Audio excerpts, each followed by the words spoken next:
So ತುಂಬಾ ಧನ್ಯವಾದ. ಹರೇ ಕೃಷ್ಣ. ಮಂಗಳಚರಣದಿಂದ ಪ್ರಾರಂಭ ಮಾಡೋಣ.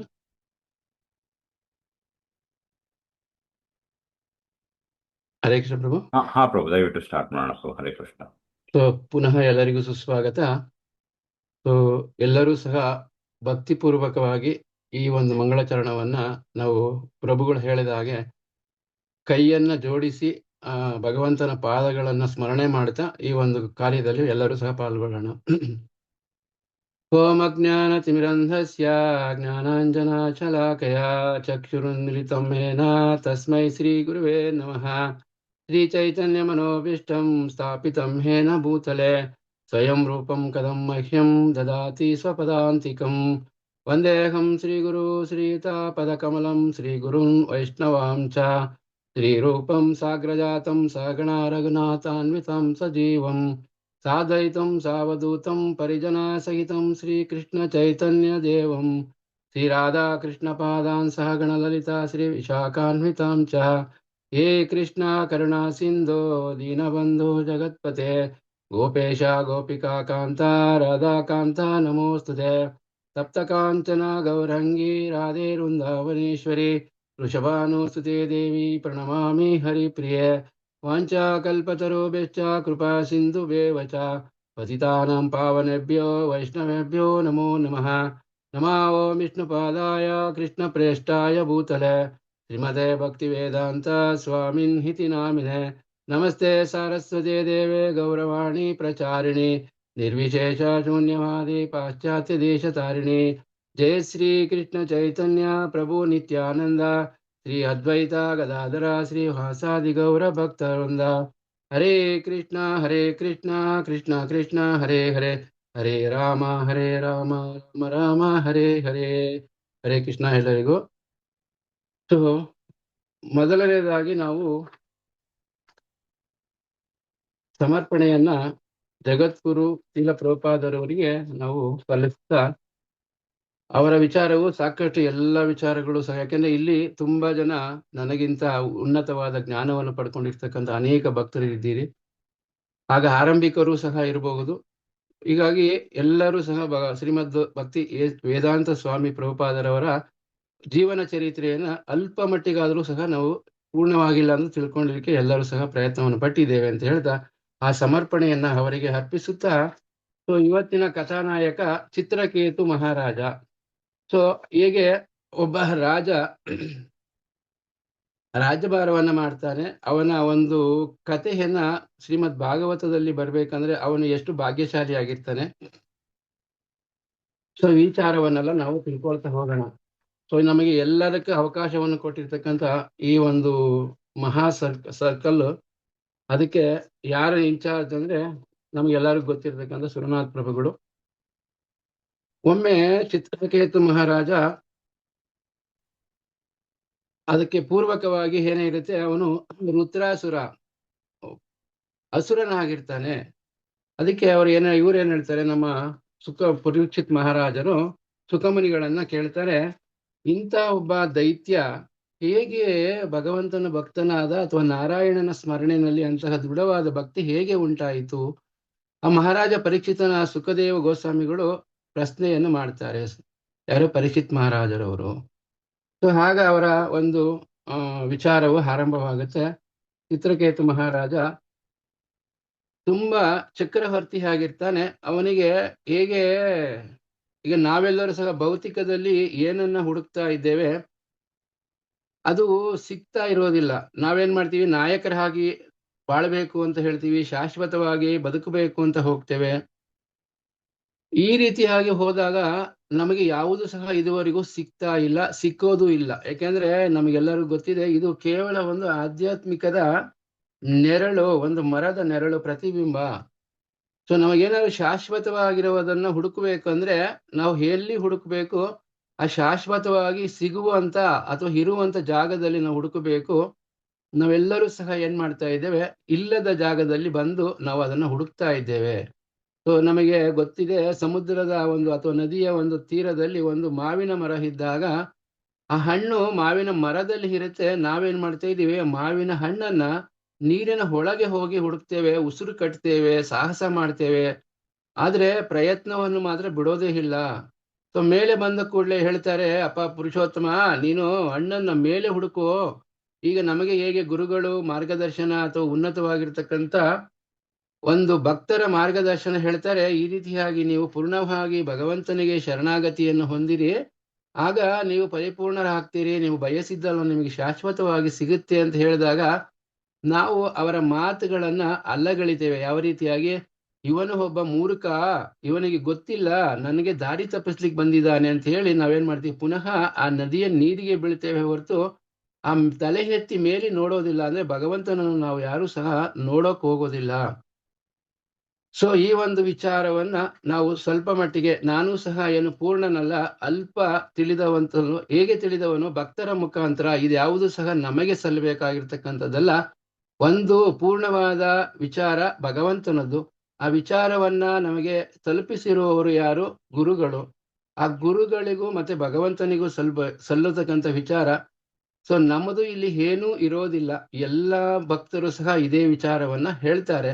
ಹಾಗಾಗಿ ಏನು ನನಗೆ ಭಗವಂತ ಮತ್ತೆ ಗುರುಗಳ ಒಂದು ಅನುಗ್ರಹದಿಂದ ಎಷ್ಟು ಸಾಧ್ಯವಾಗುತ್ತೋ ಅಷ್ಟನ್ನು ನಾನು ಪ್ರಯತ್ನವನ್ನು ಪಡ್ತೇನೆ. ಇದಕ್ಕೆಲ್ಲರಿಗೂ ಸಹ ನಿಮ್ಮೆಲ್ಲರ ಒಂದು ಕೃಪಾ ಆಶೀರ್ವಾದ ನನ್ನ ಮೇಲೆ ಇರಬೇಕು ಅಂತ ಕೇಳ್ತಾ,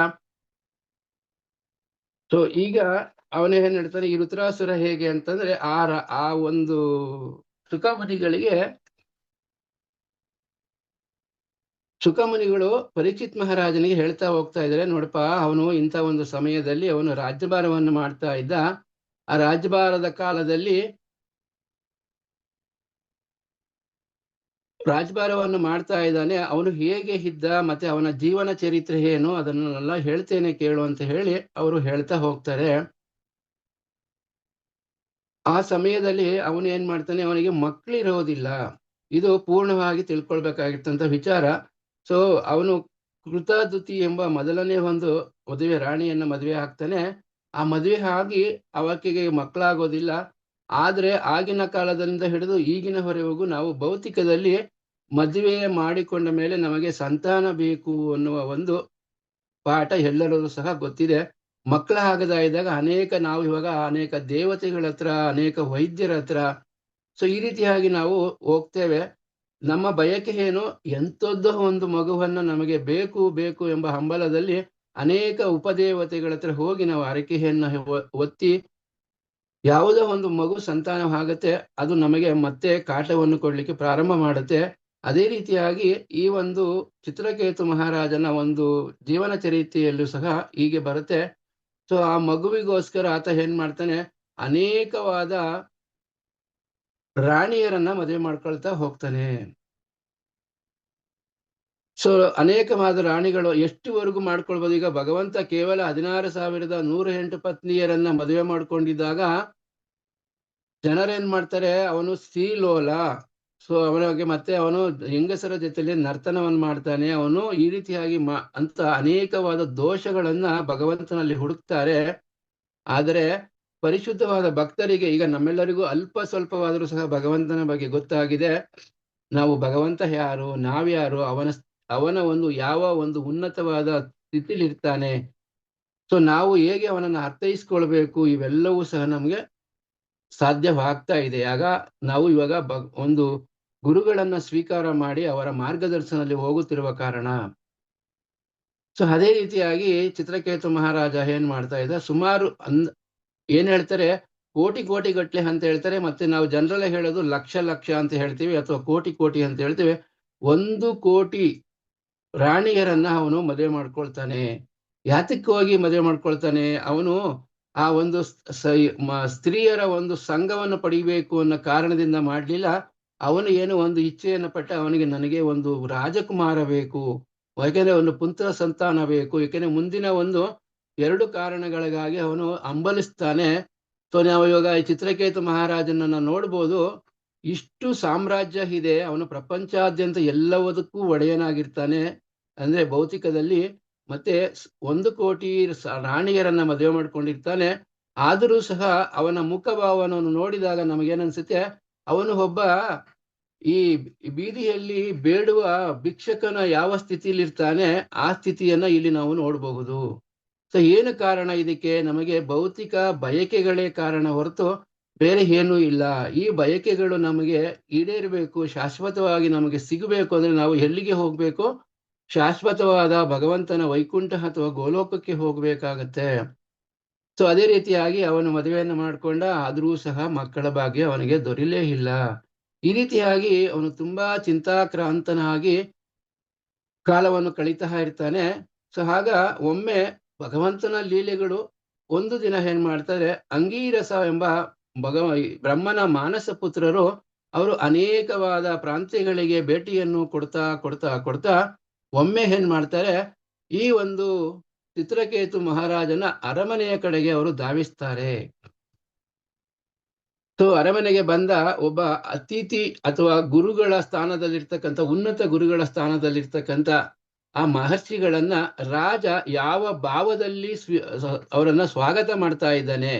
ಸೊ ಈ ಒಂದು ವಿಚಾರದಿಂದ ನಾವೇನ್ ತಿಳ್ಕೊಳ್ಬೇಕು, ಮನೆಗೆ ಯಾರಾದರೂ ಭಕ್ತರು ಬಂದಾಗ ಅಥವಾ ಹಿರಿಯರು ಬಂದಾಗ ಯಾವ ಭಾವದಲ್ಲಿ ನಾವು ಅವರನ್ನ ಸ್ವಾಗತಿಸಬೇಕು ಅನ್ನೋದನ್ನ ಈ ಚಿತ್ರಕೇತು ಮಹಾರಾಜನಿಂದ ನಾವು ತಿಳ್ಕೊಳ್ಬೇಕಾಗತ್ತೆ. ಸೊ ಆಗ ನಮಗೆ ಆ ವಿನಯತೆ, ಆ ನಮ್ರತೆ ಮತ್ತೆ ಆ ಒಂದು ಭಾವ ಎಲ್ಲವೂ ಸಹ ತಾನಾಗಿ ಉದಿಸಿ ಬರುತ್ತೆ. ಸೊ ಇವರು ಎಲ್ಲವೂ ಸಹ ಗೊತ್ತು ಯಾರಿಗೆ? ಈ ಅಂಗೀರ ಮಹರ್ಷಿಗೆ ಎಲ್ಲವೂ ಸಹ ಗೊತ್ತಿರುತ್ತೆ. ರಾಜ ಯಾರು, ಅವನಿಗೆ ಏನು ಸಮಸ್ಯೆ ಇದೆ, ಅವನು ಎಷ್ಟು ಜನ ಪತ್ನಿಯರು ಮದುವೆ ಮಾಡಿದ್ದಾನೆ, ಅವನು ಹೇಗೆ ರಾಜ್ಯಭಾರವನ್ನು ಮಾಡ್ತಾ ಇದ್ದಾನೆ. ಅಂದ್ರೆ ಇವನು ಪರಮ ಸತ್ಯವಂತನಾಗಿದೆ. ಹೇಗೆ ಇವನ ಉದಾಹರಣೆಯನ್ನು ಕೊಡಬಹುದು ಅಂದ್ರೆ, ಧರ್ಮರಾಜನನ್ನ, ಪರೀಕ್ಷಿತ್ ಮಹಾರಾಜನನ್ನ, ಶ್ರೀರಾಮಚಂದ್ರರನ್ನೂ ಸಹ ಆ ಉದಾಹರಣೆಯಾಗಿ ಕೊಡಬಹುದು. ಆ ರೀತಿಯಾಗಿ ರಾಜ್ಯಭಾರವನ್ನು ಮಾಡ್ತಾನೆ. ಯಾಕೆಂದ್ರೆ ನಾವು ಶ್ರೀರಾಮಚಂದ್ರ ಭಗವಂತನ ಸ್ವರೂಪ, ಎಲ್ಲರೂ ಸಹ ನಾವು ಭಗವಂತನ ಅಂಶಗಳೇ. ಆದರೆ ನಾವು ಧರ್ಮರಾಜ ಮತ್ತೆ ಪರೀಕ್ಷಿತ್ ಮಹಾರಾಜ, ಭರತ ಮಹಾರಾಜ ಈ ರೀತಿಯಾಗಿ ಉದಾಹರಣೆಯನ್ನು ತಗೊಳ್ಬಹುದು. ಮತ್ತೆ ಅಲ್ಲಿ ಇನ್ನೊಂದು ವಿಚಾರವನ್ನ ಹೇಳ್ತಾರೆ, ಈ ಪರಿಶುದ್ಧವಾದ ಭಕ್ತರು ಅಥವಾ ಉನ್ನತವಾಗಿ ಅವರು ಇರ್ತಕ್ಕಂಥ ಒಂದು ರಾಜ್ಯವರನ್ನ ಆ ಸಮಯದಲ್ಲಿ ಒಂದು ಪ್ರಕೃತಿ ಹೇಗೆ ಅವರಿಗೆ ಸ್ಪಂದಿಸುತ್ತೆ ಅಂತ ಹೇಳಿದ್ರೆ, ಭಗವಂತ ಆಗಿರ್ಬೋದು ಅಥವಾ ಪ್ರಕೃತಿ ಆಗಿರ್ಬೋದು, ತುಂಬಾ ಸಮೃದ್ಧಿಯಾಗಿ ಅವರನ್ನ ಸ್ಪಂದಿಸುತ್ತೆ. ಸೊ ಅಲ್ಲಿ ಹೇಳ್ತಾರೆ ಶಾಸ್ತ್ರದಲ್ಲಿ, ಭೂತಾಯಿಯು ಸಹ ಆ ಒಂದು ಪ್ರಜೆಗಳಿಗೆ ಸಮಯ ಸಮಯಕ್ಕೆ ಯಾವ ಒಂದು ವಸ್ತುಗಳು ಬೇಕು, ಈಗ ಆಹಾರ ಆಗಿರ್ಬೋದು ಅಥವಾ ಬೇರೆ ಧಾನ್ಯಗಳಾಗಿರ್ಬೋದು, ಅನೇಕವಾದ ವಸ್ತುಗಳನ್ನು ಸಹ ಭೂತಾಯಿ ತನ್ನ ಒಡಲಿನಿಂದ ಕೊಡ್ತಾ ಇದ್ಲು ಅಂತ ಹೇಳ್ತಾರೆ. ಸೊ ಸಮುದ್ರ ಬೇಕಾಗಿರ್ತಕ್ಕಂಥ ರತ್ನ, ಮುತ್ತು, ಒಡವೆ, ವೈಡೂರ್ಯಗಳನ್ನ ಸಮುದ್ರ ಹಾಗೆ ಕೊಡ್ತಾ ಇತ್ತು. ಹೇಗೆ ನಾವು ಒಡವೆ ಅಂಗಡಿಗಳಲ್ಲಿ ಹೋಗಿ ತಗೊಳ್ತೀವಿ, ಅದೇ ರೀತಿಯಾಗಿ ಪ್ರಜೆಗಳು ಆ ಸಮುದ್ರದ ತೀರ ಕಡೆ ಹೋಗಿ ಆ ಬೇಕಾದಂತಹ ಆಭರಣಗಳನ್ನ ಅವರು ತೆಗೆದುಕೊಂಡು ಧರಿಸ್ತಾ ಇದ್ರು. ಮತ್ತೆ ಅವರು ಧರಿಸಿರ್ತಕ್ಕಂಥ ಆಭರಣಗಳನ್ನ ತೆಗೆದು ಅಲ್ಲೇ ಒಗಿತಾ ಇದ್ರು, ಅಂದ್ರೆ ಅಲ್ಲೇ ಇಡ್ತಾ ಇದ್ರು. ಸೊ ನಮ್ಮ ಹಾಗೆ ಶೇಖರಣೆ ಮಾಡ್ತಾ ಇಲ್ಲ. ಯಾಕೆ ಅಂದ್ರೆ ಹೇರಳವಾಗಿರ್ತಾ ಇತ್ತು. ಭೂಮಿ ಹೇಗೆ ಬೇಕಾಗಿರ್ತಕ್ಕಂಥ ಕೊಡ್ತಾ ಇದ್ಲು ಅಂದ್ರೆ, ಅಷ್ಟು ಆ ಕೊಡ್ಲಿಕ್ಕೆ ಕಾರಣ ಏನು, ಇದು ನಾವು ತಿಳ್ಕೊಬೇಕಾಗಿದ್ದ ಮೂಲ ಕಾರಣ. ಸೊ ಆ ಭೂಮಿ ತಾಯಿ ಕೊಡ್ಬೇಕಾದ್ರೆ ಕಾರಣ ಅಂತಂದ್ರೆ, ಸ್ವಯಂ ದೇವೋತ್ತಮ ಪರಮ ಪುರುಷನ ಆಜ್ಞೆಯ ಮೇರೆಗೆ ಆ ತಾಯಿ ಎಲ್ಲವನ್ನು ಸಹ ಕರುಣಿಸ್ತಾ ಇದ್ಲು. ಆಗ ಪ್ರಜೆಗಳಲ್ಲಿ, ಬ್ರಹ್ಮಾಂಡದಲ್ಲಿ ಎಲ್ಲ ಇರ್ತಕ್ಕಂಥ ಪ್ರಜೆಗಳಿಗೂ ಸಹ ಯಾವ ಕುಂದುಕೊರತೆಗಳು ಇರ್ತಿರ್ಲಿಲ್ಲ. ಯಾರೂ ಸಹ ಶೇಖರಣೆಯನ್ನು ಮಾಡ್ತಾ ಇರ್ಲಿಲ್ಲ. ಸೊ ನಾನು ಆಗ್ಲೇ ಹೇಳಿದೆ, ಆ ವಜ್ರ ವೈಡೂರ್ಯಗಳ ಒಡವೆಗಳನ್ನ ಯಾರೇ ಆಗಿರ್ಲಿ ಆ ಒಂದು ಧರಿಸ್ತಾ ಇದ್ರು, ತೆಗೆದುಕೊಂಡು ಮತ್ತೆ ಹೋಗಿ ಅವ್ರಿಗೆ ಬೇರೆ ಒಂದು ಒಡವೆ ಬೇಕಾಗಿತ್ತು ಅಂದಾಗ ಅದನ್ನ ಅಲ್ಲಿ ಇಟ್ಟು ಬೇರೆ ಒಂದು ಒಡವೆಗಳನ್ನ ತೆಗೆದುಕೊಂಡು ಅವರ ಅಲಂಕಾರವನ್ನ ಮಾಡ್ಕೊಳ್ತಾ ಇದ್ರು. ಸೊ ಈ ರೀತಿಯಾಗಿ ಸಮೃದ್ಧಿಯಾಗಿದ್ದಕ್ಕಂಥ ಕಾಲದಲ್ಲಿ ಯಾವ ಕಳ್ಳಕಾಕರರಾಗಲಿ, ಮೋಸಗಾರರಾಗಲಿ, ವಂಚನೆ ಮಾಡುವ ವ್ಯಕ್ತಿಗಳಾಗಲಿ ಇರುತ್ತಿರಲಿಲ್ಲ. ಸೊ ಈ ರೀತಿಯಾಗಿ ಇದ್ರೂ ಸಹ ಭಗವಂತನ ಚಿತ್ರಕೇತು ಮಹಾರಾಜನಿಗೆ ಯಾಕೆ ಸಂತೋಷ ಇರಲಿಲ್ಲ? ಸೊ ಅವನು ಹುಡುಕ್ತಾ ಇದ್ದಕ್ಕಂತ ವಿಚಾರ ಯಾವುದು? ಅವನು ಕೇವಲ ಭೌತಿಕವಾದ ಇಚ್ಛೆಗಳಿಗೋಸ್ಕರ ಅವನು ಅಷ್ಟನ್ನು ಕಷ್ಟಪಡ್ತಾ ಇದ್ದ. ಸೊ ನಾವು ಇದರಿಂದ ಸಂದೇಶ ಏನು ನಮಗೆ? ನಾವು ಸಹ ಭೌತಿಕದಲ್ಲಿ ಅನೇಕ ಜನ್ಮಗಳನ್ನ ನಾವು ಪಡಿತಾ ಬಂದಿದ್ದೇವೆ. ಎಷ್ಟು ಜನ್ಮಗಳು? ಹೇಗೆ ಈ ಒಂದು ಚಿತ್ರಕೇತು ಮಹಾರಾಜ ಕೋಟಿ ರಾಣಿಯರನ್ನ ಪಡೆದನೋ, ಹಾಗೆ ನಾವು ಸಹ ಕೋಟಿ ಜನ್ಮಗಳನ್ನ ಪಡಿತಾ ಬಂದಿದ್ದೇವೆ. ಯಾತಕ್ಕೋಸ್ಕರ ಅಂತಂದ್ರೆ, ನಾವು ಶಾಶ್ವತವಾಗಿದ್ದವನ್ನ ಪಡೀಬೇಕು ಅಂತ ಹೇಳಿ. ಆದರೆ ನಮಗೆ ಇದುವರೆಗೂ ಸಿಕ್ಕಿಲ್ಲ, ಮುಂದೆ ಸಿಗೋದು ಇಲ್ಲ. ಯಾಕೆಂದ್ರೆ ಈ ಭೌತಿಕ ಪ್ರಪಂಚ ಇರುವುದೇ ಆಧ್ಯಾತ್ಮಿಕದ ನೆರಳು ಎಂಬ ಒಂದು ಪ್ರಜ್ಞೆಯನ್ನ ನಾವೆಲ್ಲರೂ ಸಹ ಗ್ರಹಿಸಬೇಕಾಗತ್ತೆ.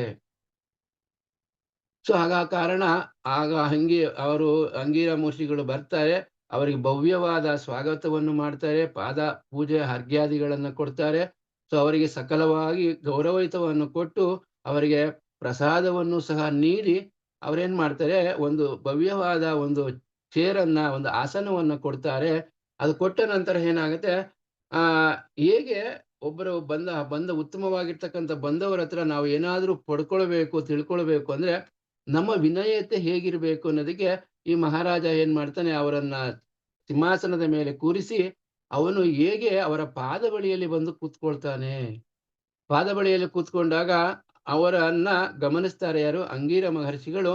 ಯಾವ ರೀತಿಯಾಗಿ ಎಂದರೆ, ನಮಗೆ ನಮ್ಮ ಭಾವನೆಗಳು ಒಳಗಡೆ ಏನ್ ನಡೀತಾ ಇದೆ, ಏನ್ ಆಗ್ತಾ ಇದೆ ಅನ್ನೋದಕ್ಕೆ ನಮಗೆ ಮುಖ ನೋಡಿದರೆ ಸಾಕು.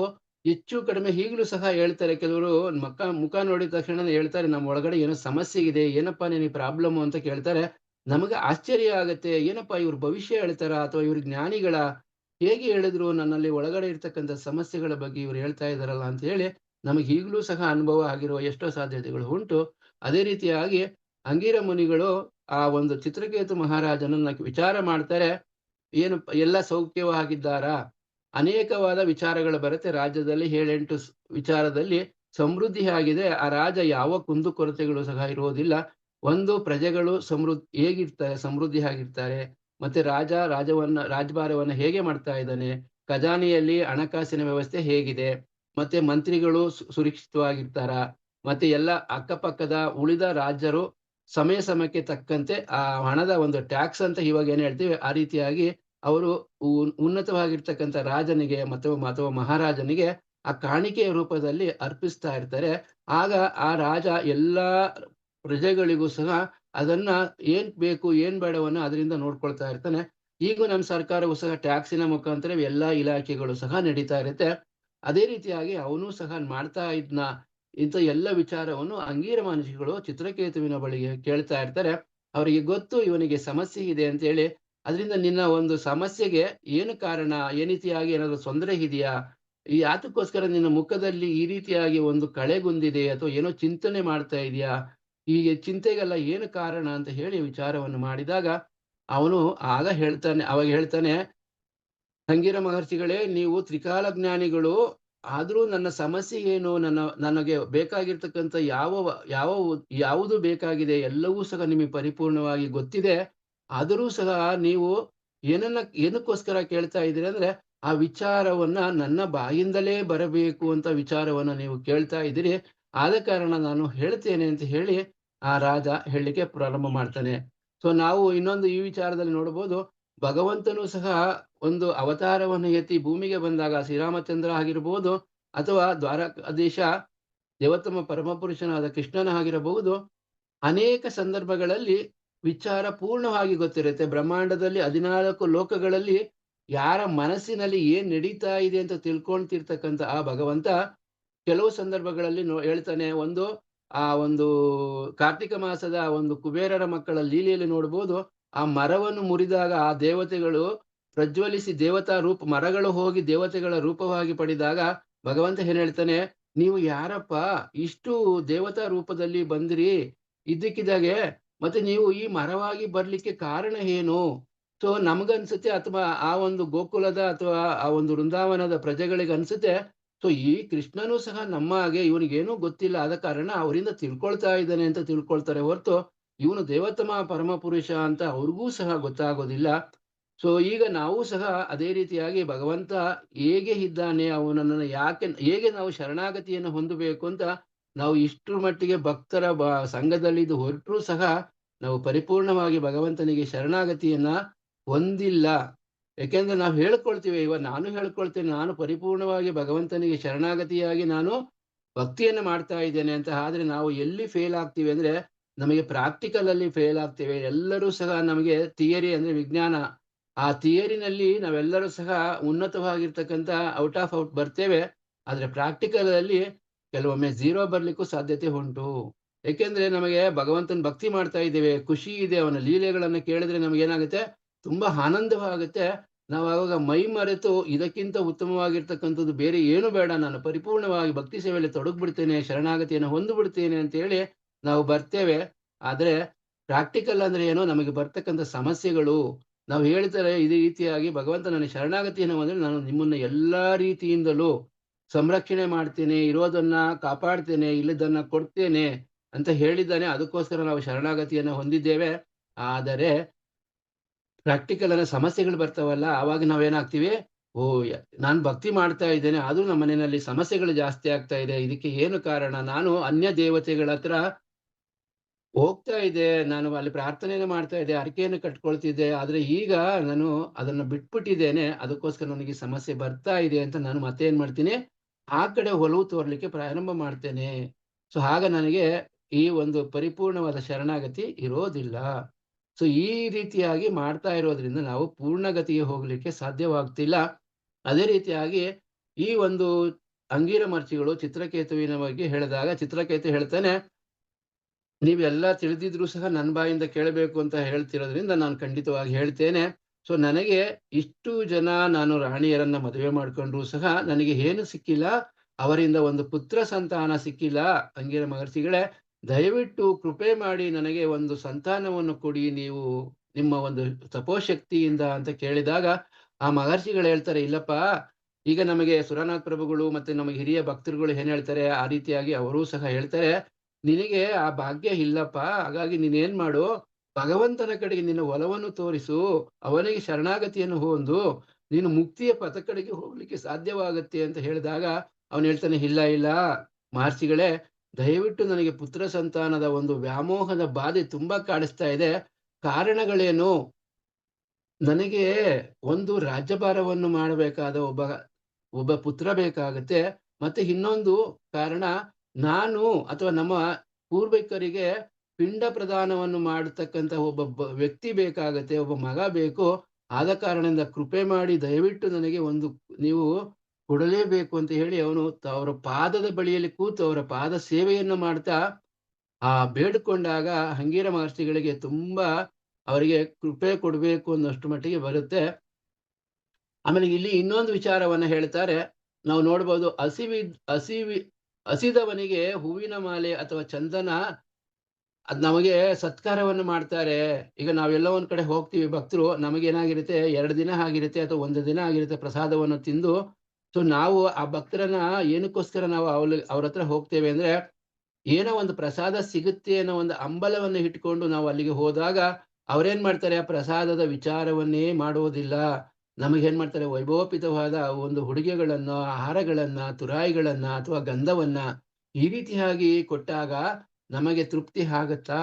ಖಂಡಿತ ತೃಪ್ತಿ ಆಗೋದಿಲ್ಲ. ಆ ಸಮಯದಲ್ಲಿ ನಮಗೆ ತೃಪ್ತಿ ಆಗ್ಬೇಕಾದ್ರೆ ಏನ್ ಮಾಡ್ಬೇಕು, ಭಗವಂತನಿಗೆ ಅರ್ಪಿಸಿದ ಒಂದು ಮಹಾಪ್ರಸಾದವನ್ನ ಕೊಟ್ಟಾಗ ಅದು ಮಹಾನ್ ಆನಂದವಾಗುತ್ತೆ. ಅದೇ ರೀತಿಯಾಗಿ ಚಿತ್ರಕೇತುವಿಗೆ ಎಲ್ಲವೂ ಸಹ ಇದೆ, ಆದರೆ ಅವನಿಗೆ ಬೇಕಾಗಿರ್ತಕ್ಕಂಥದ್ದು ಎಂಥದ್ದೋ ಒಂದು ಪುತ್ರ ಸಂತಾನ ಬೇಕು. ಅದಕ್ಕಾಗಿ ಅವನು ಅಂಗೀರ ಮಹರ್ಷಿಗಳ ಹತ್ರ ಅಷ್ಟು ಕಳಕಳಿಯಾಗಿ ಒಂದು ನಾವು ಅರ್ಥ ಮಾಡ್ಕೊಳ್ಬೇಕು.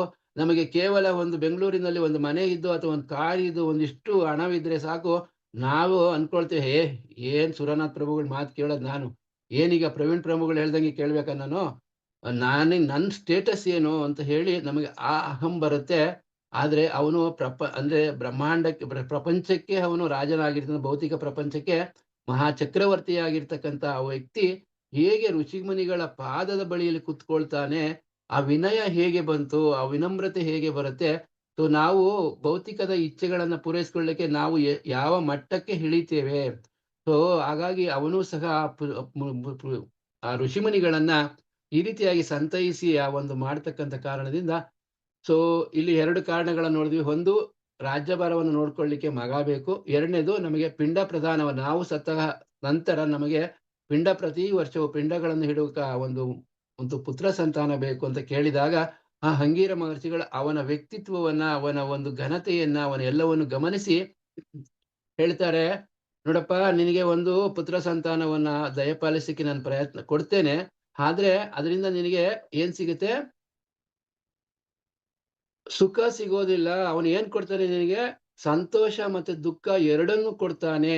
ಆದ ಕಾರಣ ಆ ಏನಕ್ಕೋಸ್ಕರ ಈ ಒಂದು ಪಾಯಿಂಟ್ ಇಂದ ನಾವೇನ್ ಅರ್ಥ ಮಾಡ್ಕೊಬೇಕು, ನಮಗೆ ಏನಿಲ್ಲವೋ ಅದನ್ನ ನಾವು ಬಯಸಬಾರದು ಅಂತ ಹೇಳಿದಕ್ಕೆ ಭಗವಂತ ಇದನ್ನ ನಮಗೆ ಸೂಚನೆ ಕೊಡ್ತಾ ಇದ್ದಾನೆ. ಯಾರ ಮುಖಾಂತರ? ಚಿತ್ರಕೇತುವಿನ ಮುಖಾಂತರ. ಸೊ ನಮಗ ಆದ್ರೂ ಸಹ ಮೋಹ ಬಿಡೋದಿಲ್ಲ. ಸೊ ಹೇಗೆ ಅವನು ಸಹ ಏನ್ ಹೇಳ್ತಾನೆ, ಈಗ ನಾವು ಹೇಗೆ ಭೌತಿಕದಲ್ಲಿ ಹೋಗಿ ದೇವತೆಗಳ ಹತ್ರನೋ ಅಥವಾ ವೈದ್ಯರ ಹತ್ರನೋ ಏನ್ ಹೇಳ್ತೀವಿ, ಎಂಥದೋ ಒಂದು ನನಗೆ ಮಗು ಬೇಕು, ಹೆಣ್ಣಾಗ್ಲಿ ಗಂಡಾಗ್ಲಿ, ಅಥವಾ ಅವನು ಅವಿವೇಕಿ ಆಗ್ಬಿಟ್ಟು ತಿಂತ ಒಟ್ಟಲ್ಲಿ ಒಂದು ಸಂತಾನ ಬೇಕು ಅಂತ ಹೇಗೆ ನಾವು ಪ್ರಾರ್ಥನೆ ಮಾಡ್ಕೊಳ್ತೇವೆ. ಸೊ ಇದು ನಮ್ಮ ಮೂರ್ಖತನ ಅಂತ ನಾವು ತಿಳ್ಕೋಬೇಕು. ಯಾಕೆ? ನಮಗೆ ಇಲ್ಲದನ್ನ ಪಡ್ಕೊಳ್ಬೇಕಾದಾಗ ಅದು ಪೂರ್ಣವಾಗಿರ್ತಕ್ಕಂಥದ್ದು ಸಿಗೋದಿಲ್ಲ. ಅದೇ ಕಾರಣ ಈಗ ಅಂಗೀರ ಮಹರ್ಷಿಗಳು ಹೇಳ್ತಾರೆ, ನೋಡಪ್ಪ ನಿನಗೆ ಸಿಗೋದಿಲ್ಲ, ಆದ್ರೂ ಸಹ ನೀನ್ ಇಷ್ಟೆಲ್ಲ ವಿನಯವಾಗಿ ಪ್ರಾರ್ಥಿಸಿಕೊಳ್ಳುವುದರಿಂದ ನಾನು ಒಂದು ಕೊಡ್ತೇನೆ. ಹೇಗೆ ಅಂತಂದ್ರೆ ಅವ್ರು ಇದ್ ಮಾಡ್ತಾರೆ, ಒಂದು ಒಂದು ದೇವತೆಯನ್ನ ಅವರು ಏನ್ ಮಾಡ್ತಾರೆ, ಯಜ್ಞವನ್ನ ಮಾಡಿ, ದ್ವಾಷ್ಟ್ವ ಎಂಬ ದೇವತೆಯನ್ನ ಅವರು ಆ ಯಜ್ಞದಲ್ಲಿ ಯಜ್ಞವನ್ನು ಮಾಡಿ ಅದಕ್ಕೆ ಒಂದು ಕ್ಷೀರಾನ್ನವನ್ನ ಅರ್ಪಿಸಿ ಅವ್ರೇನ್ ಮಾಡ್ತಾರೆ, ಪ್ರಾರ್ಥಿಸುತ್ತಾ ಅವರು ಒಂದು ಆ ಈ ಯಜ್ಞದ ಒಂದು ಶೇಷವನ್ನ ಆ ಚಿತ್ರಕೇತು ಮಹಾರಾಜನಿಗೆ ಕೊಡ್ತಾರೆ. ನೋಡಪ್ಪ ಇದನ್ನ ನೀನು ತೆಗೆದುಕೊಂಡು ಹೋಗಿ ನಿನಗೆ ಈ ಒಂದು ಕೋಟಿ ರಾಣಿಯರಲ್ಲಿ, ಸಹಸ್ರ ರಾಣಿಯರಲ್ಲಿ ನಿನಗೆ ಯಾರು ಉತ್ತಮರು ಅಂತ ಅನ್ನಿಸುತ್ತೋ ಅವರಿಗೆ ಈ ಪ್ರಸಾದವನ್ನ ನೀಡು, ನಿನಗೆ ಸಮಯಕ್ಕೆ ಸರಿಯಾಗಿ ಪುತ್ರ ಸಂತಾನವಾಗುತ್ತೆ. ಆದರೆ ಆಗ ಹೇಳ್ತಾರೆ ಅವರು, ಈ ಮಗು ನಿನಗೆ ಸಂತೋಷವನ್ನು ದುಃಖವನ್ನು ಎರಡೂ ಕೊಡುತ್ತಪ್ಪ ಅಂತ ಹೇಳಿ ಅಲ್ಲಿಂದ ಏನ್ ಮಾಡ್ತಾರೆ, ಅಂಗೀರ ಮಹರ್ಷಿಗಳು ಹೊರಟೋಗ್ತಾರೆ. ಯಾಕೆಂದ್ರೆ ಪುನಃ ಬೇರೆ ಏನು ಕೇಳಬಹುದು. ಸೊ ಆದ ಕಾರಣ ಏನ್ ಮಾಡ್ತಾರೆ, ಅವರು ಅಲ್ಲಿಂದ ಹೊರಟೋಗ್ತಾರೆ. ಸೊ ಆಗ ಅವನೇನ್ ಮಾಡ್ತಾನೆ, ಆ ಒಂದು ಪ್ರಸಾದವನ್ನ ತೆಗೆದುಕೊಂಡು ಹೋಗಿ ಮೊದಲನೇ ಹೆಂಡತಿಯಾದ ಕೃತದುತಿಗೆ ಕೊಡ್ತಾರೆ. ಸೊ ನಾವಿಲ್ಲಿ ಇನ್ನೊಂದು ಪಾಯಿಂಟ್ ಅನ್ನ ಅರ್ಥ ಮಾಡ್ಕೊಳ್ಬೇಕು. ಆ ಮೊದಲನೆಯ ರಾಣಿ ಎಷ್ಟು ಪವಿತ್ರಳಾಗಿದ್ದಳು. ನಾವೇನ್ ಮಾಡ್ತೀವಿ, ನಾವು ಕೆಲವು ಭಕ್ತರುಗಳು ಇವ ನಮ್ಮ ಈ ಸರ್ಕಲ್ ನಲ್ಲಿ ತುಂಬಾ ಜನ ಪವಿತ್ರವಾಗಿರ್ತಕ್ಕಂಥವ್ರು, ಜ್ಞಾನವಂತರು, ಉತ್ತಮವಾಗಿರ್ತಕ್ಕಂಥ ಭಕ್ತರು ಇರಬಹುದು, ಇದ್ದಾರೆ ಖಂಡಿತ. ಆದರೆ ನಾವೇನ್ ತಿಳ್ಕೊಳ್ತೇವೆ, ಇಲ್ಲ ನನಗಿಂತ ಉತ್ತಮವಾಗಿರ್ತಕ್ಕಂಥವ್ರು ಯಾರು ಇಲ್ಲ, ನಾನೇ ಎಲ್ಲವನ್ನು ತಿಳ್ಕೊಂಡಿರ್ತಕ್ಕಂಥದ್ದು. ಸೊ ಈ ರೀತಿಯಾಗಿ ನಾವೇನ್ ಮಾಡ್ತೀವಿ, ಅಹಂ ಪಡ್ತೇವೆ. ಆದ್ರೆ ಇಲ್ಲಿ ನಾವು ಆ ಒಂದು ವಿಚಾರವನ್ನು ತಿಳ್ಕೊಳ್ಬೇಕು. ಹೇಗೆ ಪ್ರತಿಯೊಬ್ಬ ರಾಜನು ಸಹ ಒಂದು ಸುಂದರವಾದ ಅಥವಾ ಕಿರಿಯ ಹೆಂಡತಿಯ ಬಗ್ಗೆ ವ್ಯಾಮೋಹವನ್ನ ಇಟ್ಕೊಳ್ತಾರೆ. ಆದ್ರೆ ಈ ಒಂದು ಚಿತ್ರಕೇತು ಹೇಗೆ ಮೊದಲನೆಯ ಮಹಾರಾಣಿಯನ್ನೇ ಅವನು ಆಯ್ಕೆ ಮಾಡ್ಕೊಂಡ, ಅಂದ್ರೆ ಆಕೆಯಲ್ಲಿ ಎಷ್ಟು ಸಾತ್ವಿಕ ಗುಣ ಇತ್ತು, ಅವಳು ಎಷ್ಟು ಗುಣವಂತಳಾಗಿದ್ದಳು, ಪರಿಶುದ್ಧಳಾಗಿದ್ದಳು ಅಂತ ನಾವು ಇಲ್ಲಿ ತಿಳ್ಕೊಳ್ಬೇಕು. ಸೊ ಆ ರೀತಿಯಾಗಿ ನಾವು ಇರ್ಲಿಕ್ಕೆ ಭಗವಂತನಲ್ಲಿ, ಗುರುಗಳಲ್ಲಿ ಪ್ರಾರ್ಥನೆ ಹೇಳ್ತಾ ಪ್ರಯತ್ನವನ್ನು ಮಾಡ್ತಾ ಹೋಗ್ಬೇಕು.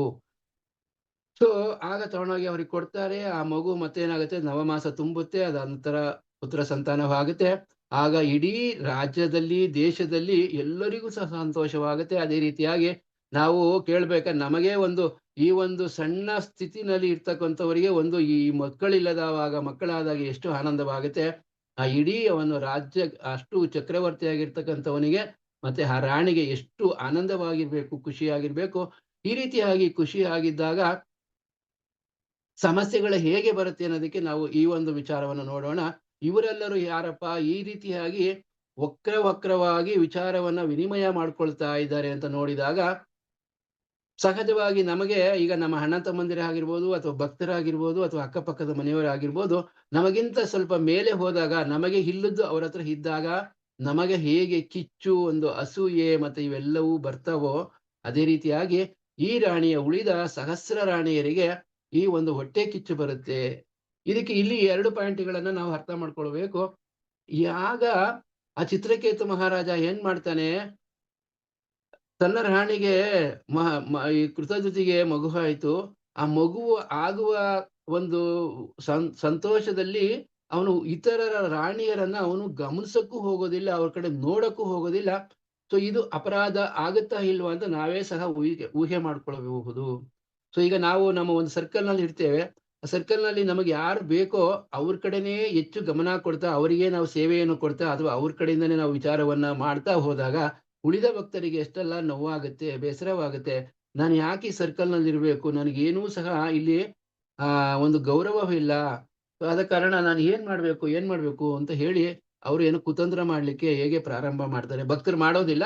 ಜಸ್ಟ್ ಉದಾಹರಣೆಯಾಗಿ, ತಪ್ಪಾಗಿ ಭಾವಿಸ್ಬೇಡಿ, ಜಸ್ಟ್ ಉದಾಹರಣೆಯಾಗಿ ಅರ್ಥವಾಗಲಿ ಅನ್ನೋ ಕಾರಣಕ್ಕೋಸ್ಕರ ನಾನು ಹೇಳ್ತಾ ಇದ್ದೇನೆ. ಕೆಲವೊಂದು ಉದಾಹರಣೆಗಳನ್ನು ದಯವಿಟ್ಟು ಯಾರು ಸಹ ಈ ಪವಿತ್ರವಾಗಿರ್ತಕ್ಕಂಥ ಉದಾಹರಣೆಯನ್ನ ನಾವು ಸ್ವೀಕಾರ ಮಾಡಬೇಕು. ಈ ರೀತಿಯಾದ ಕೆಲವೊಂದು ಉದಾಹರಣೆಗಳನ್ನ ದಯವಿಟ್ಟು ಯಾರು ಅದನ್ನ ಸ್ವೀಕಾರ ಮಾಡಬಾರದು. ಹಾಗಾಗಿ ಅವರೇ ಏನ್ ಮಾಡಿದ್ರು, ರಾಜ ಏನ್ ಮಾಡಿದ, ಇವರನ್ನ ಪೂರ್ಣವಾಗಿ ತಿರಸ್ಕಾರ ಮಾಡಿದ. ಅದಕ್ಕೆ ಅವರಿಗೆ ದ್ವೇಷ, ಆವೇಶ ಮತ್ತೆ ಎಲ್ಲವೂ ಸಹ ಬರುತ್ತೆ. ಅವರು ಕೂತು ಯೋಚನೆ ಮಾಡ್ತಾರೆ. ಅವ್ರು ಏನು ಈಗ ವಿನಿಮಯ ಮಾಡ್ಕೊಳ್ತಾ ಇದ್ದಾರೆ.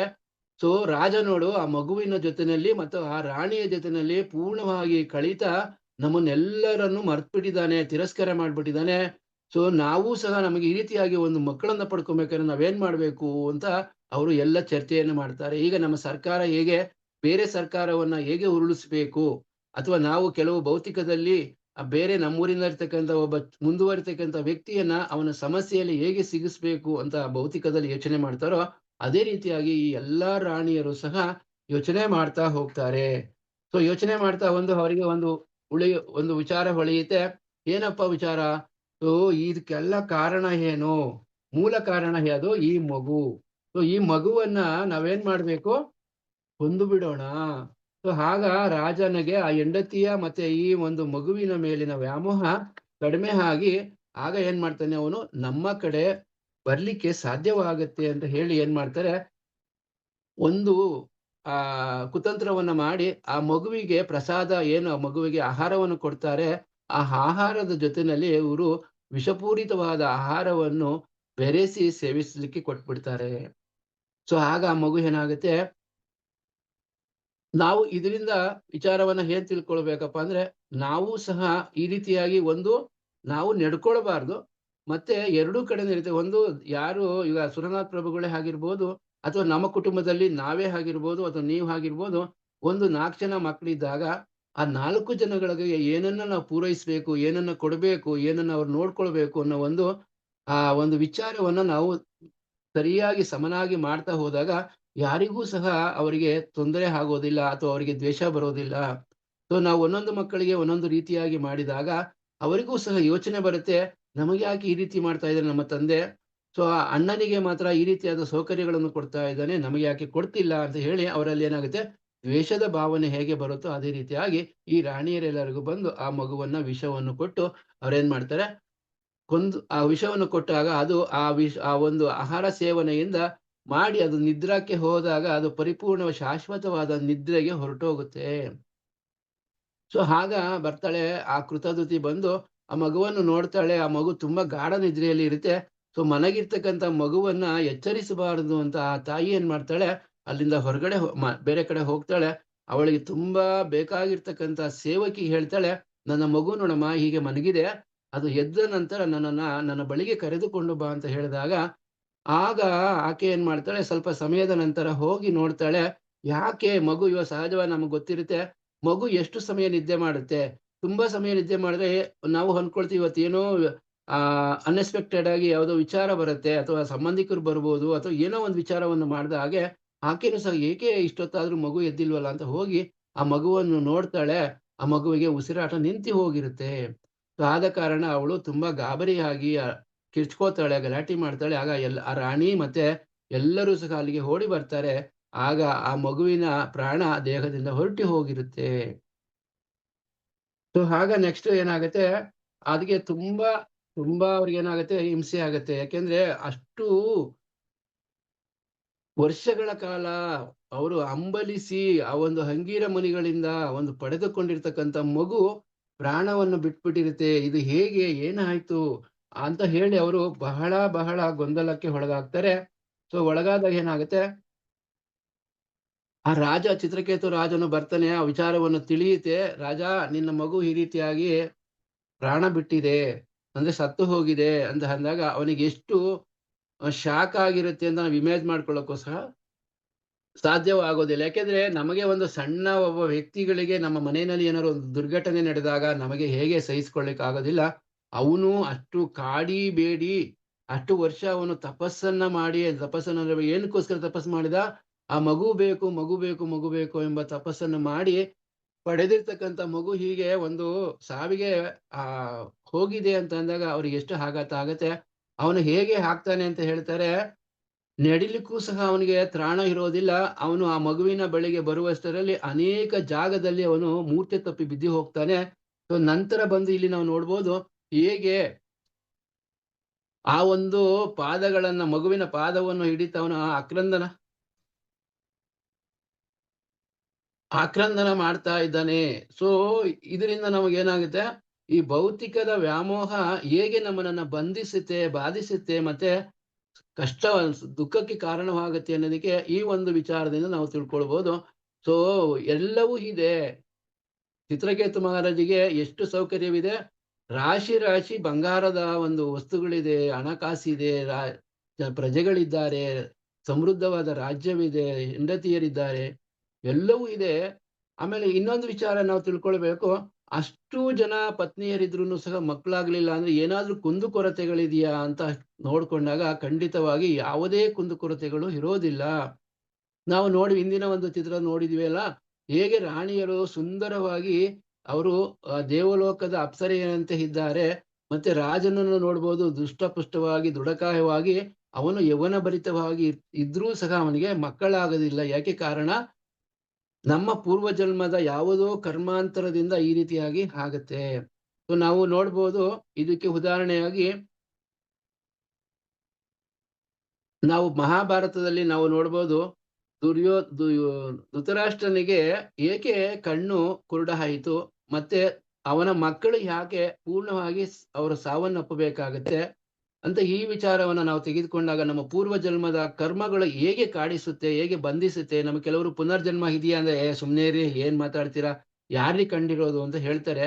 ಕಂಡಿರ್ತಕ್ಕಂಥ ನಮ್ಮ ಗುರು ಪರಂಪರೆ, ನಮಗೆ ಶಾಸ್ತ್ರ, ಭಗವಂತನ ಹೇಳಿಕೆ, ಭಗವಂತನ ಲೀಲೆಗಳಲ್ಲಿ ನೋಡಿದಾಗ, ಮತ್ತೆ ನಮಗೆ ಇನ್ನೂ ಹೆಚ್ಚಿನ ಒಂದು ಭೌತಿಕದಲ್ಲಿ ತಗೊಂಡಾಗ ಸಹ ನಮಗೆ ಏನ್ ಗೊತ್ತಾಗುತ್ತೆ, ಅಮೆರಿಕದಲ್ಲಿ ಒಬ್ಬ ವೈದ್ಯ 3000 ಈ ರೀತಿಯಾಗಿ ಪುನರ್ಜನ್ಮವಾಗಿರ್ತಕ್ಕಂಥ ಕೇಸುಗಳನ್ನ ಅವರು ರೆಕಾರ್ಡ್ ಮಾಡಿ ಅವರು ಒಂದು ಯೂಟ್ಯೂಬ್ ಅಲ್ಲಿ ಬಿಟ್ಟಿರ್ತಾರೆ. ಅದನ್ನ ನಾವು ಸಹ ನೋಡ್ಬೋದು. ಹೇಗೆ ಹೇಗೆ ಆ ಒಂದು ಪೂರ್ವ ಜನ್ಮ ಅಂದ್ರೆ ಪುನರ್ಜನ್ಮ ಆಗತ್ತೆ, ಅವರು ಹೇಗೆ, ಎಲ್ಲಿ ಅವರ ಸ್ವಭಾವ ಏನೋ, ಅವ್ರ ಹಿಂದಿನ ಜನ್ಮದಲ್ಲಿ ಎಲ್ಲಿದ್ರು ಎಲ್ಲವೂ ಸಹ ಅದರಲ್ಲಿ ನಾವು ನೋಡ್ಬೋದು. ಆಗ ನಮಗೆ ಪರಿಪೂರ್ಣವಾಗಿ ಸ್ವಲ್ಪ ಮಟ್ಟಿಗಾದ್ರೂ ಅರ್ಥ ಮಾಡ್ಕೊಳ್ಳಿಕ್ಕೆ ಸಾಧ್ಯವಾಗುತ್ತೆ. ಸೊ ಈ ರೀತಿಯಾಗಿ ಮಗುವಿನ ಪಾದದ ಬಳಿ ಬಿದ್ದು ರಾಜವನು ಗೋಳಾಡ್ತಾ ಇರ್ತಾನೆ. ಅದೇ ರೀತಿಯಾಗಿ ಆ ರಾಣಿಯು ಕೇಳ್ಬೇಕಾ, ತಂದೆಗೆ ಇಷ್ಟು ಆಕ್ರಂದನ ಆದಾಗ ಆ ಎತ್ತ ತಾಯಿಗೆ ಎಷ್ಟು ದುಃಖವಾಗುತ್ತೆ. ಈಗ ನಾವು ಭೌತಿಕದಲ್ಲಿ ಸಹ ನೋಡ್ಬೋದು, ತುಂಬಾ ಜನ ಮಕ್ಕಳು ಹೋದಾಗ ಗೋಳಾಟ ನೋಡ್ಲಿಕ್ಕೆ ಸಾಧ್ಯ ಆಗೋದಿಲ್ಲ. ಸೊ ಆಗ ಆಕೆನೂ ಸಹ ಏನ್ ಮಾಡ್ತಾಳೆ, ತುಂಬಾ ಗೋಳಾಟವನ್ನು ಮಾಡ್ತಾಳೆ. ಭಗವಂತನನ್ನ, ಇವನಿಗೆ ದಯೆ ಇಲ್ಲ, ಕರುಣೆ, ನಾವು ಹೇಳ್ತೀವಲ್ಲ, ಅದು ಭಗವಂತನಿಗೆ ಕಣ್ಣಿಲ್ಲ, ನಮಗೆ ಇಷ್ಟು ದುಃಖವನ್ನ ಕೊಟ್ಟ, ನಮ್ಮ ಮಗುವಿಗೆ ಸಾವನ್ನ ಕೊಟ್ಟ ಅಂತ ಹೇಳಿ ಹಂಬಲಿಸುವ ಹಾಗೆ ಆ ಕೃತಾದತಿನೂ ಸಹ ಈ ರೀತಿಯಾಗಿ ಹಂಬಲಿಸ್ತಾಳೆ. ಮತ್ತೆ ಭಗವಂತನನ್ನು ಸಹ ಅವಳು, ನಾವು ಹೇಗೆ ಈಡಾಡಿಸ್ತೀವೋ ಅದೇ ರೀತಿಯಾಗಿ ಅವಳು ಸಹ ಈಡಾಡಿಸ್ತಾಳೆ. ಯಾಕೆಂದ್ರೆ ಆ ಒಂದು ಮಗುವಿನ ಒಂದು ಕಾರಣದಿಂದ ಆಕೆಗೂ ಸಹ ಭಗವಂತನ ಮೇಲೆ ಆ ರೀತಿಯಾಗಿ ಏನ್ ಹೇಳ್ತಾಳೆ, ಈ ವಿಧಿಗೆ ವಿವೇಕಿ ಅಂದ್ರೆ ವಿವೇಕನೇ ಇಲ್ಲ. ಆಕ್ಚುಲಿ ಬಂದು ಹಿಂದಿನ ಕಾಲದಲ್ಲಿ ಸಮಸ್ತವಾಗಿ ಯಾರೂ ಸಹ ಅಪಮೃತ್ಯುವನ್ನು ಹೊಂದುತ್ತಾ ಇರಲಿಲ್ಲ. ಈಗ ನಮ್ಮ ಭೌತಿಕದ ಕಲಿಯುಗದಲ್ಲಿ ಹೋಗುವ ರೀತಿಯಲ್ಲಿ ಅವರು ರಾಮನ ಕಾಲದಲ್ಲಿರ್ಬೋದು ಅಥವಾ ಸತ್ಯಯುಗದಲ್ಲಿ ಇರ್ಬೋದು, ಸೊ ಅವ್ರು ಯಾರೂ ಸಹ ಪೂರ್ಣ ಆಯುಷ್ಯನ್ನು ಪೂರ್ಣ ಮಾಡಿಕೊಂಡೇ ಹೋಗ್ತಾ ಇದ್ರು ಹೊರತು, ತಂದೆ ಇರುವಾಗಲೇ ಮಕ್ಕಳು ಯಾರೂ ಸಹ ಸಾಯ್ತಾ ಇರ್ಲಿಲ್ಲ. ಆದ ಕಾರಣ ಈ ಕೃತದುತಿ ಏನ್ ಮಾಡ್ತಾ ಇದ್ದಾಳೆ, ಭಗವಂತನಿಗೆ ಸೃಷ್ಟಿ ಮಾಡಿದ ಈ ಭಗವಂತನಿಗೆ ಒಂದು ಮಮತೆ ಇಲ್ಲ. ಅವನು ಹೇಗೆ ಮಗುವನ್ನ ಸಾಯಿಸಿದ, ನಾವಿನ್ನ ಜೀವಂತವಾಗಿರ್ಬೇಕಾದ್ರೆ ಹೀಗೆ ಇದ್ ಮಾಡ್ದ, ಅವನಿಗೆ ಏನೂ ಸಹ ಗೊತ್ತಿಲ್ಲ, ಅನುಭವವಿಲ್ಲ, ಈ ರೀತಿಯಾಗಿ ಅನೇಕ ವಿಚಾರವಾಗಿ ಆಕೆ ಭಗವಂತನನ್ನ ಹಲ್ಲಗಳಿತಾಳೆ. ಯಾಕೆಂದ್ರೆ ಆ ಒಂದು ನೋವಿನ ಕಾರಣದಿಂದ.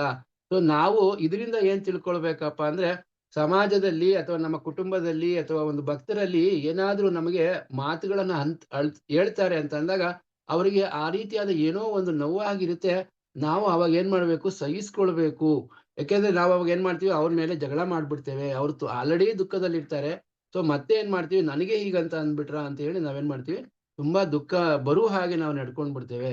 ಸೊ ಈ ಒಂದು ಪಾಠದಿಂದ ನಾವೇನ್ ಕಲಿಬೇಕು ಅಂದ್ರೆ, ಕಷ್ಟದಲ್ಲಿ ಇರ್ತಕ್ಕಂಥ ಯಾರಾದ್ರೂ ದುಃಖದಲ್ಲಿ ಇರ್ತಕ್ಕಂಥವ್ರು ಒಂದು ಮಾತನ್ನ ಹಾಡಿದಾಗ ಆಗ ಅವರು ಪೂರ್ಣವಾಗಿ ಅವರ ಮನಸ್ಸಪೂರ್ವಕವಾಗಿ ಆಡಿರ್ತಕ್ಕಂಥ ಮಾತಲ್ಲ. ಅದು ಕೇವಲ ಅವರ ದುಃಖದ ಒಂದು ಆವೇಶದಲ್ಲಿ ಆಡಿರ್ತಕ್ಕಂಥ ಮಾತು ಅಂತ ಹೇಳಿ ನಾವು ಏನ್ ಮಾಡ್ಬೇಕು, ಅವರನ್ನ ಕ್ಷಮಿಸಿ ಅಲ್ಲಿಂದ ನಾವು ಹೊರಗಡೆ ಬರಬೇಕು. ಸೊ ನಾವು ಕೇವಲ ಭಾಗವತಮನ್ನ ಅಥವಾ ಭಗವಂತನ ಲೀಲೆಯನ್ನ ಮತ್ತು ನಾವು ಕೆಲವೊಂದು ವಿಚಾರವನ್ನು ಭಕ್ತರ ಒಂದು ಲೀಲೆಗಳನ್ನ ಕೇಳ್ತಾ ಹೋದಾಗ ಆ ವಿಚಾರದಲ್ಲಿರ್ತಕ್ಕಂಥ ಪೂರ್ಣವಾದ ಸಾರಾಂಶವನ್ನ ನಾವು ಫಸ್ಟ್ ಗ್ರಹಿಸಬೇಕು. ಮತ್ತೆ ನಂತರ ಅದನ್ನ ಏನ್ ಮಾಡ್ಬೇಕು, ಮನನ ಮಾಡ್ಕೊಳ್ಬೇಕು. ಅದನ್ನ ಆದಷ್ಟು ಮಟ್ಟಿಗೆ ನಾವು ತೀವ್ರ ಗತಿಯಲ್ಲಿ ನಮಗೆ ಜೀವನದಲ್ಲಿ ಅಳವಡಿಸ್ಕೊಳ್ಳಿಕ್ಕೆ ಪ್ರಯತ್ನ ಪಡಬೇಕು. ಯಾವುದನ್ನ ಉತ್ತಮವಾಗಿರ್ತಕ್ಕಂಥ ವಿಚಾರವನ್ನ, ಭಗವಂತನ ಪಾದದವನ್ನ ಯಾವ ವಿಚಾರ ಕರ್ಕೊಂಡು ಹೋಗುತ್ತೆ ಅಂತ ವಿಚಾರವನ್ನ ನಾವು ಈಗ ಚಿತ್ರಕೇತುವಿನ ರೀತಿನಲ್ಲಿ ಭೌತಿಕ ಹಿತ್ಯಗಳ ಹಿಂದೆ ಹೋದಾಗ ಏನಾಗುತ್ತೆ ಅನ್ನೋದಕ್ಕೆ ಈ ವಿಚಾರಗಳು ನಾವು ಪರಿಪೂರ್ಣವಾಗಿ ಅರ್ಥೈಸ್ಕೊಳ್ಬೇಕು. ಸೊ ಹಾಗಾಗಿ ಅಷ್ಟು ಸಾಧ್ಯ ಅಲ್ಲ. ಪರಿಪೂರ್ಣ ಆಗ್ಲಿಕ್ಕೆ ಅಷ್ಟು ಬೇಗ ಆಗೋದಿಲ್ಲ. ಯಾಕೆಂದ್ರೆ ನಮ್ಮ ಇಂದಿನ ಕರ್ಮಾಂತರಗಳು ನಮ್ಮನ್ನ ಬಿಡೋದಿಲ್ಲ.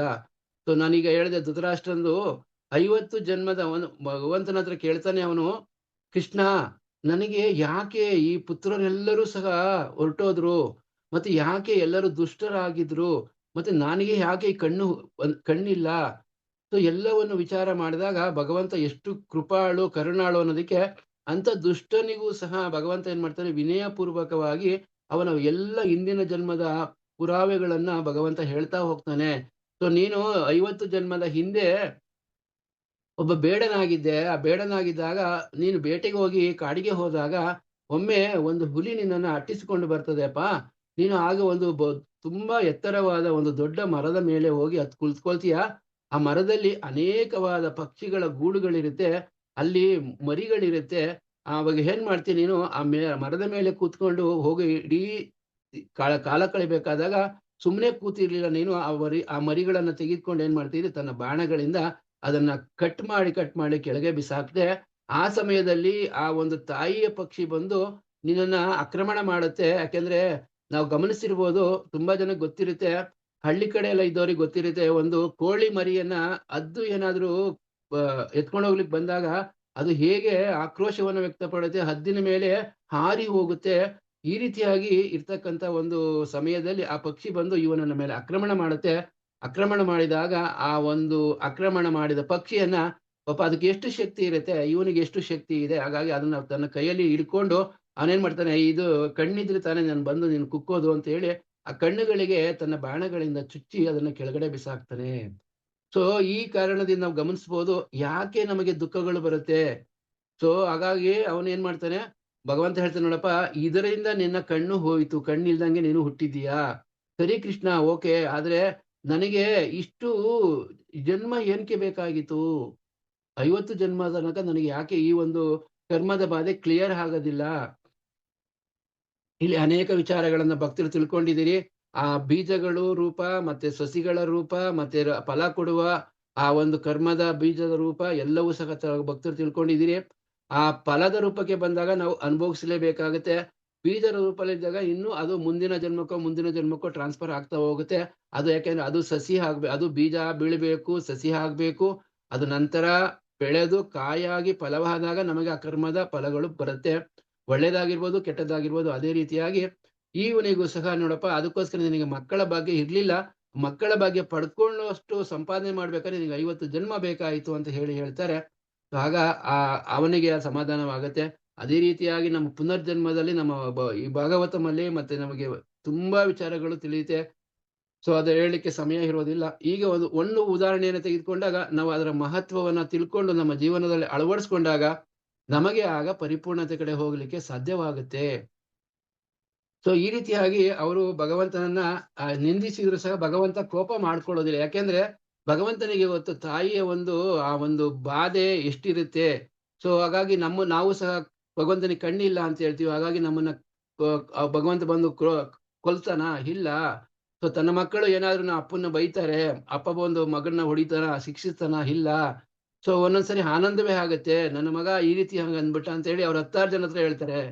ಸೊ ಅದೇ ರೀತಿಯಾಗಿ ಭಗವಂತನು ಸಹ ನಮ್ಮನ್ನೆಲ್ಲ ಸಹಿಸ್ಕೊಳ್ತಾನೆ. ಯಾಕೆಂದ್ರೆ ಎಲ್ಲವೂ ಸಹ ಅವನ ಮಕ್ಕಳು.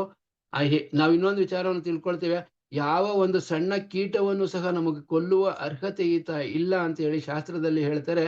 ಆದ್ರೂ ಸಹ ನಾವು ವಿಧಿ ಇಲ್ಲ ಒಂದೊಂದ್ಸರಿ ಅಪರಾಧಗಳನ್ನು ಮಾಡ್ತೇವೆ. ಸೊಳ್ಳೆಗಳನ್ನ ಬ್ಯಾಟಿಂದ ಹೊಡಿತೇವೆ, ಮತ್ತೆ ಬೇರೆ ಬೇರೆ ಪ್ರಾಣಿಗಳನ್ನ ಹೇಗೆ ಬೇಕೋ ಹಾಗೆ ಕೊಲ್ತೇವೆ. ಸೊ ಅದು ಯಾಕೆ ಕೊಲ್ತೇವೆ, ಯಾಕೆ ಈ ತರ ಮಾಡ್ತಾ ಇದ್ದೇವೆ ಅಂದ್ರೆ ನಮಗೆ ಇನ್ನೂ ಪರಿಪೂರ್ಣವಾದ ಜ್ಞಾನ ಬಂದಿಲ್ಲದ ಕಾರಣದಿಂದ ನಾವು ಈ ರೀತಿಯಾಗಿ ಮಾಡ್ತೇವೆ. ಸೊ ನಮಗೆ ಜೀವ ಕೊಡ್ಲಿಕ್ಕೆ ನಮಗೆ ಏನೂ ಇಲ್ಲ ಅಂದಾಗ ನಾವು ಕೊಲ್ಲುವ ಅರ್ಹತೆ ನಮಗೆ ಇರೋದಿಲ್ಲ. ಸೊ ಆದ ಕಾರಣ ಆದಷ್ಟು ಅವಾಯ್ಡ್ ಮಾಡ್ಕೊಳ್ಳಿ ಅಂತ ಹೇಳ್ತಾ ಭಕ್ತರಿಗೆ. ಏಕೆಂದ್ರೆ ಈಗ ಕೆಲವು ಟೈಮಲ್ಲಿ ಕೆಲವರು ಹೇಳ್ತಾರೆ, ಪ್ರಭುಗಳೇ ನೀವೇನೇ ಹೇಳ್ಬಿಡ್ತೀರಾ ಪ್ರಾಣಿಗಳನ್ನು ಕೊಲ್ಲಬಾರ್ದು ಅಂತ. ಒಂದು ವೇಳೆ ನಮ್ಮ ಮನೆಗೆ ಹಾವು ಬಂದ್ಬಿಡುತ್ತೆ, ಅವಾಗ ಏನ್ ಮಾಡ್ಬೇಕು? ಸೊ ಒಂದು ಯಾರಾದ್ರೂ ಹಾವನ್ನು ಹಿಡಿಯುವಂತ ವ್ಯಕ್ತಿ ಇದ್ದಾಗ ಹಿಡಿಸ್ಬೋದು, ಇಲ್ಲ ಅನಿವಾರ್ಯ ಕಾರಣ, ಯಾಕೆಂದ್ರೆ ನಮಗೂ ಸಹ ಜೀವ ಭಯ ಇದೆ. ಸೊ ಅಂತ ಸಂದರ್ಭದಲ್ಲಿ ಅವನ್ನ ಕೊಲ್ಲಬಹುದು. ಈಗ ನಮಗೆ ಒಂದು ಚೇಳು ಅಂತ ಬರುತ್ತೆ, ಅದು ಸಹ ದುಷ್ಟ ಪ್ರಾಣಿನೇ. ದುಷ್ಟ ಪ್ರಾಣಿ ಅಂದ್ರೆ ಭಗವಂತ ಸೃಷ್ಟಿಸಿದ್ದಾರೆ, ನಾವು ಸಹ ಅವೆಲ್ಲ ಹಾಗೆ ಮೇಲೆ ಬಂದಿರೋದು. ಸೊ ಅದು ನಮಗೆ ಬಂದಾಗ ಕಚ್ಚಿದ್ರೆ ಸ್ವಲ್ಪ ಬಾಧೆ ಆಗುತ್ತೆ. ಒಂದು ದಿನಗಳ ಕಾಲ ಅದು ತುಂಬಾ ನಮಗೆ ಉರಿಯನ್ನು ಕೊಡುತ್ತೆ, ಅಂದ್ರೆ ನೋವನ್ನು ಕೊಡುತ್ತೆ. ಆದ್ರೆ ಸಾವಂತೂ ಬರೋದಿಲ್ಲ ಚೇಳಿನಿಂದ. ಆದ್ರೆ ಹಾವು ಕಚ್ಚಿದಾಗ ಅದನ್ನ ನಾವು ಗಮನಿಸದೆ ಹೋದಾಗ ಸಾವು ಬರುವ ಸಾಧ್ಯತೆ ಇರುತ್ತೆ. ಸೊ ಈ ರೀತಿಯಾಗಿ ನಾವು ಅದನ್ನ ನೋಡ್ಕೊಳ್ಬೇಕು. ಆದರೆ ನಾವು ಸೊಳ್ಳೆ ಪಾಪ ಏನ್ ಮಾಡುತ್ತೆ, ಕಚ್ಚುತ್ತೆ ಇಲ್ಲ ಅಂತ, ನಾವು ಅದನ್ನ ಹೇಗೆ ಸಂರಕ್ಷಣೆ ಪ್ರೊಟೆಕ್ಟ್ ಮಾಡ್ಕೋಬೇಕು, ಆದಷ್ಟು ಅದನ್ನ ಪ್ರಯತ್ನ ಪಡಬೇಕು. ಹಾಗಾಗಿ ಎಲ್ಲವೂ ಸಹ ಭಗವಂತನ ಮಕ್ಕಳೇ. ನಾವು ಈಗ ಇದಕ್ಕೊಂದು ಉದಾಹರಣೆಯನ್ನು ಕೊಡ್ತೇನೆ. ನಮಗೆ 10 ಜನ ಮಕ್ಕಳಾಗ್ತಾರೆ, ಅದರಲ್ಲಿ 3 ಜನ ಹ್ಯಾಂಡಿಕ್ಯಾಪ್ಟ್ ಆಗ್ತಾರೆ, ನಾವು ಸಾಯಿಸ್ತೀವಾ? ಯಾರೂ ಸಹ ಸಾಯಿಸೋದಿಲ್ಲ. ಯಾಕೆ ಅಂತಂದ್ರೆ ಅವರೆಲ್ಲರೂ ಸಹ ನಾನು ಪಡೆದಿರ್ತಕ್ಕಂಥ ಮಕ್ಕಳು. ಒಬ್ಬ ಜ್ಞಾನಿ ಆಗ್ತಾನೆ, ಒಬ್ಬ ವಿಜ್ಞಾನಿ ಆಗ್ತಾನೆ, ಒಬ್ಬ ಇನ್ನೊಂದೇನೋ ಆಗ್ತಾನೆ. ಆದ್ರೆ ಎಲ್ಲರನ್ನು ಸಹ ನಾವು ನಮ್ಮ ಮಕ್ಕಳಂತ ಸರಿಸಮಾನವಾಗಿ ನೋಡ್ತೇವೆ ಹೊರತು ಅವರವರ ಒಂದು ವ್ಯಕ್ತಿತ್ವಕ್ಕೆ ಸ್ವಲ್ಪ ಮನ್ನಣೆ ಬೇರೆ ಬೇರೆ ರೀತಿ ಕೊಡಬಹುದು. ಆದ್ರೆ ನಾವು ಎಲ್ಲರಿಗೂ ಸಹ ಸಮಾನತೆಯಾಗಿ ನೋಡ್ಕೊಳ್ತೇವೆ. ಅದೇ ರೀತಿಯಾಗಿ ಭಗವಂತನನ್ನು ಸಹ ಸಮಾನತೆಯಾಗಿ ನೋಡ್ಕೊಳ್ತಾನೆ. ಯಾಕೆ ಅಂದ್ರೆ ನಾವು 84 ಲಕ್ಷ ಜೀವ ಯೋನಿಯಲ್ಲಿ ನಾವು ಸಹ ಒಬ್ಬರಾಗಿ ಅಲ್ಲಿಂದ ಬಂದಿರೋದು. ಹೀಗೆ ನಾವು ಡೈರೆಕ್ಟ್ ಆಗಿ ಬಂದು ನಾವು ಬ್ರಹ್ಮನ ರೀತಿಯಾಗಿ ನಾವು ಸೃಷ್ಟಿ ಆಗಿಲ್ಲ. ಬ್ರಹ್ಮ ಏನಾಗ್ತಾನೆ, ಭಗವಂತನಿಂದ ನೇರವಾಗಿ ಸೃಷ್ಟಿ ಆಗ್ತಾನೆ. ಸೊ ಆ ರೀತಿಯಾಗಿ ನಾವು ಒಂದೇ ಸರಿ ನೇರವಾಗಿ ಮನುಷ್ಯನ ಜನ್ಮಕ್ಕೆ ಬಂದಿಲ್ಲ. ನಾವು ಎಲ್ಲಿಂದ ಬಂದಿದ್ದೇವೆ, ತೆವಳುತ್ತಾ ತೆವಳುತ್ತಾ ತೆವಳುತ್ತಾ 84 ಲಕ್ಷದ ಮೊದಲು ಪ್ರಾರಂಭದಿಂದ ಹಿಡಿದು ಕೊನೆಯವರೆಗೂ ಬಂದಿದ್ದೇವೆ. ಈಗ ನಮಗೆ ಪವಿತ್ರವಾದ ಜನ್ಮ ಸಿಕ್ಕಿದೆ. ಈ ಪವಿತ್ರವಾಗಿದ್ದ ಜನ್ಮದಲ್ಲಿ ನಾವು ಏನನ್ನ ಮಾಡಬೇಕು, ನಾವು ನಿತ್ಯ ಭಗವಂತನ ಸೇವೆಯಲ್ಲಿ ಪೂರ್ಣವಾಗಿ ಕೈಗೊಳ್ಳಬೇಕು. ಸೊ ನಮಗ ಅನ್ಸುತ್ತೆ, ಆಗ ಹೇಳಿದ ಕೂಡಲೇ ಪ್ರಭುಗಳೇ ಅದು ಹೇಗೆ ಸಾಧ್ಯ, ನಮ್ಮ ಗಂಡ ಮಕ್ಕಳಿದ್ದಾರೆ, ಹೆಂಡತಿ ಮಕ್ಕಳಿದ್ದಾರೆ, ನಮಗೆ ವ್ಯವಹಾರ ಇದೆ. ಹೌದು, ಅದನ್ನು ಭಗವಂತನೇ ಕೊಟ್ಟಿರ್ತಕ್ಕಂಥದ್ದು. ಅದಕ್ಕೆ ಏನ್ ಹೇಳ್ತಾರೆ, ಈ ರೈಲಿನ 2 ಹಳಿಗಳು, ಇವೆರಡು ಸಹ ಒಂದು ಭೌತಿಕ ಒಂದು ಆಧ್ಯಾತ್ಮಿಕ 2 ಹಳಿಗಳು. ಆ 2 ಹಳಿಗಳನ್ನ ನಾವು ಯಾವ ರೀತಿಯಲ್ಲಿ ತೆಗೆದುಕೊಂಡು ಹೋಗ್ಬೇಕು, ಸಮಾನ ರೀತಿಯಾಗಿ ತೆಗೆದುಕೊಂಡು ಹೋಗ್ಬೇಕು. ಆಗ ನಮ್ಮ ಒಂದು ಏನು ಆ ರೈಲಿನ ಎಂಬ ಬೋಗಿ ಇದೆ, ನಮ್ಮ ದೇಹ ಇದೆ, ಅದು ಸಮಾನಾಂತರವಾಗಿ ಮುಂದೆ ಸಾಗಲಿಕ್ಕೆ ಸಾಧ್ಯವಾಗುತ್ತೆ. ನಮ್ಮ ದೇಹವನ್ನ, ನಮ್ಮ ಆತ್ಮವನ್ನ ನಾವು ಎಲ್ಲಿಗೆ ಸಾಗಿಸ್ಬೇಕು, ಭಗವಂತನ ಧಾಮಕ್ಕೆ ಸಾಗಿಸ್ಬೇಕು. ಆ ಧಾಮಕ್ಕೆ ಹೋಗ್ಬೇಕಂದ್ರೆ ನಾವ್ ಎಲ್ ಮಾಡ್ಬೇಕು, 2 ಹಳಿಗಳ ಸಮಾನಾಂತರವಾಗಿದ್ದಾಗ ಮಾತ್ರ ನಾವು ಗೋಲೋಕ ಅಥವಾ ವೈಕುಂಠಕ್ಕೆ ಹೋಗ್ಲಿಕ್ಕೆ ಸಾಧ್ಯವಾಗುತ್ತೆ. ಇಲ್ಲ ಅಂತಂದ್ರೆ ನಾವು ಪರಿಪೂರ್ಣವಾಗಿ ಭೌತಿಕದಲ್ಲಿ ಮುಳುಗೋಗಿದ್ದೇವೆ ಅಥವಾ ಪರಿಪೂರ್ಣವಾಗಿ ಆಧ್ಯಾತ್ಮಿಕದಲ್ಲಿ ಮುಳುಗೋಗಿದ್ದೇವೆ ಅಂದ್ರೆ ಆ ಒಂದು ಹೋಗಿ ಗೋಲೋಕಕ್ಕೆ ಹೋಗೋದಕ್ಕೆ ಸಾಧ್ಯವಾಗೋದಿಲ್ಲ. ಸೊ ಹಾಗಾದ್ರೆ ಏನ್ ಮಾಡ್ಬೇಕು, ಸಮಾನಾಂತರವಾಗಿ ತೆಗೆದುಕೊಂಡು ಹೋಗ್ಬೇಕು. ಈಗ ಸನ್ಯಾಸಿಗಳಿರ್ತಾರೆ, ಸನ್ಯಾಸಿಗಳು ಅವರು ಒಂದೇ ಚಕ್ರದಲ್ಲಿ ಹೋಗ್ಬೋದು. ಈಗ ಒಂದು ನಮ್ಮ ಭೌತಿಕದಲ್ಲೂ ಒಂದು ದೇಶದಲ್ಲಿ ಈ ರೀತಿಯಾಗಿ ಏಕ ಹಳಿ ಒಂದು ರೈಲಿನ ವ್ಯವಸ್ಥೆ ಬಂದಿದೆ ಅಂತ ಹೇಳ್ತಾರೆ. ಈ ರೀತಿಯಾದ ವ್ಯವಸ್ಥೆ ಯಾರಿಗೆ ಸಿಗುತ್ತೆ, ಆ ಸನ್ಯಾಸಿಗಳಿಗೆ ಸಿಗುತ್ತೆ. ಯಾಕೆಂದ್ರೆ ಅವ್ರಿಗೆ ಸಂಸಾರ ಇರೋದಿಲ್ಲ, ಬೇರೆ ಯಾವುದೂ ವ್ಯವಹಾರದಿಲ್ಲ. ಪರಿಪೂರ್ಣವಾಗಿ 24 ಅವರು ಅವರೇನೋ ಭಗವಂತನ ಸೇವೆ, ಅವನ ಲೀಲೆ, ಅವನ ಬಗ್ಗೆ ಮತ್ತೆ ಭಕ್ತರ ಬಗ್ಗೆ ಅವರು ಭಗವಂತನ ಲೀಲೆಯ ವಿಚಾರವನ್ನು ಹೇಳುವುದು, ಭಗವಂತನಿಗೆ ಕನೆಕ್ಟ್ ಮಾಡುವುದು, ಇಷ್ಟೇ ಕೆಲಸವಾಗಿರುತ್ತೆ. ಆದ್ರೆ ನಾವೆಲ್ಲರೂ ಸಹ ಎಲ್ಲಿದ್ದೀವಿ, ಗೃಹಸ್ಥರಾಗಿದ್ದೇವೆ. ಆದ ಕಾರಣ ನಾವು ಗೃಹಸ್ಥರಾಗಿದ್ದವಾಗ ಎಷ್ಟು ನಾವು ಜನರನ್ನ ನಾವು ಆಶ್ರಯ, ನಮ್ಮನ್ನ ಆಶ್ರಯ ಮಾಡಿರ್ತಾರೆ. ಅದೆಲ್ಲರೂ ಸಹ ಭಕ್ತರಿಗೆ ತಿಳಿದಿದೆ ಅನ್ಕೊಂಡಿರ್ತೇನೆ. ಸೊ ಎಲ್ಲರೂ ಸಹ ಪರಿಪೂರ್ಣವಾಗಿ ತಿಳ್ಕೊಂಡಿರ್ತಕ್ಕಂಥ ವಿಚಾರಧಾರಿಗಳೇ ಆಗಿರ್ತೀರಾ. ಸೊ ಹಾಗಾಗಿ ಹೇಳ್ತಾ ಹೋದ್ರೆ ಸಮಯ ಆಗತ್ತೆ. ಸೊ ಹಾಗಾಗಿ ಗೃಹಸ್ಥರಿಗೆ ತುಂಬಾ ಭಗವಂತ ಒಂದು ವ್ಯಕ್ತಿತ್ವವನ್ನು ಕೊಟ್ಟಿದ್ದಾರೆ, ಒಂದು ಗೌರವವನ್ನು ಕೊಡ್ತಾನೆ. ಸೊ ಸ್ವಲ್ಪ ನಾವು ಭಕ್ತಿಯನ್ನ ಮಾಡಿದ್ರು ಸಹ ಉಳಿದ 3 ಆಶ್ರಮಗಳಿಗಿಂತ ನಮಗೆ ಹೆಚ್ಚು ಕೃಪೆಯನ್ನು ಕೊಡ್ತಾನೆ ಭಗವಂತ. ಈಗ ಸನ್ಯಾಸಿ ಸ್ವಲ್ಪ ವ್ಯತ್ಯಾಸ ಮಾಡಿದ್ರು ಕುಂಠಿತ ಆಗತ್ತೆ. ಸೊ ವಾನಪ್ರಸ್ಥದಲ್ಲಿರೋರು ಸಹ ಅಷ್ಟೇ, ಅವ್ರಿಗೆ ಬೇರೆ ಏನೂ ಜವಾಬ್ದಾರಿ ಇರೋದಿಲ್ಲ, ಭಗವಂತನ ಭಕ್ತರ ಸೇವೆ ಮಾಡೋದು. ಇನ್ನ ಬ್ರಹ್ಮಚಾರಿಗೆ ಅವನಿಗೂ ಏನು ಇರೋದಿಲ್ಲ. ಅವನು ಈ ಗೃಹಸ್ಥನನ್ನೇ ಆಶ್ರಯಿಸಿಕೊಂಡು ಅವನು ಬ್ರಹ್ಮಚಾರ್ಯವನ್ನ ಹೇಗೆ ಅವನು ಜ್ಞಾನವನ್ನು ಪಡ್ಕೊಳ್ಬೇಕು. ಸೊ ಇದೆಲ್ಲವೂ ಸಹ ಗೊತ್ತಿದೆ. ಆದ ಕಾರಣ ಗೃಹಸ್ಥನಿಗೆ ತುಂಬಾ ಹೆಚ್ಚಿನ ಒಂದು ಆದ್ಯತೆಯನ್ನು ಭಗವಂತ ಕೊಡ್ತಾನೆ. ಸೊ ಆದ ಕಾರಣ ಈ ಚಿತ್ರಕೇತುವಿನ ಒಂದು ವಿಚಾರಕ್ಕೆ ಬಂದಾಗ ಅವರಿಬ್ಬರೂ ಸಹ ತುಂಬಾ ಮಾನಸಿಕವಾಗಿ ಕುಂದಿ ಹೋಗಿರ್ತಾರೆ. ಇನ್ನೇನು ಜೀವ ಹೋಗಬೇಕು ಅನ್ನೋ ಪರಿಸ್ಥಿತಿಗೆ ಅವರು ಬರ್ತಾರೆ. ಅಷ್ಟು ಆ ಭೌತಿಕದ ಬಾಧೆ ಪ್ರತಿಯೊಬ್ಬ ಜನರಿಗೂ ಕೊಡುತ್ತೆ ಅನ್ನೋದಕ್ಕೆ ಇವರಿಬ್ಬರೇ ಕಾರಣ ನಮ್ಮನ್ನ ತೋರಿಸಿದ್ದಾರೆ. ಸೊ ಆದ್ರೆ ನಾವು ಆ ಭೌತಿಕದ ದುಃಖದಿಂದ ಭಕ್ತರೇನ್ ಮಾಡ್ತಾರೆ, ಯಾವ ದುಃಖವನ್ನು ಸಹ ಅವರು ಸಮಾನಾಂತರವಾಗಿ ತೆಗೆದುಕೊಳ್ತಾರೆ. ಒಂದು ಸುಖ ಆಗಿರ್ಬೋದು, ಒಂದು ದುಃಖ ಆಗಿರ್ಬೋದು, ಆ ತೆಗೆದುಕೊಂಡಾಗ ಅದನ್ನು ನಾವು ಗಮನಿಸಬೇಕು. ಸೊ ಆಗ ನಾವು ಎರಡನ್ನೂ ಸಹ ನಮಗೆ ದುಃಖ ಕೊಡೋದಿಲ್ಲ. ಇಲ್ಲ ಅಂದ್ರೆ ನಾವೇನ್ ಮಾಡ್ತೀವಿ, ದುಃಖ ಬಂದಾಗ ತುಂಬಾ ಖಿನ್ನರಾಗ್ತೇವೆ.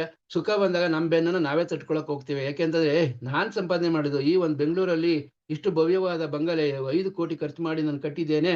ಇದು ನಾನು ಹಗಲು ರಾತ್ರಿ ದುಡಿದು ಕಣ್ಣಿಗೆ ಅದೇನೋ ಹೇಳ್ತಾರಲ್ಲ ಗಾದೆ, ಕಣ್ಣಿಗೆ ಎಣ್ಣೆಯನ್ನು ಬಿಟ್ಕೊಂಡು ನಾನು ಸಂಪಾದನೆ ಮಾಡಿದ್ದೀನಪ್ಪಾ ಅಂತ ಹೇಳ್ತೇವೆ. ಅದೇ ತಕ್ಷಣ ನಮ್ಮ ಕುಟುಂಬದಲ್ಲಿ ಏನೋ ಒಂದು ಅನಾಹುತ ಆಯ್ತು ಅಂದ್ರೆ ನಾವು ಅವಾಗ ತೋರ್ಸೋದೇನ ಬೆರಳನ್ನ ಭಗವಂತನ ಕಡೆ ಮೇಲ್ಗಡೆ ತೋರಿಸ್ತೀವಿ. ನಮಗ್ ಗೊತ್ತಿದೆ ಭಗವಂತನ ಲೋಕ ಎಲ್ಲಿದೆ ಅಂತ. ಅಂದ್ರೆ ಏನೂ ಗೊತ್ತಿಲ್ಲ. ಆದ್ರೂ ನಾವೇನ್ ಮಾಡ್ತೀವಿ, ಜನರಲ್ ಆಗಿ ಮೇಲ್ಗಡೆ ತೋರಿಸ್ತೀವಿ. ಅಂದ್ರೆ ನಮಗೆ ಪರಿಪೂರ್ಣವಾಗಿ ಸತ್ಯವನ್ನು ತಿಳ್ಕೊಳ್ಬೇಕು, ಭಗವಂತ ಮೇಲ್ಗಡೆ ಇದ್ದಾನೆ. ಸೊ ಇವನಿಗೆ ಕಣ್ಣಿದ್ಯಾ, ಇವನಿಗೆ ನಮ್ಗೆ ನೋಡಿ ಇಷ್ಟು ಕಷ್ಟ ಕೊಟ್ಬಿಡ್ತವನೆ, ಇಷ್ಟೆಲ್ಲ ನಮ್ಗೆ ಯಾರೂ ಮಾಡದ್ ಪಾಪ ನಾವೇ ಮಾಡಿದೀವ? ಹೌದು, ಯಾರು ಮಾಡದ್ ಪಾಪ ನಾವ್ ಮಾಡಿರೋದಕ್ಕೆ ಅದು ನಮ್ಮನ್ನ ಹುಡ್ಕೊಂಡ್ ಬಂದಿದೆ. ಪಕ್ಕದ ಮನೆಗೆ ಯಾಕೆ ಹೋಗಿಲ್ಲ? ಸೊ ನಾವು ಯಾವತ್ತಾದ್ರೂ ಯೋಚನೆ ಮಾಡಿದೀವ, ನಾನು 5 ಕೋಟಿ ಕೊಟ್ಟು ಮನೆ ಖರ್ಚು ಮಾಡಿ ಮನೆ ಕಟ್ಟಿದ್ದೇನೆ, ಒಬ್ಬ ಪಕ್ಕದವನು ಒಂದು ಸೀಟ್ ಮನೇಲಿದ್ದಾನೆ ಅಂತ ನಾವ್ ಯಾವತ್ತಾದ್ರೂ ಯೋಚನೆ ಮಾಡ್ತೀವಾ? ಇಲ್ಲ. ಸೊ ನಮಗೆ ಸಮಯ ಬಂದ ಮಾತ್ರ ಬೇರೆಯವ್ರ ಉದಾಹರಣೆ ತಗೊಳ್ತೀವಿ, ಕಷ್ಟ ಬಂದ ಮಾತ್ರ ಬೇರೆಯವ್ರ ಉದಾಹರಣೆ ತಗೊಳ್ತೀವಿ. ಸೊ ನೋಡಿ, ಲೋಕೇಶ್ ಪ್ರಭುಗಳು ಎಷ್ಟು ಚೆನ್ನಾಗಿ ಆಡ್ತಾರೆ. ಸೊ ನಮಗೆ ಪ್ರವೀಣ್ ಪ್ರಭುಗಳು ಎಷ್ಟು ಚೆನ್ನಾಗಿ ಲೀಡ್ ಮಾಡ್ತಾರೆ. ಸೊ ಈ ರೀತಿಯಾಗಿ ನಮಗೆ ಆ ವಿಚಾರವನ್ನ ಈ ರೀತಿ ತಗೊಳ್ತೀವಿ. ಆದ್ರೆ ಪ್ರಾಬ್ಲಮ್ ಬಂದಾಗ ಮಾತ್ರ ನಾವು ಬೇರೆಯವರನ್ನ, ಭಗವಂತನನ್ನ ಟೀಸ್ ಮಾಡ್ತೇವೆ. ಸೊ ನಾವು ಈ ಒಂದು ಸತ್ಯವನ್ನ ಪರಿಪೂರ್ಣವಾಗಿ ಭಕ್ತರಾದವರು ತಿಳ್ಕೊಳ್ಬೇಕು. ಸೊ ಆಗ ನಮ್ಮ ಭಕ್ತಿನಲ್ಲಿ ನಮ್ಮ ಭೋಗಿ ಒಂದು ಸ್ಟೇಷನ್ ಇಂದ ಇನ್ನೊಂದು ಸ್ಟೇಷನ್ಗೆ ಹೋಗ್ಲಿಕ್ಕೆ ಸಾಧ್ಯವಾಗುತ್ತೆ. ಸೊ ಆಗ ಏನ್ ಮಾಡ್ತಾರೆ, ಆಗ ಅಂಗೀರ ಮಹರ್ಷಿಗಳಿಗೆ ಗೊತ್ತಾಗುತ್ತೆ. ಸೊ ಈ ಗಂಡ ಹೆಂಡತಿಗಳು ಇನ್ನೇನು ದೇಹ ಬಿಟ್ಬಿಡ್ಬೋದು ಅಂತ ಹೇಳಿ ಅವ್ರೇನ್ ಮಾಡ್ತಾರೆ, ತಾನೇ ಹೋದ್ರೆ ಸರಿ ಹೋಗೋದಿಲ್ಲ ಅಂತ ಹೇಳಿ ಮತ್ತೆ ನಾರದ ಮುನಿಗಳನ್ನ ಕರ್ಕೊಂಡ್ ಬರ್ತಾರೆ. ನಾರದ ಮುನಿಗಳು ಸಹ ಭಗವಂತನ ಅಂದ್ರೆ ಬ್ರಹ್ಮದೇವರ ಮಾನಸ ಪುತ್ರರಾಗಿರ್ತಾರೆ. ಭಗವಂತನಿಗೆ ತುಂಬಾ ಅತಿ ಪ್ರಿಯವಾಗಿರ್ತಕ್ಕಂಥ ಭಕ್ತರಾಗಿರ್ತಾರೆ. ಅವರೂ ಸಹ 3 ಲೋಕದಲ್ಲಿ ಎಲ್ಲಾ ಕಡೆಯೂ ಸಹ ಅವ್ರೇನ್ ಮಾಡ್ತಾರೆ, ಭಗವಂತನ ನಾಮವನ್ನ ಪ್ರಚಾರ ಮಾಡ್ತಾ ಬರ್ತಾ ಇರ್ತಾರೆ. ಸೊ ಆಗ ಅವರು ಅವರನ್ನ ಸಹಾಯವನ್ನು ಕರ್ಕೊಂಡು, ಯಾಕೆಂದ್ರೆ ನಾನೇ ಹೇಳಿ ಸಮಾಧಾನ ಮಾಡ್ಲಿಕ್ಕಾಗೋದು. ಈಗ ನಾವು ಅಷ್ಟೇ ಒಬ್ರಿಗೇನಾದ್ರು ಕಷ್ಟದಲ್ಲಿದ್ದಾಗ, ಸಮಸ್ಯೆಲಿದ್ದಾಗ ಬುದ್ಧಿವಾದವನ್ನ ಹೇಳಲಿಕ್ಕೆ, ನೋಡ್ಲಿಕ್ಕೆ ಪ್ರಯತ್ನ ಪಡ್ತೇವೆ. ಒಂದ್ಸರಿ 2 ಸರಿ ಹೇಳಿರ್ತೀವಿ, ಅದಕ್ಕೆ ಕೇಳಲ್ಲ ಅಂತ ನಾವೇನ್ ಮಾಡ್ತೀವಿ, ಇನ್ನ ಉನ್ನತವಾಗಿರ್ತಕ್ಕಂಥ ಸ್ಥಿತಿ ಇರ್ತಕ್ಕಂಥ ವ್ಯಕ್ತಿಗಳನ್ನ ಕರ್ಕೊಂಡೋಗಿ ನಾವು ಅವರಿಗೆ ವಿಚಾರವನ್ನ ತಿಳಿಸ್ಕೊಡ್ತೇವೆ. ಯಾಕೆಂದ್ರೆ ಅವನು ಆ ಒಂದು ಗೊಂದಲದಿಂದ, ಆ ಕಷ್ಟದಿಂದ ಹೊರಗಡೆ ಬರಬೇಕು.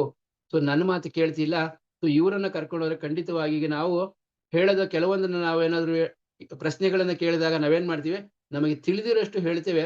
ಉಳಿದಿದ್ದನ್ನ ನಾವೇನ್ ಮಾಡ್ತೀವಿ, ನಮಗೆ ಗೊತ್ತಿರೋದು ಇಷ್ಟೇ. ನಾವು ಏನ್ ಮಾಡ್ತೀವಿ, ನಮ್ಮ ಗುರುಗಳಾದ ಸಿರುನಾಥ್ ಪ್ರಭುಗಳ ಹತ್ರ ಹೋಗಿ ವಿಚಾರವನ್ನು ತಿಳಿಸ್ಕೊಂಡು ನಾವು ಬಂದು ನಿಮ್ಗೆ ಹೇಳ್ತೇವೆ ಅಂತ ಹೇಳ್ತೀವಿ. ಅದೇ ರೀತಿಯಾಗಿ ಅಂಗೀರ ಮಹರ್ಷಿಗಳಿಗೂ ಶಕ್ತಿ ಇದ್ರೂ ಸಹ ಅವರು ಇನ್ನೊಬ್ಬರನ್ನ ಸಹಾಯಕ್ಕಾಗಿ ಅವರು ನಾರದ ಮುನಿಗಳನ್ನ ಕರ್ಕೊಂಡ್ ಬರ್ತಾರೆ. ಕರ್ಕೊಂಡ್ ಬಂದು ಅವಾಗ ಏನ್ ಮಾಡ್ತಾರೆ, ಆ ಜಾಗಕ್ಕೆ ಬರ್ತಾರೆ, ಅವರಿಗೆ ಸಮಾಧಾನವನ್ನ ಮಾಡ್ತಾರೆ. ಆ ಯಾವ ಸ್ಥಿತಿಗೆ ಹೋಗಿರ್ತಾನೆ ಚಿತ್ರಕೇತು ಮಹಾರಾಜ ಅಂದ್ರೆ, ಆ ಅಂಗೀರ ಮಹರ್ಷಿಗಳು ಬಂದಿದ್ದಾರೆ, ಅವರನ್ನ ನೋಡಿದ್ದಾರೆ, ಪೂರ್ಣವಾಗಿ ಅವನಿಗೆ ನೆನಪಿದೆ. ಆದ್ರೂ ಆ ಸಮಯದಲ್ಲಿ ಈ ಋಷಿಗಳು ಅಂಗೀರ ಮಹರ್ಷಿಗಳು ಅಥವಾ ನಾರದ ಮುನಿಗಳು ಅಂತ ಅವರನ್ನು ಗುರ್ತಿಸುವಷ್ಟು ಪ್ರಜ್ಞಾಹೀನನಾಗಿ ಹೋಗಿರ್ತಾನೆ. ಸೊ ಆಗ ಬಂದು ಅವರಿಗೆ ಸಮಾಧಾನವನ್ನ ಮಾಡಿ, ಸೊ ಅವಾಗ ಹೇಳ್ತಾರೆ ಹುಟ್ಟು ಸಾವು ಮತ್ತೆ ಹೇಗೆ ಎಲ್ಲವನ್ನು ಹೇಳಿ ವಿಚಾರವನ್ನು ಮಾಡಿ ಆಧ್ಯಾತ್ಮಿಕದ ಕಡೆಗೆ ಹೇಳಿದಾಗ ಸಹ ಅವರಿಗೆ ಹೋಗಿರೋದಿಲ್ಲ.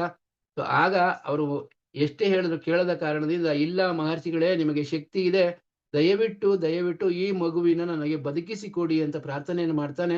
ಆಗ ತಮ್ಮ ತಪೋಬಲದಿಂದ ಆ ಮಗುವಿಗೆ ಪುನಃ ಆತ್ಮವನ್ನು ವಾಪಸ್ ಕರೆಸಿ ಆ ಮಗುವಿನ ಮತ್ತೆ ಆ ದೇಹಕ್ಕೆ ಬಿಟ್ಟು, ಅದು ಮಗು ಮಾತಾಡುತ್ತೆ, ನೋಡಪ್ಪ ನಿನ್ನ ತಂದೆಯವರು ತಾಯಿಯವರು ನಿನ್ನ ರಾಜ್ಯದಲ್ಲಿ ಎಲ್ಲರೂ ಸಹ ಈ ರೀತಿಯಾಗಿ ಗೋಳಾಡ್ತಾ ಇದ್ದಾರೆ, ದಯವಿಟ್ಟು ನೀನು ಹೋಗಿ ಅವರಿಗೆ ಸಮಾಧಾನವನ್ನು ಮಾಡಿ ಇನ್ನೂ ಸ್ವಲ್ಪಗಳ ಕಾಲ ನೀನು ರಾಜಭಾರ ಮಾಡು, ಈ ಒಂದು ಉಪಭೋಗಗಳನ್ನೆಲ್ಲ ಅನುಭವಿಸಿ ನಿನ್ನ ನಂತರ ಕಾಲಾನಂತರ ಭಗವತ್ ಕಡೆಗೆ ಹೋಗಿವಪ್ಪ ಅಂತ ಹೇಳಿದಾಗ ಆ ಮಗು ಹೇಳುತ್ತೆ, ಈ ಯಾರು ನಾರದರೆ, ಯಾರು ನನ್ನ ತಂದೆ ತಾಯಿ ಹೇಳ್ತಾ ಇದ್ದಾರೆ, ಯಾವ ಜನ್ಮದ ತಂದೆ ತಾಯಿಗಳು ಹೇಳ್ತಾ ಇದ್ದಾರೆ, ನಾನು ದೇವತೆ ಆಗಿದ್ದೇನೆ, ಪಶು ಪಕ್ಷಿಗಳಾಗಿದ್ದೇನೆ, ಗಿಡ ಮರಗಳಾಗಿದ್ದೇನೆ, ದೇವತೆಗಳಾಗಿ ಸಹ ಆಗಿದ್ದೇನೆ, ಮಾನವರಲ್ಲೂ ಸಹ ಆಗಿದ್ದೇನೆ. ಈಗ ಇವರಿಗೆ ನಾನು ಮಗುವಾಗಿ ಬಂದಿರ್ಬೋದು. ನಾನು ಅವ್ರು ಏನ್ ಪಡ್ಕೊಂಡಿದ್ದಾರೆ ಆ ದೇಹವನ್ನು ಇಲ್ಲೇ ಇದೆಯಲ್ಲ ನಾರದರೆ, ಸೊ ಅವರ ಸ್ವತ್ತನ್ನು ನಾನು ಇಲ್ಲೇ ಬಿಟ್ಟು ಹೋಗಿದ್ದೆ. ನಾನೇನು ತೆಗೆದುಕೊಂಡು ಹೋಗಿರ್ಲಿಲ್ಲ. ನಾನು ಮಾತ್ರ ಹೋಗಿದ್ದೇನೆ. ನಾನು ಅಂದ್ರೆ ಯಾರು? ಈ ಆತ್ಮ ಮಾತ್ರ ಹೋಗಿದ್ದೇನೆ. ಸೊ ಹಾಗಾಗಿ ನಾನು ಯಾರಿಗೆ ಮಗ? ಯಾರನ್ನ ಸಂತೈಸಬೇಕು ನಾನು? ಅಂತ ಎಲ್ಲಾ ವಿಚಾರವನ್ನು ಹೇಳಿದಾಗ, ಅವಾಗ ಏನ್ ಮಾಡ್ತಾರೆ, ಆ ಒಂದು ದಂಪತಿಗಳಿಗೆ ಮತ್ತೆ ಅಲ್ಲಿರ್ತಕ್ಕಂಥ ಎಲ್ಲ ರಾಜ್ಯದ ಪ್ರಜೆಗಳಿಗೂ ಸಹ ಅರ್ಥವಾಗುತ್ತೆ. ಹೌದು, ಇದು ನಿಜವಾಗಿ ಆಗ್ತಕ್ಕಂಥದ್ದು ಹುಟ್ಟು ಸಾವು ಇದು ಭೌತಿಕ ಪ್ರಪಂಚದಲ್ಲಿ ನಿಯಮಿತವಾಗಿರ್ತಕ್ಕಂಥ ವಿಚಾರ. ಸೊ ಹಾಗಾಗಿ ಅವನಿಗೆ ಆವಾಗ ಜ್ಞಾನೋದಯವಾಗುತ್ತೆ. ಆಗ ಅವನು ಆ ಒಂದು ದುಃಖದ ಸಾಗರದಿಂದ ಅವನೇನ್ ಮಾಡ್ತಾನೆ, ಮೈ ಕೊಡವಿಕೊಂಡು ಮೇಲೆ ಹೇಳ್ತಾನೆ. ಆ ಮಗು ತಿರ್ಗಾ ಆ ದೇಹವನ್ನ ಬಿಟ್ಟು ಹೋಗುತ್ತೆ. ಆ ಆತ್ಮ ಆ ಮಗುವನ್ನ ಸಂಸ್ಕಾರ ಮಾಡ್ತಾರೆ. ಮತ್ತೆ ಹೋಗಿ ಯಮುನಾ ನದಿಯಲ್ಲಿ ಸ್ನಾನವನ್ನ ಮಾಡ್ತಾರೆ. ಸ್ನಾನವನ್ನು ಮಾಡಿ ಆ ಒಂದು ನಾರದ ಮುನಿಗಳಿಂದ ಒಂದು ದೀಕ್ಷೆಯನ್ನು ಕೊಡ್ತಾರೆ. ಅವರು ಸಂಕರ್ಷಣನೆಂಬ ಭಗವಂತನನ್ನ, ನಾರಾಯಣನ ಒಂದು ರೂಪವನ್ನ ಕುರಿತು ಅವರು ಒಂದು 6 ದಿನಗಳ ಕಾಲ 6-7 ದಿನಗಳ ಕಾಲ ಆ ಒಂದು ವ್ರತವನ್ನು ಮಾಡ್ತಾರೆ. ಆ ವ್ರತವನ್ನು ಮಾಡಿದಾಗ ಸಂಕರ್ಷಣ ದೇವ ಅವರಿಗೆ ಪ್ರತ್ಯಕ್ಷನಾಗಿ ಅವರಿಗೆ ವರವನ್ನು ಕೊಡ್ತಾನೆ. ಸೊ ನೀವು ಆದಷ್ಟು ಬೇಗ ನನ್ನ ಧಾಮಕ್ಕೆ ಬರ್ತೀರಾ ಅಂತ ಹೇಳಿ ಭಗವಂತ ಹೋಗ್ತಾನೆ. ಅವರಿಗೆ ಒಂದು ವಿಮಾನವನ್ನು ಸಹ ಕೊಡ್ತಾನೆ. ಸೊ ವಿಮಾನವನ್ನು ಕೊಟ್ಟು ಹೋದಾಗ ಮತ್ತೆ ಅವನು ವಿದ್ಯಾಧರ ಲೋಕಕ್ಕೆ ಅವನನ್ನ ಪ್ರಮೋಷನ್ ಆಗುತ್ತೆ. ಸೊ ಆಗ ಅವನೇನ್ ಮಾಡ್ತಾನೆ, ವಿಮಾನದಲ್ಲಿ ಕೂತ್ಕೊಂಡು ಹೋಗ್ಬೇಕಾದಾಗ ಒಮ್ಮೆ ಶಿವ ಮತ್ತೆ ಪಾರ್ವತಿಯರು ಮತ್ತೆ ಅನೇಕ ಅಲ್ಲಿ ಭಕ್ತರು ಒಮ್ಮೆ ಒಂದು ಹೇಗೆ ನಮಗೆ ಇಲ್ಲಿ ಮೀಟಿಂಗ್ ಅಂತ ಹೇಳ್ತೀವಿ, ಆ ರೀತಿಯಾಗಿ ಒಂದು ವಿನಿಮಯವನ್ನು ಮಾಡ್ತಾ ಇರ್ಬೇಕಾದ್ರೆ ಈ ಚಿತ್ರಕೇತು ವಿದ್ಯಾಧರ ಏನ್ ಮಾಡ್ತಾನೆ, ವಿಮಾನದಲ್ಲಿ ಹೋಗ್ಬೇಕಾದಾಗ ಆ ಒಂದು ಶಿವ ಮತ್ತೆ ಪಾರ್ವತಿಯರನ್ನ ನೋಡಿ ಅವನು ನಗಲು ಪ್ರಾರಂಭಿಸುತ್ತಾನೆ. ಹೇಗೆ ಅಂತಂದ್ರೆ, ಶಿವ ಏನ್ ಮಾಡಿದ್ದಾರೆ ಅಂದ್ರೆ ಪಾರ್ವತಿ ದೇವಿಯರನ್ನ ತನ್ನ ತೊಡೆಯ ಮೇಲೆ ಕೂರಿಸಿಕೊಂಡು ಅವರ ಆಲಿಂಗನವನ್ನು ಮಾಡ್ಕೊಂಡಿರ್ತಾನೆ. ಸುತ್ತಲೂ ಬೇರೆ ಭಕ್ತರಿರ್ತಾರೆ. ಈ ಒಂದು ವಿದ್ಯಾಧರನಿಗೆ ಏನನ್ಸುತ್ತೆ, ಏನಪ್ಪಾ ಶಿವ ಇಷ್ಟು ವೈರಾಗಿ, ಮತ್ತೆ ಇವನು ಎಷ್ಟು ಕಠೋರವಾಗಿರ್ತಕ್ಕಂಥ ವ್ಯಕ್ತಿ, ಮತ್ತೆ ಇವನು ವೈಷ್ಣವ, ಅದ್ರಲ್ಲೂ ಇವನು ಸಹ ಸಂಕರ್ಷಣನ ಭಕ್ತನೇ. ನಾನು ಹೇಗೆ ಸಂಕರ್ಷಣ ಭಕ್ತನಾಗಿದ್ದೇನೆ, ಇವನು ಸಹ ಸಂಕರ್ಷಣನ ಭಕ್ತನೇ. ಆದರೂ ಸಹ ಇವನಿಗೆ ಒಂದು ಲಜ್ಜೆ ಇಲ್ಲದೆ ಬೇರೆಯವರ ಮುಂದೆ ತನ್ನ ಪತ್ನಿಯನ್ನ ಹೇಗೆ ನೋಡಿ ಅವನು ಅಲಂಗಿಸಿಕೊಂಡಿದ್ದಾನೆ ಅಂತ ಹೇಳಿ ಕ್ಯಾಜುಯಲ್ ಆಗಿ ನಗ್ತಾ ಇರ್ತಾರೆ. ಅದನ್ನ ನೋಡ್ತಾರೆ, ಎಲ್ಲರೂ ಸಹ ನೋಡ್ತಾರೆ. ಶಿವ, ಪಾರ್ವತಿ, ಅಲ್ಲಿರ್ತಕ್ಕಂಥ ಭಕ್ತರು ಎಲ್ಲರೂ ನೋಡಿದಾಗ ಶಿವನಿಗೆ ಅರ್ಥವಾಗುತ್ತೆ. ಏನೋ ಸ್ನೇಹಿತ ಅಂದ್ರೆ ಸಮಾನತೆಗಿರ್ತಕ್ಕಂಥವನು ಗೆಲಿ ಮಾಡ್ತಾ ಇದ್ದಾನೆ, ಮಾಡ್ಕೊಳ್ಳಿ ಬಿಡು ಅಂತ ಹೇಳಿ ಶಿವ ಏನ್ ಮಾಡ್ತಾರೆ, ಸುಮ್ನೆ ಆಗ್ಬಿಡ್ತಾರೆ. ಅಂದ್ರೆ ಸ್ಮೈಲ್ ಮಾಡ್ಕೊಂಡು ಸುಮ್ನೆ ಆಗ್ತಾರೆ. ಉಳಿದ ಎಲ್ಲಾ ಭಕ್ತರು ಶಿವನೇ ಸುಮ್ಮನಾಗಿದ್ದಾನೆ, ನಾವ್ಯಾಕೆ ಇದ್ರ ಬಗ್ಗೆ ಮಾತಾಡ್ಬೇಕು ಅಂತ ಸುಮ್ಮನಾಗ್ತಾರೆ. ಪಾರ್ವತಿಗೆ ತುಂಬಾ ಕೋಪ ಬಂದ್ಬಿಡುತ್ತೆ. ನನ್ನ ಪವಿತ್ರವಾಗಿರ್ತಕ್ಕಂಥ ನನ್ನ ಪತಿಗೆ ಅಂದ್ರೆ ಶಿವನಿಗೆ ಎಷ್ಟು ಅವನು ಶಕ್ತಿವಂತ, ಮತ್ತೆ ಅವನು ಏನೆಲ್ಲ ಪಡ್ಕೊಂಡಿದ್ದಾನೆ, ಏನೆಲ್ಲ ಆಗಿದ್ದಾನೆ. ಸೊ ಭಗವಂತನ ಬಿಟ್ರೆ ನೆಕ್ಸ್ಟ್ ನನ್ನ ಪತಿ ದೇವರೇ. ಆದ್ರೂ ಸಹ ಏಕೆ ಈ ರೀತಿಯಾಗಿ ನನ್ನನ್ನ ಗಂಡನನ್ನ ತುಂಬಾ ಹೀಯಾಳಿಸೋ ರೀತಿನಲ್ಲಿ ಇವನು ನಗ್ತಾ ಇದ್ದಾನಲ್ಲ ಅಂತ ನಮಗೂ ಅಷ್ಟೇ. ಇದ್ದಕ್ಕಿದ್ದಂಗೆ ಯಾರೋ ಒಬ್ಬ ವ್ಯಕ್ತಿ ಬಂದು ಸುಮ್ನೆ ನಗ್ತಾ ಇದ್ರೆ, ಏನು ಹುಚ್ಚಂತರ ನಗ್ತಾ ಇದೆಯಾ ಅಥವಾ ನಿನ್ಗೇನ್ ಇದಿಲ್ವಾ ಅಂತ ನಮಗೂ ಹೇಗೆ ಕೋಪ ಬರುತ್ತೋ ಆ ರೀತಿಯಾಗಿ ಪಾರ್ವತಿ ದೇವಿಯವರು ಕೋಪ ಮಾಡ್ಕೊಳ್ತಾರೆ. ಕೋಪ ಮಾಡ್ಕೊಂಡು ಏನ್ ಮಾಡ್ತಾರೆ, ಶಪಿಸ್ಬಿಡ್ತಾರೆ, ನೀನು ಒಬ್ಬ ಅಸುರನಾಗಿ ಹೋಗು ಅಂತ ಹೇಳಿ. ಸೊ ಆಗ ಆ ವಿಚಾರವನ್ನು ಕೇಳಿದ ಆ ವಿದ್ಯಾಧರನಿಗೆ ಅಂದ್ರೆ ಚಿತ್ರಕೇತುವಿಗೆ ಕೋಪ ಬರೋದಿಲ್ಲ. ಅವನು ಶಾಂತಚಿತ್ತನಾಗಿ ವಿಮಾನವನ್ನು ಹಿಡಿದು ಪಾರ್ವತೀ ದೇವಿಯ ಹತ್ತಿರ ಬಂದು ತಾಯಿ ಅಂತ ಸಂಬೋಧನೆ ಮಾಡ್ತಾನೆ. ಸೊ ಅದನ್ನ ಸ್ವೀಕಾರ ಮಾಡ್ತಾನೆ. ಸೊ ನಿಂದು ಏನು ತಪ್ಪಿಲ್ಲಮ್ಮ, ನಾನು ಅದನ್ನ ಸ್ವೀಕಾರ ಮಾಡಿದ್ದೇನೆ ಅಂತ ಹೇಳಿ ಅವರು ಅಲ್ಲಿಂದ ನಿರ್ಗಮಿಸ್ತಾರೆ. ಸೊ ಆಗ ಅವನಿಗೆ ಏನ್ ಬಂತು, ಅಸುರನಾಗಿ ಹುಟ್ಟುವ ಒಂದು ಜನ್ಮ ಬರುತ್ತೆ. ಸೊ ಆಗ ಶಿವ ಹೇಳ್ತಾರೆ, ಅಮ್ಮ ನೀನು ಎಂತ ತಪ್ಪು ಕೆಲಸ ಮಾಡ್ಬಿಟ್ಟೆ. ಅವನು ಶುದ್ಧ ಪವಿತ್ರ ಆತ್ಮ ಅಮ್ಮ, ಅವನು ಭಗವಂತನ ಭಕ್ತ ನನ್ನ ಹಾಗೆ. ಅಂತ ಒಂದು ಪವಿತ್ರವಾದ ಭಕ್ತನಿಗೆ ಅಥವಾ ಆತ್ಮಕ್ಕೆ ನೀನು ಈ ರೀತಿಯಾಗಿ ಶಾಪವನ್ನು ಕೊಡಬಾರ್ದಾಗಿತ್ತು ಅಂತ ಹೇಳಿದಾಗ ಅಲ್ಲಿ ಪಾರ್ವತಿ ದೇವಿಗೂ ಸ್ವಲ್ಪ ಸಂಕೋಚವಾಗುತ್ತೆ. ನಾನೆಂತ ಅಪರಾಧ ಮಾಡ್ಬಿಟ್ಟೆ, ಒಬ್ಬ ಭಗವಂತನ ಭಕ್ತನಿಗೆ ನಾನು ಶಾಪವನ್ನು ಕೊಟ್ಟನಲ್ಲ ಅಂತ ಹೇಳಿ. ಅದೆಲ್ಲವೂ ಕೆಲವೊಮ್ಮೆ ವಿಧಿ ಲಿಖಿತವೂ ಆಗಿರುತ್ತೆ, ಭಗವಂತನ ಲೀಲೆಯೂ ಸಹ ಆಗಿರಬಹುದು. ನಮ್ಮದೆಲ್ಲವೂ ಸಹ ಕರ್ಮಾನುಸಾರ ಬರುತ್ತೆ. ಹಿಂದಿನದೆಲ್ಲ ಕೆಲವೊಂದು ಭಗವಂತನ ಲೀಲಾ ಅಭಿವೃದ್ಧಿ ಆಗುತ್ತೆ. ಸೊ ಹಾಗಾಗಿ ಅವನು ರುದ್ರಾಸುರನಾಗಿ ಬರ್ತಾನೆ. ಸೊ ರುದ್ರಾಸುರನಾಗಿ ಬಂದು ನಂತರ ಏನಾಗುತ್ತೆ, ಅಂದ್ರೆ ತ್ವಾಷ್ಟ್ವ ಎಂಬ ಒಬ್ಬ ಋಷಿ ಇರ್ತಾನೆ, ಅಂದ್ರೆ ಬ್ರಾಹ್ಮಣ ಇರ್ತಾನೆ. ಆಗ ದೇವತೆಗಳ ಒಂದು ಗುರುಗಳ ಸ್ಥಾನದಿಂದ ಅವರು ಕಳಿಸ್ಕೊಂಡು ಹೋದಾಗ ಒಬ್ಬನನ್ನ ವಿಶ್ವರೂಪ ಅಂತಾನೇನೋ ಬರ್ತದೆ ಅವನ ಹೆಸರು. ಅವನನ್ನ ಗುರುವಾಗಿ ಸ್ವೀಕಾರ ಮಾಡಿ ಅವರು ಯಜ್ಞಗಳನ್ನ ಮಾಡಿಸ್ತಾ ಇರ್ತಾರೆ. ಯಜ್ಞ ಮಾಡ್ಬೇಕಾದ್ರೆ ಅವನೇನ್ ಮಾಡ್ತಾನೆ, ಎಲ್ಲಾ ದೇವತೆಗಳಿಗೂ ಅವನು ಯಜ್ಞಾರ್ಪಣೆ ಮಾಡ್ತಾ ಇರ್ಬೇಕಾದ್ರೆ ಅವನು ಗೋಪ್ಯವಾಗಿ ಆ ಅಸುರರಿಗೂ ಸಹ ಆ ಯಜ್ಞ ಅರ್ಪಣೆಯನ್ನು ಕೊಡ್ತಾ ಇರ್ತಾನೆ. ಇದನ್ನ ಇಂದ್ರ ನೋಡ್ಬಿಡ್ತಾನೆ. ಸೊ ಇವನು ನಮ್ಮ ಗುರುವಾಗಿ ಬಂದರೂ ಸಹ ಏನ್ ಮಾಡ್ತಾ ಇದ್ದಾನೆ ಇವನು, ಅಸುರರಿಗೆ ಇದನ್ನ ಯಜ್ಞಾರ್ಪಣೆಯನ್ನು ಮಾಡ್ತಾ ಇದ್ದಾನೆ ಅಂತ ಹೇಳಿ ಅವನು ವಜ್ರಾಯುಧದಿಂದ ಅವನನ್ನು ಕೊಂದು ಬಿಡ್ತಾನೆ. ಯಾಕೆಂದ್ರೆ ಅವನು ಬ್ರಾಹ್ಮಣ ಆಗಿರ್ತಾನೆ. ಅವನನ್ನು ಕೊಂದು ಬಿಟ್ಟಾಗ ಅವನಿಗೆ ಬ್ರಾಹ್ಮಣ ಹತ್ಯೆ ದೋಷ ಬರುತ್ತೆ. ಆ ಬ್ರಾಹ್ಮಣ ಹತ್ಯೆ ದೋಷವನ್ನ 4 ಜನರಿಗೆ ಹಂಚಲಾಗಿದೆ ಅಂತ. ಯಾಕೆಂದ್ರೆ ಅವನು ದೇವತೆಗಳ ರಾಜ ಆಗಿರುವ ಕಾರಣದಿಂದ ಅವನನ್ನ ಆ ದೋಷ ಮುಕ್ತನಾಗಿ ಮಾಡ್ಲಿಕ್ಕೋಸ್ಕರ ಅವನು ನೀರಿಗೆ, ಸ್ತ್ರೀಯರಿಗೆ, ಮರಕ್ಕೆ ಮತ್ತು ಈ ರೀತಿಯಾಗಿ ಆ ಒಂದು ಭೂತಾಯಿಗೆ ಆ ಒಂದು 4 ಜನರಿಗೆ ಅದನ್ನು ಹಂಚಲಾಗುತ್ತೆ. ಆಗ ಅವನಿಗೆ ದೋಷ ಮುಕ್ತನಾಗ್ತಾನೆ. ಸೊ ಅದ ನಂತರ ಇವನು ಆ ತ್ವಾಷ್ಟ್ವ ಅನ್ನೋ ಒಂದು ಬ್ರಾಹ್ಮಣ ಏನ್ ಮಾಡ್ತಾನೆ, ನನ್ನ ಮಗನನ್ನ ಕೊಂದನಲ್ಲ ಅನ್ನೋ ಕಾರಣದಿಂದ ಇಂದ್ರನನ್ನ ನಾನು ಕೊಲ್ಲುವಂತ ಮಗನನ್ನ ಪಡಿಬೇಕು ಅಂತ ಹೇಳಿ ಅವನು ಸಹ ಒಂದು ಯಜ್ಞವನ್ನು ಪ್ರಾರಂಭ ಮಾಡ್ತಾನೆ.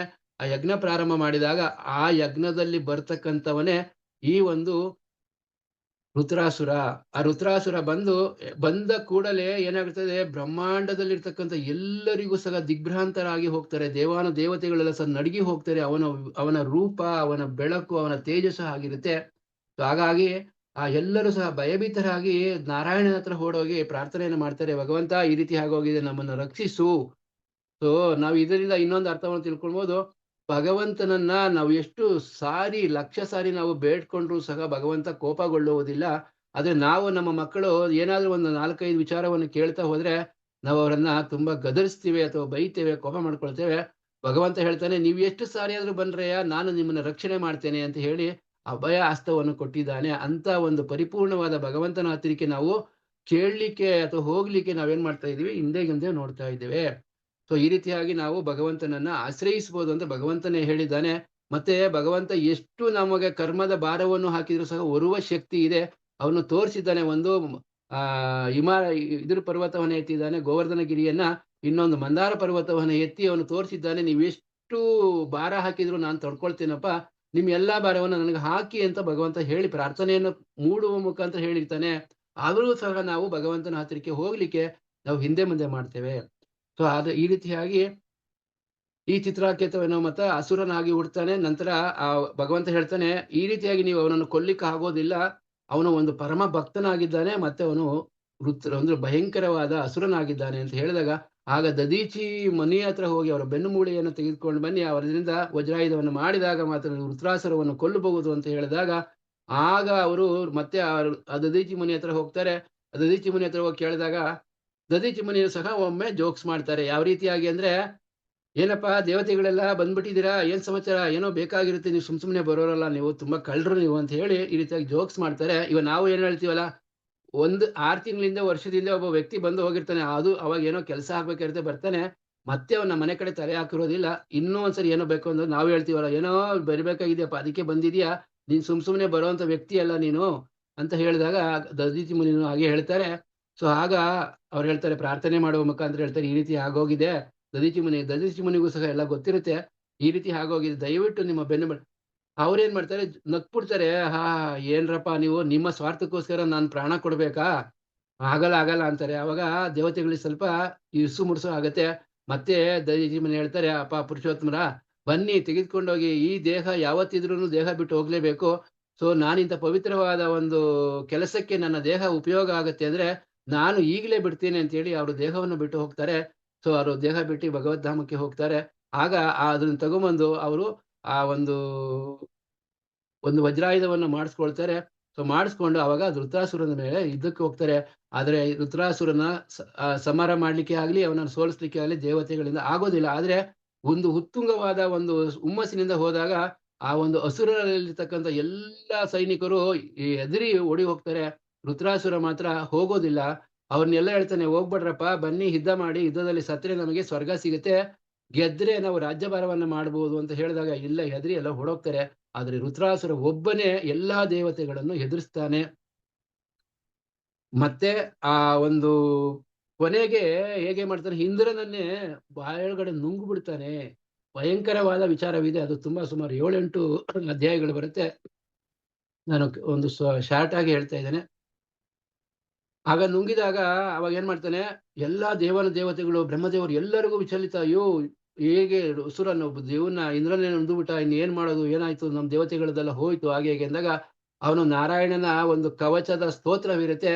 ಆ ಸ್ತೋತ್ರ ಅವನು ಗೊತ್ತಿರುತ್ತೆ, ಕಲ್ತಿರ್ತಾನೆ, ಮತ್ತೆ ಅದನ್ನ ಅಭ್ಯಾಸ ಮಾಡ್ಕೊಂಡಿರ್ತಾನೆ. ಅವನು ಹೇಗೆ ನುಂಗುತ್ತೆ ಅಂದ್ರೆ, ಅವನು ಆ ಐರಾವತದ ಸಮೇತವಾಗಿ ನುಂಗ್ಬಿಡ್ತಾನೆ. ಅವನ ಬಾಯಿ ಹೇಗಿರುತ್ತೆ ಅಂತ ಹೇಳ್ತಾರೆ, ನೆಲದಲ್ಲಿ ಒಂದು ಗದ್ದವನ್ನ ಕೆಳಗದ್ದವನ್ನ ಇಟ್ಟಾಗ ಮೇಲಿಗೆ ಒಂದು ಬಾಯಿ ಆಕಾಶಕ್ಕೆ ಮುಟ್ಟಿರುತ್ತೆ ಅಂತ ಹೇಳ್ತಾರೆ. ಅಷ್ಟು ಭಯಾನಕವಾಗಿರ್ತಕ್ಕಂಥವನು. ಆಗ ಒಳಗಡೆ ನುಂಗಿದ್ರು ಸಹ ಅವನೇನ್ ಮಾಡ್ತಾನೆ, ಆ ಭಗವಂತನ ಒಂದು ಸಹಾಯದಿಂದ ಅವನೇನ್ ಮಾಡ್ತಾನೆ, ವಜ್ರಾಯುಧದಲ್ಲಿ ಅವನ ಹೊಟ್ಟೆಯನ್ನು ಬಗೆದುಕೊಂಡು ಹೊರಗಡೆ ಬರ್ತಾನೆ. ಮತ್ತೆ ಅವನು ಆ ವೃತ್ರಾಸುರನ ಮೇಲೆ ಯುದ್ಧ ಮಾಡ್ತಾನೆ. ವೃತ್ರಾಸುರ ಅವನಿಗೆ ಹೇಗೆ ಪ್ರಜ್ಞೆ ಇತ್ತು, ಅವನು ಹೇಗೆ ಭಕ್ತಿ ಹೊಂದಿದ, ಅವನು ಭಕ್ತಿ, ಅದಕ್ಕೋಸ್ಕರ ಪರೀಕ್ಷಿತ್ ಮಹಾರಾಜರಿಗೆ ಏಕೆ ಆಶ್ಚರ್ಯವಾಯಿತು. ಸೊ ಅದಕ್ಕೋಸ್ಕರ ಆವಾಗ ಹೇಳ್ತಾನೆ, ಭಗವಂತನನ್ನ ಬಿಟ್ರೆ ಪ್ರಪಂಚದಲ್ಲಿ ಯಾರಿಂದಲೂ ಸಹ ಏನು ಮಾಡ್ಲಿಕ್ಕಾಗೋದಿಲ್ಲ. ನೀನು ಸಹ ಏನು ಮಾಡಕ್ಕಾಗಲ್ಲ, ನನ್ನಿಂದಲೂ ಸಹ ಏನು ಮಾಡಕ್ಕಾಗೋದಿಲ್ಲ. ಏನೇ ಆಗ್ತಾ ಇದೆ, ಹೋಗ್ತಾ ಇದೆ, ಮಾಡ್ತಾ ಇದೀವಿ ಅಂದ್ರೆ ಅದು ಭಗವಂತನ ಇಚ್ಛೆಯಿಂದ ಆಗ್ತಾ ಇದೆ ಹೊರತು ನಾನು ಏನು ಮಾಡಕ್ಕಾಗಲ್ಲ, ನನ್ನಿಂದನೂ ಏನು ಮಾಡಕ್ಕಾಗಲ್ಲ. ಇಂದ್ರ ಆ ಇವನ ಒಂದು ಗದೆಯ ಹೊಡೆತಕ್ಕೆ ಇಂದ್ರನ ಒಂದು ವಜ್ರಾಯುಧವೇ ಕೆಳಗಡೆ ಬಿದ್ದೋಗುತ್ತೆ. ಅವನೇ ಹೇಳ್ತಾನೆ, ಇಂದ್ರ ನಾನು ಎತ್ಕೊಳ್ಳೋದು ಹೇಗೆ ಅಂತ ಸಂಕೋಚದಲ್ಲಿದ್ದಾಗ, ನಾನು ಸಾಯ್ಲಿಕ್ಕೆ ಅಂತಾನೆ ನನ್ನ ನಾಟಕವನ್ನ ಮಾಡ್ತಾ ಇದ್ದೇನೆ. ಅಂದ್ರೆ ಭಗವಂತನ ಇಚ್ಛೆ ನಾಟಕ ಮಾಡಿಸ್ತಾ ಇದ್ದಾನೆ. ನೀನು ನನ್ನನ್ನು ಕೊಲ್ಲುವ ಅಂತಾನೆ ಭಗವಂತನ ಇಚ್ಛೆ. ನೀನು ಕೊಲ್ಲುವನಾಗೆ ನಾಟಕ ಮಾಡ್ತಾ ಇದೀಯ, ನಾನು ಕೊಲ್ಲಿಸಿಕೊಳ್ಳುವ ಹಾಗೆ ನಾಟಕ ಮಾಡ್ತಾ ಇದ್ದೇನೆ. ಎತ್ತಿಕೋ ನೀನು ವಜ್ರಾಯುಧವನ್ನ ನನ್ನ ಮೇಲೆ ಪ್ರಯೋಗ ಮಾಡು ಅಂತ ಹೇಳಿ ಆ ಒಂದು ವಿಚಾರವನ್ನ, ಭಗವಂತನ ಪರಿಪೂರ್ಣವಾದ ಆ ವಿಚಾರವನ್ನ ಆ ಒಂದು ಅಸುರ ಹೇಳಿದಾಗ, ಈ ಹೇಳುವ ವಿಚಾರವನ್ನ ಕೇಳುವಾಗ ಪರೀಕ್ಷಿತ್ ಮಹಾರಾಜನಿಗೆ ಬಹಳ ಬಹಳ ಆಶ್ಚರ್ಯವಾಗುತ್ತೆ. ಆದ ಕಾರಣ ಸುಖಮುನಿಗಳಿಗೆ ಅವನು ಕೇಳೋದು, ದೇವತೆಗಳಲ್ಲಿಯೇ ಸಹ ಭಗವಂತನ ಭಕ್ತಿ ಮಾಡುವ ಒಂದು ಕೃಪೆ ಸಿಗೋದಿಲ್ಲ, ಇರೋದಿಲ್ಲ. ಅದು ಲಕ್ಷ ಲಕ್ಷ ಕೋಟಿ ಕೋಟಿ ಜನರಲ್ಲಿ ಯಾರೋ ಒಬ್ಬರು ಭಗವಂತನ ಕಡೆ ಬರ್ಲಿಕ್ಕೆ ಸಾಧ್ಯವಾಗುತ್ತೆ. ಅಂತ ವಿಚಾರವಿರುವಾಗ ಇವನಿಗೆ ಹೇಗೆ ಸಾಧ್ಯವಾಯಿತು? ಭಗವಂತನನ್ನು ಭಕ್ತಿ ಮಾಡ್ತಾ ಇದ್ದಾನೆ, ಭಗವಂತನ ಬಗ್ಗೆ ಇಷ್ಟು ತಿಳ್ಕೊಂಡಿದ್ದಾನೆ ಅಂತ ಹೇಳಿ, ಆಗ ಆ ಒಂದು ವಿಚಾರವನ್ನ ಸುಖಮುನಿಗಳ ಹತ್ರ ಪರೀಕ್ಷಿತ್ ಮಹಾರಾಜ ಕೇಳಿದಾಗ ಸುಖಮುನಿಗಳು ಹೇಳ್ತಾರೆ, ಈ ನೋಡಪ್ಪ, ಈ ರೀತಿಯಾಗಿ ಅವನ ಜೀವನ ಚರಿತ್ರೆ, ಅವನು ಹೀಗೆ ರಾಜನಾಗಿದ್ದ, ಅವನ ಶಾಪಗ್ರಸ್ತನಾದ, ಅವನು ತ್ವಾಷ್ಟ್ವ ಎಂಬ ಒಂದು ಪಂಡಿತನ ಅಂದ್ರೆ ಬ್ರಾಹ್ಮಣನಿಂದ ಅವನು ಯಜ್ಞವನ್ನು ಮಾಡುವ ಮುಖಾಂತರ ಅವನು ಹೀಗೆ ಬಂದ. ಅಲ್ಲಿ ಯಜ್ಞದಲ್ಲಿ ಇನ್ನೊಂದು ವಿಚಾರವನ್ನು ತಿಳ್ಕೊಳ್ಬಹುದು. ಆ ಬ್ರಾಹ್ಮಣ ಯಜ್ಞ ಮಾಡಿದ ಈ ಉದ್ದೇಶ ಏನು, ಇಂದ್ರನನ್ನು ಕೊಲ್ಲುವಂತ ಮಗ ಬೇಕು ಅಂತ ಹೇಳಿ. ಆದರೆ ಆ ಒಂದು ಯಜ್ಞದಲ್ಲಿ ಸ್ವಲ್ಪ ಪ್ರೊನೌನ್ಸಿಯೇಷನ್ ವ್ಯತ್ಯಾಸ ಆಯ್ತು. ಅವನು ಏನಕ್ಕೋಸ್ಕರ ಮಾಡಿದ, ಈ ಇಂದ್ರನನ್ನು ಕೊಲ್ಲುವಂತ ಮಗ ನನಗೆ ಬೇಕು ಅಂತ ಹೇಳಿ ಯಜ್ಞವನ್ನು ಮಾಡಿದ. ಆದರೆ ಆ ಮಂತ್ರವನ್ನು ಹೇಳಬೇಕಾದ್ರೆ ಇಂದ್ರನಿಂದ ಕೊಲ್ಲಲ್ಪಡುವ ಮಗ ಬರ್ತಾನೆ. ಯಾಕೆ ಅಂದ್ರೆ ಅವನು ಹೇಳಿರ್ತಕ್ಕಂತ ವಿಚಾರ ಸ್ಪಷ್ಟನೆ ಇರ್ಲಿಲ್ಲ. ತಪ್ಪಾಗಿ ಅವನು ವಿಚಾರವನ್ನ ಮಾಡಿದಾಗ, ಅಂದ್ರೆ ಅದಕ್ಕೆ ಇದರಿಂದ ನಾವೇನ್ ತಿಳ್ಕೊಬಹುದು ಅಂದ್ರೆ, ನಾವು ಅಷ್ಟೇ ಇವಾಗ ಜಪವನ್ನು ಮಾಡ್ತೇವೆ. ನಾವು ಜಪವನ್ನು ಮಾಡಿದಾಗ ಹರೇ ಕೃಷ್ಣ ಹರೇ ಕೃಷ್ಣ, ಕೃಷ್ಣ ಕೃಷ್ಣ ಹರೇ ಹರೇ, ಹರೇ ರಾಮ ರಾಮ ರಾಮ ಹರೇ ಹರೇ ಅಂತ ಹೇಳ್ತೇವೆ. ಹೇಳದನ್ನ ಸ್ಪಷ್ಟವಾಗಿ ಹೇಳಬೇಕು. ಮತ್ತೆ ಅದನ್ನ ಗಮನವಿಟ್ಟು ಆಲಿಸಬೇಕು. ಗಮನವಿಟ್ಟು ಆಲಿಸೋದಂದ್ರೆ ಹೇಗೆ? ಹರೇ ಕೃಷ್ಣ ಅಂದ್ರೆ ಹರೇ ಕೃಷ್ಣ ನಮ್ಮ ಕಿವಿನಲ್ಲೇ ಒಳಗಡೆ ಹೋಗ್ಬೇಕು. ಹರೇ ಕೃಷ್ಣ ಕೃಷ್ಣ ಕೃಷ್ಣ ಹರೇ ಹರೇ. ಈಗ ನಮ್ಮ 16 ಏನು ಪದಗಳಿದೆ, 16 ಪದಗಳು ನಮಗೆ ಸ್ಪಷ್ಟವಾಗಿ ಕೇಳಿಸ್ಕೊಳ್ಬೇಕು ಅಂದ್ರೆ ನಾವೇನ್ ಮಾಡ್ಬೇಕು, ಅದನ್ನ ಗಮನವಿಟ್ಟು ಆಲಿಸಬೇಕು. ಆಲಿಸಿದಾಗ ಮಾತ್ರ ನಮಗೆ ಸ್ಪಷ್ಟವಾಗಿ ತಿಳಿಯುತ್ತೆ. ಇಲ್ಲವಾದ್ರೆ ಏನಾಗುತ್ತೆ, ನಾವು ಸುಮ್ಮನೆ ಹರೇ ಕೃಷ್ಣ ಕೃಷ್ಣ ಕೃಷ್ಣ ಹರೇ ಹರೇ, ಹರೇ ರಾಮ ಹರೇ ರಾಮ ರಾಮ ರಾಮ ಹರೇ ಹರೇ ನಮ್ಮ ಮನಸ್ಸಲ್ಲಿ ಇರುತ್ತೆ, ಯಾವುದೋ ಒಂದು ವಸ್ತುವಿನ ಒಳಗಡೆ ಹೋಗಿರುತ್ತೆ. ಸೊ ಆಗ ನಮ್ಮ ಕೇವಲ ಒಂದು ಯಂತ್ರದ ಮುಖಾಂತರ ನಾವು ಹೇಗೆ ಹರೇ ಕೃಷ್ಣ ಮಂತ್ರವನ್ನು ಹೇಳಿದಾಗ ನಾವು ಕೇಳಿದಾಗ ಸ್ಪಷ್ಟನೆ ಬರುತ್ತೋ, ಅದೇ ರೀತಿಯಾಗಿ ನಮ್ಮ ದೇಹ ಒಂದು ಇನ್ಸ್ಟ್ರೂಮೆಂಟ್ ಆಗುತ್ತೆ ಹೊರತು ಆ ಒಂದು ಹೇಳ್ತಕ್ಕಂತ ಒಂದು ವಿಚಾರ ನಮ್ಮ ದೇಹದ ಒಳಗೆ ಅಥವಾ ನಮ್ಮ ಹೃದಯದೊಳಗೆ ಹೋಗಿರೋದಿಲ್ಲ. ಅದರಿಂದ ನಮಗೆ ಪರಿಪೂರ್ಣತೆ ಬರ್ಲಿಕ್ಕೆ ಸಾಧ್ಯ ಆಗೋದಿಲ್ಲ. ಸೊ ಈ ವಿಚಾರವನ್ನ ಈ ರೀತಿಯಾಗಿ ನಾವು ತಿಳ್ಕೊಳ್ಬೇಕು. ಪರಿಪೂರ್ಣವಾಗಿ ನಾವು ಭಕ್ತಿ ಸೇವೆಯಲ್ಲಿ ಮಾಡ್ಬೇಕಾದ್ರೆ ಎಲ್ಲವನ್ನು ಸಹ ನಾವು ಭಗವಂತನಿಗೆ ಅರ್ಪಿಸ್ತಾ ಹೋಗೋದು ಅಷ್ಟೇನೆ. ಭಗವಂತ ಏನು ಎಲ್ಲ ಹೊತ್ಕೊಂಡು ಅವನು ಗೋಲೋಕದಲ್ಲಿ ಹೋಗಿ ಇಟ್ಕೊಳ್ಳೋದಿಲ್ಲ. ಯಾಕೆಂದ್ರೆ ಗೋಲೋಕದಲ್ಲಿ ಸಮೃದ್ಧಿಯಾಗಿ ಸಾಕಷ್ಟು ಭಗವಂತನಲ್ಲಿ ಇದೆ. ಸೊ ಯಾರಿಂದಲೂ ಏನೂ ಸಹ ಬೇಕಾಗಿಲ್ಲ. ಲಕ್ಷ್ಮಿಯಿಂದಲೂ ಸಹ ಅವನಿಗೆ ಸೇವೆ ಅವಶ್ಯಕತೆ ಇಲ್ಲ. ಯಾಕೆಂದ್ರೆ ಅವನು ಸ್ವಯಂಪೂರ್ಣನು. ಸೊ ಸಚ್ಚಿತ್ ಆನಂದ ಸ್ವರೂಪಿಯಾಗಿರ್ತಕ್ಕಂಥ ಭಗವಂತ ನಮ್ಮ ದೇಹದ ತರ ಇರೋದಿಲ್ಲ. ನಮ್ಮ ಆತ್ಮ ಹೇಗಿದೆಯೋ ಅದೇ ತರ ಭಗವಂತನ ಪೂರ್ಣ ದೇಹ ಇರುತ್ತೆ. ಅವನಿಗೆ ಆತ್ಮ ಬೇರೆ, ದೇಹ ಬೇರೆ ಇರೋದಿಲ್ಲ. ಅವನ ಅಂಗಾಂಗಗಳು ಪ್ರತಿಯೊಂದನ್ನು ಒಂದೇ ಅಂಗ ಎಲ್ಲ ಕೆಲಸವನ್ನು ಮಾಡುತ್ತೆ ಅಂತ ಎಲ್ಲರಿಗೂ ಸಹ ತಿಳ್ಕೊಂಡಿದ್ದೀರಿ. ಸೊ ಈ ರೀತಿಯಾಗಿ ನಾವು ಭಗವಂತನ ಭಕ್ತರ ಮತ್ತೆ ಈ ಚಿತ್ರಕೇತುವಿನ ವಿಚಾರವನ್ನ, ರುದ್ರಾಸುರನ ಒಂದು ಆ ಭಕ್ತಿ ಸೇವೆ ಹೇಗಿತ್ತು, ಸೊ ದೇವತೆಗಳಲ್ಲಿ ಇರತಕ್ಕಂಥ ಭಕ್ತಿ ಅವನಲ್ಲಿ ಹೇಗೆ ಬಂತು, ಎಲ್ಲಾ ವಿಚಾರವನ್ನು ತಿಳ್ಕೊಳ್ತಾ ನಾವು ಈಗ ಇಲ್ಲಿಗೆ ನಿಲ್ಸೋಣ. ಸಮಯ ಜಾಸ್ತಿ ಆಯ್ತು ಅನ್ಕೊಳ್ತೇನೆ. ಸೊ ಅಲ್ಪ ಈ ಜ್ಞಾನ ತಿಳ್ಕೊಂಡಿರ್ತಕ್ಕಂಥ ಏನಾದ್ರೂ ಅಪಸರಗಳು ಅಥವಾ ಏನೋ ತಪ್ಪಾಗಿ ವಾಕ್ಯಗಳೇನೆಲ್ಲ ಬಂದಿದೆ, ದಯವಿಟ್ಟು ಕ್ಷಮಿಸ್ಬೇಕು. ಸೊ ಇಲ್ಲಿಗೆ ನಿಲ್ಸೋಣ. ಸೊ ನಾವು ಇದುವರೆಗೂ ಎಲ್ಲರೂ ಸಹ ಪರಿಪೂರ್ಣವಾಗಿ ಈ ಒಂದು ಸೆಷನ್ ಅಲ್ಲಿ ನಾವು ಕೇಳಿದ್ದೇವೆ. ಸೊ ನಿಮ್ಮಿಂದ ನನಗೂ ಸಹ ತುಂಬಾ ಕೃಪೆಯನ್ನು ನಾನು ಪಡ್ಕೊಂಡಿದ್ದೀನಿ ಅಂತ ತಿಳ್ಕೊಳ್ತೇನೆ. ಹಾಗಾಗಿ ಎಲ್ಲರಿಗೂ ಸಹ ಭಗವಂತನ ಕೃಪೆ, ಆಶೀರ್ವಾದ, ಮತ್ತೆ ನಮ್ಮಲ್ಲಿ ಭಕ್ತಿ ಮಾಡುವ ಒಂದು ಚೈತನ್ಯ, ಭೌತಿಕದಲ್ಲಿ ಏನೇ ಸಮಸ್ಯೆಗಳಿದ್ದರೂ ಸಹ ಅದನ್ನ ಭಗವಂತ ಮತ್ತೆ ಆ ಭಗವಂತನ ಭಕ್ತರಿಂದ ನಿವಾರಣೆ ಆಗಲಿ ಅಂತ ಹೇಳಿ ನಾವೇನ್ ಮಾಡ್ಬೇಕು, ಪ್ರಾರ್ಥನೆ ಮುಖಾಂತರ ಭಗವಂತನನ್ನ ಪ್ರಾರ್ಥಿಸೋಣ. ಹೇಳ್ತಾ ಒಂದು ಸಾರಿ ಹರೇ ಕೃಷ್ಣ ಒಂದು ಮಂತ್ರವನ್ನ ಹೇಳ್ತಾ ಇಲ್ಲಿಗೆ ನಿಲ್ಸೋಣ ಅಂತ ಕೇಳ್ತಾ, ಏನೋ ತಪ್ಪಾಗಿದೆ ದಯವಿಟ್ಟು ಕ್ಷಮಿಸಿ. ಸೊ ಎಲ್ಲರೂ ಸಹ ಒಂದು ಸಾರಿ ಜೋರಾಗಿ ಭಗವಂತನನ್ನು ಪ್ರಾರ್ಥಿಸುತ್ತಾ ಹರೇ ಕೃಷ್ಣ ಮಂತ್ರವನ್ನು ಹೇಳುವ ಮುಖಾಂತರ ಈ ಒಂದು ಸೆಷನ್ ಅನ್ನು ಇಲ್ಲಿಗೆ ನಿಲ್ಸೋಣ. ಮುಂದಿನ ಸೆಷನ್ ಬೇರೆ ಭಕ್ತರು ಬಂದು ನಡೆಸ್ಕೊಡ್ತಾರೆ. ಹರೇ ಕೃಷ್ಣ ಹರೇ ಕೃಷ್ಣ ಕೃಷ್ಣ ಕೃಷ್ಣ ಹರೇ ಹರೇ, ಹರೇ ರಾಮ ರಾಮ ರಾಮ ಹರೇ ಹರೇ. ಸೊ ಎಲ್ಲರಿಗೂ ತುಂಬಾ ತುಂಬಾ ಧನ್ಯವಾದಗಳು. ಸೊ ಅದರಲ್ಲಿ ಆ ವಿಚಾರವಾಗಿ ಈಗ ನಮಗೆ ಇಲ್ಲಿ ನೆರೆದಿರ್ತಕ್ಕಂತ ಎಲ್ಲರೂ ಸಹ ನಾವು ಎಲ್ಲವನ್ನು ಪ್ರಪಾದರಿಗೆ ಅರ್ಪಿಸುತ್ತಾ, ಮತ್ತೆ ನಮಗೆ ಗಾಂಧರ್ವಕ ಗಿರಿಧಾರಿ ಮತ್ತೆ ನರಸಿಂಹದೇವರಿಗೂ ಮತ್ತೆ ನಮ್ಮ ಮಹಾಪ್ರಭು ಚೈತನ್ಯ ಮಹಾಪ್ರಭುಗಳಿಗೂ ವಂದಿಸುತ್ತಾ, ಹಾಗೆ ಸುರನಾಥ್ ಗಿರಿಧಾರಿಗಳಿಗೂ ವಂದಿಸುತ್ತಾ, ಸೊ ನಮ್ಮ HPR ಲೇಔಟಿನ ಒಂದು ದೇವಸ್ಥಾನ, ಸೊ ಅದನ್ನು ಎಲ್ಲರೂ ಸಹ ನೋಡಿದ್ದೀರಿ, ತಿಳ್ಕೊಂಡಿದ್ದೀರಿ, ಬಂದಿದ್ದೀರಿ. ಸೊ ಕೊನೆಯದಾಗಿ ನಿಮ್ಮೆಲ್ಲರ ಕಥಾನಾಯಕ ದೇವೋತ್ತಮ ಪರಮಪುರುಷ ಶ್ರೀಕೃಷ್ಣ, ಸೊ ಅವನಿಗೂ ಅವನ ಪಾದಗಳಿಗೂ ಈ ಸರ್ವಸ್ವವನ್ನು ಅರ್ಪಿಸುತ್ತಾ ಈ ಒಂದು ವಿಚಾರಣೆಯಲ್ಲಿ ನಿಲ್ಲಿಸ್ತೇನೆ.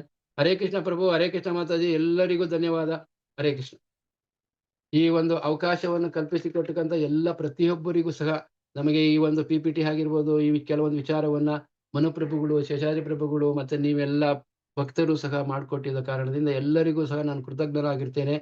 ಸೊ ಹೀಗೆ ಒಂದು ಅಲ್ಪ ಸೇವೆಯನ್ನ ಮಾಡ್ಲಿ ಅಂತ ಹೇಳಿ ತಮ್ಮೆಲ್ಲರ ಒಂದು ಅನುಗ್ರಹ, ಆಶೀರ್ವಾದ, ಪ್ರಾರ್ಥನೆ ನಮ್ಮ ಮೇಲೆ ಇರಬೇಕು ಅಂತ ಕೇಳ್ಕೊಳ್ತಾ ಇಲ್ಲಿಗೆ ನಿಲ್ಲಿಸ್ತೇನೆ. ಹರೇ ಕೃಷ್ಣ. ಧನ್ಯವಾದಗಳು. ಹರಿಬೋಲ್ ಪ್ರಭು, ಹರೇ ಕೃಷ್ಣ. ತುಂಬಾ ಅದ್ಭುತವಾಗಿತ್ತು ಪ್ರಭು. ಹಲವಾರು ತತ್ವಗಳನ್ನ ನಮ್ಮ ಜೀವನದಲ್ಲಿ ಅಳವಡಿಸ್ಕೋಬೇಕು, ಹೇಗೆ ಅಳವಡಿಸ್ಕೋಬೇಕು ಅದನ್ನು ತುಂಬಾ ಅದ್ಭುತವಾಗಿ ವಿವರಿಸಿದ್ರ. ಎಕ್ಸಾಂಪಲ್ ಹೇಳ್ಬೇಕಂದ್ರೆ, ಭಕ್ತರು ಅತಿಥಿಗಳು ಮನೆಗೆ ಬಂದಾಗ ಹೇಗೆ ಸತ್ಕಾರ ಮಾಡುವಂತ ಒಂದು ತತ್ವನ ಹೇಳ್ಕೊಟ್ರಿ. ಅಲ್ಲಿ ಭಗವಂತನ ಹತ್ರ ಏನೂ ಕೇಳಬಾರದು ಅನ್ನೋ ಮುಖ್ಯವಾದಂಥ ತತ್ವ ಕೇಳ್ಕೊಟ್ರೆ. ಆಮೇಲೆ ಜಪಾನ ಹೇಗೆ ಮಾಡಬೇಕು, ಭಗವಂತನ ಮೇಲೆ ಎಷ್ಟು ನಂಬಿಕೆ ಇರಬೇಕು, ಹೇಗಿರಬೇಕು, ಭಗವಂತ ಅದಕ್ಕೆ ಹೇಗೆ ಪ್ರತಿಕ್ರಿಯೆ ಕೊಡ್ತಾನೆ, ರೀತಿಯಿಂದ ಹಲವಾರು ತತ್ವಗಳನ್ನ ತಿಳ್ಕೊಂಡ್ವಿ. ಅತ್ಯಂತ ಧನ್ಯವಾದಗಳು ಪ್ರಭು, ಹರೇ ಕೃಷ್ಣ. ಸೊ ಇದೇ ರೀತಿಯಾಗಿ ನಮ್ಮ ಗಂಗಾ ಜೀವನ್ ಕೃಷ್ಣದಾಸ್ ಪ್ರಭುಗಳು ತಮ್ಮ ಜ್ಞಾನ ನಮಗೆಲ್ಲ, ನಮ್ಮಂಥ ಬದ್ಧಾತ್ಮರಿಗೆ ಇನ್ನ ಮುಕ್ತಾತ್ಮರನ್ನ ಮಾಡೋದಕ್ಕೆ ಪ್ರಯತ್ನ ಪಡಲಿ ಅಂತ ಹೇಳ್ತಾ, ಪ್ರಭುಗಳು ಸದಾ ಕಾಲ ಕೃಷ್ಣ ಪ್ರಜ್ಞೆಯಲ್ಲಿ ಮುಂದುವರೆದು ನಮ್ಮಂಥ ಎಲ್ಲ ಭಕ್ತರು ಮುಂದುವರಿಸ್ಕೊಂಡು ಬರಲಿ ಅಂತ ಹೇಳ್ತಾ, ಪ್ರಭುಗಳ ಒಂದು ಬಾರಿ ಹರೇ ಕೃಷ್ಣ ಮಂತ್ರವನ್ನ ತುಂಬಿಕೊಳ್ಳುತ್ತೆ ಅಂತ ಹೇಳೋಣ. ಹರೇ ಕೃಷ್ಣ ಹರೇ ಕೃಷ್ಣ ಕೃಷ್ಣ ಕೃಷ್ಣ ಹರೇ ಹರೇ, ಹರೇ ರಾಮ ರಾಮ ರಾಮ ಹರೇ ಹರೇ. ಹರೇ ಕೃಷ್ಣ ಎಲ್ಲರಿಗೂ. ಸೊ ನಮ್ಮ ಲಕ್ಷ್ಮೀ ನರಸಿಂಹದೇವ ಭಗವಾನ್ ಹಾಗೂ ನಮ್ಮ ಗಂಧರ್ವಗಿರಿಧಾರಿ ಹಾಗೂ ನಮ್ಮ ಇಸ್ಕಾನ್ ಟೆಂಪಲ್. ಈಗ ಪ್ರಶ್ನೆಗಳು ತಗೊಳ್ಳೋಣ. ಅದಕ್ಕೆ ಮುಂಚೆ ಕೆಲವು ಸೂಚನೆಗಳನ್ನ ನೋಡೋಣ. ಹರೇ ಕೃಷ್ಣ. ಅತ್ಯಂತ ಮುಖ್ಯವಾದ ಸೂಚನೆ. ಮೊದಲನೇದಾಗಿ, ಯಾರೆಲ್ಲ ತಮ್ಮ ಜನ್ಮದಿನ, ವಿವಾಹ ವಾರ್ಷಿಕೋತ್ಸವ ಆಚರಿಸ್ಕೊಳ್ತಿದ್ದೀರಾ ಎಲ್ಲರಿಗೂ ಶುಭವಾಗ್ಲಿ. ಆಮೇಲೆ ಇಲ್ಲಿ ಒಂದು ಮೆಸೇಜ್ನ ಕಳಿಸಿದ್ದಾರೆ AC ವೆಂಕಟೇಶ ಬಾಬು ಪ್ರಭುಗಳು. ಅವ್ರ ಮಗಳು ಚೈತ್ರ ಮತ್ತೆ ಆದರ್ಶ ಪ್ರಭುಗಳಿಗೆ ಇವತ್ತು ವಿವಾಹ ವಾರ್ಷಿಕೋತ್ಸವ ಇದೆ. ದಯವಿಟ್ಟು ಎಲ್ಲರೂ ಸಹ ಆಶೀರ್ವಾದ ಕೋರಿ ಅಂತ ಹೇಳ್ತಿದ್ದಾರೆ. ಸೊ ಇದೇ ರೀತಿಯಾಗಿ ಯಾರೆಲ್ಲ ತಮ್ಮ ಶುಭ ಕಾರ್ಯಗಳನ್ನ ನಡೆಸ್ಕೊಳ್ತಾ ಇದ್ದೀರಾ ಎಲ್ಲರಿಗೂ ಶುಭವಾಗ್ಲಿ.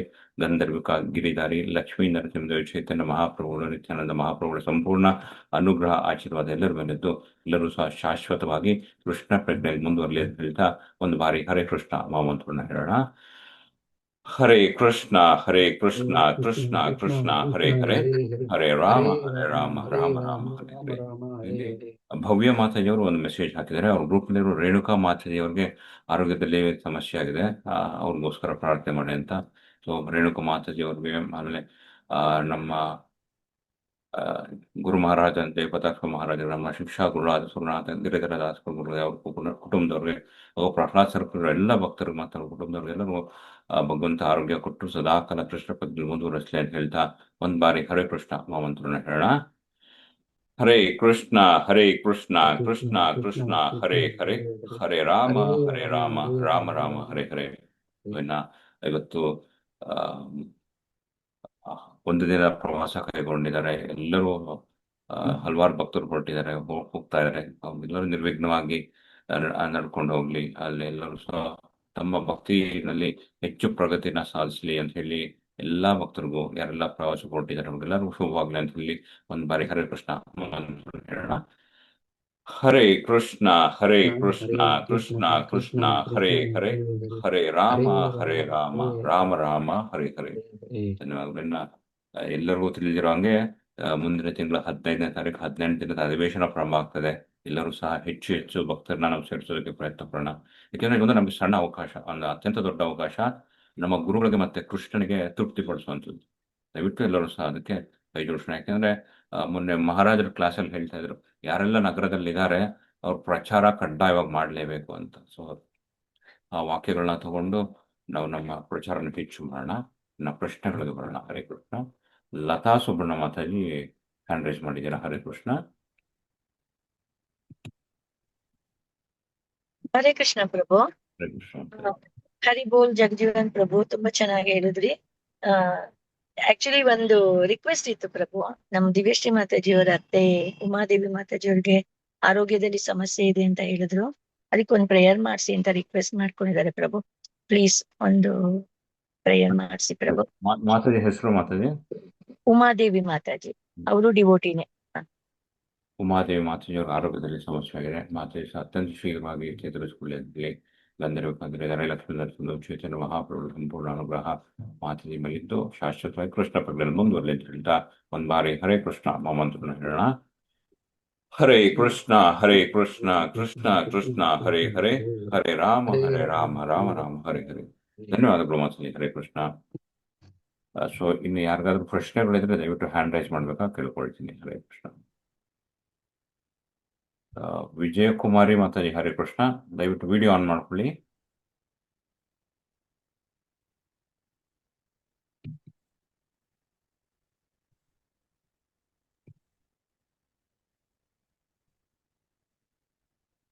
ಹರೇ ಕೃಷ್ಣ. ಅನ್ಮ್ಯೂಟ್ ಮಾಡ್ಕೊಳ್ಳಿ ಮಾತಾಜಿ.